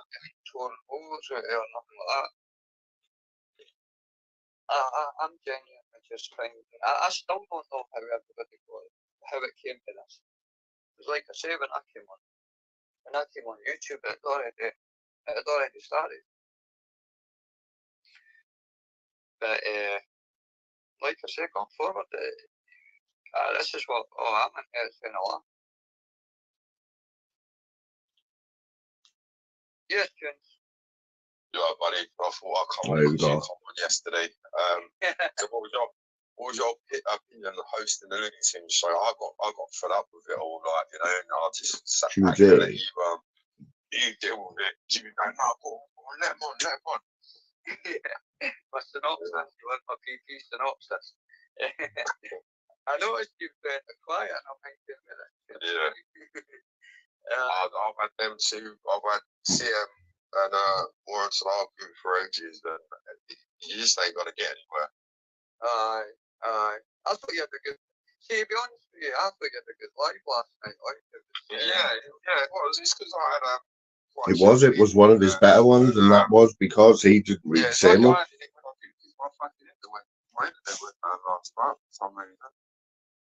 think I was doing maintenance on it, so I've got my phone in there, so I've been alright. But because I've been watching that. Yeah, that's when you sing it on it's quite good with Kevin Costner about the Modern Day Cowboys. It's quite good. Oh, not bad. I've been a bit more down, so then he went down. I thought, right, fucking up. So I said, fuck this, and down the bed. Wasn't Facebook? Facebook went down on something yesterday. I don't use Facebook, but today. I did hear a rumour. But I don't think I'm going to drink over this weekend. I need to. I feel like shit. Like today, I feel a bit rough. Like so. Yeah, I just want to come down and drink. I just makes me want to drink because it's like being down the pub. See, like the last night after that, 10 people in your panel, Yeah, I know. 3 lammies on it. It's Exactly. like they have a bit more respect for you than they. We're not trying to really say I end up arguing. So they start doing it to me, but with you, they're more. I know you're a fair guy. Co-host job coming up there for Lammy I think on the big Tunesy channel. The channel you're not wrong. Yeah, but that time of night is hard because you know it's all going to kick off. It's like, Yeah. It's still going to happen on an afternoon time though. Well, Tunes been triggered loads of times on the afternoon. Yeah, it started on me. Oh, they're fucking wrong as well, didn't they? Oh, fucking hell. Fucking what have I done? I just think to myself sometimes, He's just bored, Tunes, isn't he? Bored shitless. like, Yeah, when it comes into it something, but like, it seems like some folk are better at keeping their opinions to themselves. You and alcohol don't go together, I do know that. I keep it to the same. It's an addiction. Don't be streaming when you're streaming. Yeah, definitely. But honestly, these channels are fine out now. I think the most views you normally get is about 200. You don't really get more views than that. I know John Smith gets more views than that, but it's The thing is, though, like I said at the start, mate, if you want like 200 plus 300, you've got to be hammering something. You've got to be going right in. no, if you're funny, I think you can, but Well, you've got no chance, Tunes. people, you want to see some of the comments that aren't there, bloody hell. Yeah, see, Tunes, I like, didn't take it personally with you, mate, but I don't know, it's like the chicken and egg situation. I don't know you could begin it, but I don't know what came first, the chicken or the egg. I don't know if you came in being mental and then No, I can't be being mental. I started to say Right. they just made that video about it. That was funny, that, Yeah, like. but that's what I just said. That was funny, that, like. I don't know, like, what happened. Yeah, man, she's like on a sister all the time. He's still saying she's advertising the scene show. You know, I think like that with they things were funnier because I remember catching some of the things. Well, not really, because I had all going against me, so but it weren't nasty and all that. It weren't like they didn't talk about your wife or your kids or anything like that. Obviously, you won't get doxxed. That's the difference. Because you were, the cesspit was famous for all that. Cesspit had its moments, mate. That's why it's called the cesspit. It has gone a bit too far with that. But if you actually check the community guidelines, I've had six Why lost cesspit? You don't lose your channel for nothing. How many times was he on bans? Used to get a ban every other week. Guidelines. You can't really do anything. I don't understand how. See, the American channels, they hate to use the word regard, or, the other ones. Like, Like, so, I mean, Americans are starting to know that their channels are getting offended for using words just like that. So, I mean, once it comes to here, who wants to spend a year building like a channel and you lose it for pushing that? It's annoying. I'm still on a ban on my other channel. I think that comes off next week, and that was for good. I'll mainly get bans for community posts. That's why I put on ban on it, because I was going a bit mad, wasn't I? Yeah, but I didn't even know. It's funny watching the chats, I'm sure we all do it. Community posts and shit, but now you've got that geezer chastings that You can't say statistics. Aye. But that, see, to be honest, Sean Wayne's having a pop at him, like. quite neutral, and he would just come in and say how he looked alive and he'd go on how many he was watching. Yeah, I know, but he's took a piss out of me, and so that's why I brought him. Right. Who hasn't though? Well, 420's got all my digging. He's like farming, doesn't he? Oh. Like one or two years. Good dudes. You're the one who does the music, so you can't lie, yeah, that's funny. I don't. They're all funny. Before I used to like watch every video and all that. Used to get gum, but do you know what I mean? Now what I do, I don't watch it. There's no point watching it. Do you know what I mean? In the summer, I go down to the golf first. I punch his head in, pick them up, and put him in first into the bin. I don't listen to shit in there. He likes that one, doesn't he? Uses that one all the time, like. Yeah, I know, but my hands are still sore. My hands are still sore, so Big nuts, how we do, mate? Just a little bit of a chilled out one, Big Nuts. We've had been live for 4 hours, like just chilled one. Smithers has been on. Smithers might jump back on when he's warm and sorted. Yeah, we've had listened to a bit of Danny G. Yeah, so we've been talking about him, and now we're just listening to Lammy, who was live with Tunesy.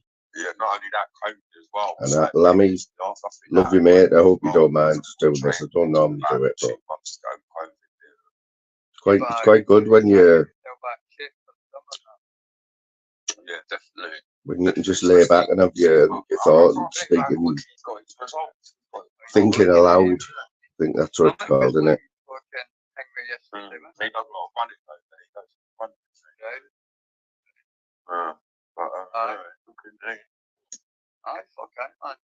YouTube Idiots comes out with some corkers, you know, absolute corkers. One after the other.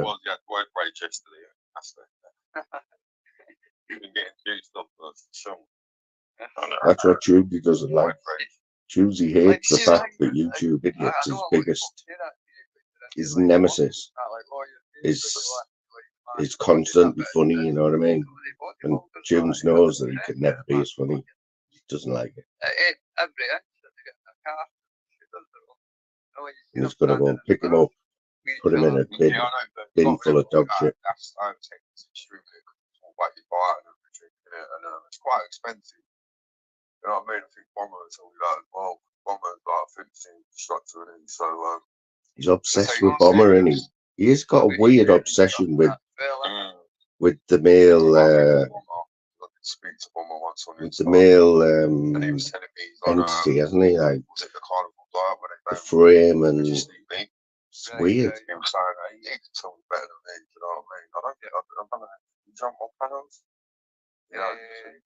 He's like Dagenham's purple, like yeah, definitely. Once I earn my hands on that, I've really got to start eating because I ain't been taking no protein or anything. Drinking more water. This story again. I've got to focus on my diet and get into it. But like I said, it's all discipline. It was only the other day. It was only the other day that he said, I'm fucked anyway, I'm going to die soon, my stomach's gone. So I don't give a fuck. I don't know. That's how I thought it. Like, it's like I think I'd spend so much time burning off calories. Then after working out and eating a chocolate bar, so that chocolate bar is all them fucking calories on. It's just fucking lost, you know what I mean? It's just like common sense and all that kind of stuff. Yeah, just eat the Mars bar then, don't it? Yeah, it's like, I know everyone takes the piss out of me, but I watched that program with Buff Dudes, and it's like two brothers, they're quite funny, and they're like bodybuilders and all that, they get an hamburger, and that's like how many calories were in like the Big Mac at McDonald's, and how long it took them to burn them calories off, and I think it took them about 40 minutes, like doing like solid cardio, you know. Apparently, got you some shade, don't he? Apparently, McDonald's chicken nuggets or something take fucking a mad amount of time to come through your body or something like that. No, I don't know. I don't like it. Chicken McNuggets, to be honest. I don't really eat like chicken McNuggets and stuff like that. I do like the chicken McNugget. Not gonna lie. I've eaten McDonald's twice this week in the morning. double sausage egg McMuffin meal with a latte. Something else I think in the air fryer. You can make everything in them, innit? Oh, the budget's on today, innit? Budget day. You have to Would get you recommend me getting one? Remember on budget day, it was always, years ago, all you were interested in was how much fags had gone up on it. I've got an extra large one. I've got an extra one. I've got it in the salt. When you're at school and that, oh, budget day, how Well, much? that's the picture, like your meat and 90 pence now for a 10-pack of Regal. The meat 90 don't really pence. come out too well in it. When we go in halves with me, mate, like 45 pence each, 5 Just stuff, pounds. you know, like stuff you normally fry come out a lot better. You know, I don't Did you understand it. They went to gas, like, Everyone's in Lammies, like all the people in all the company are all in Lammies. So there is 70, 80 people floating about. It's mad though, innit? Because if you get a good live going like yesterday afternoon, I was at work, so I missed it all. But I like the if there's a bit of drama going on, you can easily get a few hundred. Easily get a few hundred in on an afternoon. About Breville machine, them got one of them. So Mrs. likes a Breville, but I don't really like Breville's. I don't you know how bread goes a bit funny, doesn't it? But you like do cheese and like put beans, you know. You've got to be careful you put the beans in, though. You've got to let it cool down and actually burn it. That's why I don't like the toast machine, because when you bite into the cheese and that, see if a bit You have to rip Bit of it hing me. off, cool down. You have a bit of hing me hanging off your lip. I've done that once. I know what it means, when like. I first got my flat and that when I was younger, I was toasting cheese on toast and I went to grab the cheese on toast and I grabbed the cheese and I burned it with my fingertips. But me, that really I had to stand there with my fingers under the 420. Do you like the way he says that? 420, yeah. Sorry, say that again, please. That's when I used to like have the puff and all that. Sorry, say that again, please. Where else does he says, you're not a very nice person? Say that again, please. I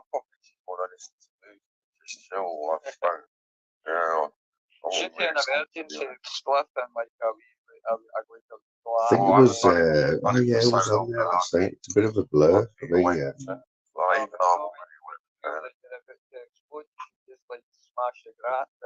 He had thingy on, didn't he? He had J Mac on, didn't he? J Mac is CM when he comes on the panel. J Mac, aka Evelyn Street. Everyone knows that anyway. He doesn't try and hide it. I don't know why it's CM when he goes on a panel. But he was having him and Worry. Yeah, it's weird because he's an academy. Worry makes us laugh, like. You know what he reminds me of? He's a male version of Lily Savage. He's got Lily Savage, like.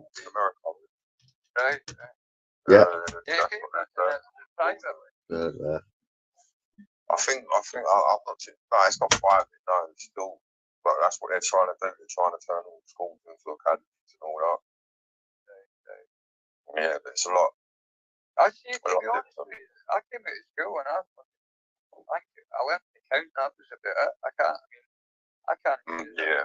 Learn to count. I did right sports. I was doing daftness at school myself. Like, I was just getting fucking socialised.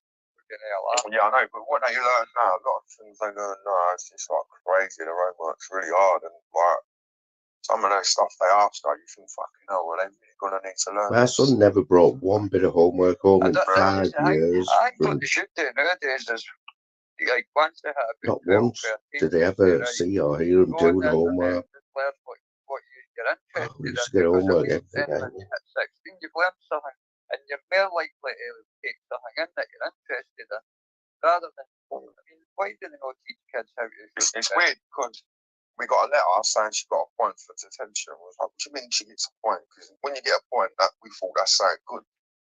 So I said, how come you got a point for detention? I don't understand that. She goes, oh, yeah, that's what happens. Like, you get points, and that means you get detention. It's just stupid, isn't it? So, once you accumulate enough points. Okay, now go and get me a can of Stella out the fridge. I'm going on YouTube. I think 1 point's like 20 minutes. Don't be getting any more points. It's like half hour. else, you know what I mean? But it's still, I'm just glad I missed the fucking cane, mate, because I think it was about 4 or 5 years Oh, ago. we were the last year to get the cane in. yeah, I was still when I like, remember when I went to primary brutal. school, they were still a bit, they would smack you up. It's normal. How old are you? 44. Yeah, our teachers were still giving us backhanders when we were leaving school. 1988, Yeah, I remember 89.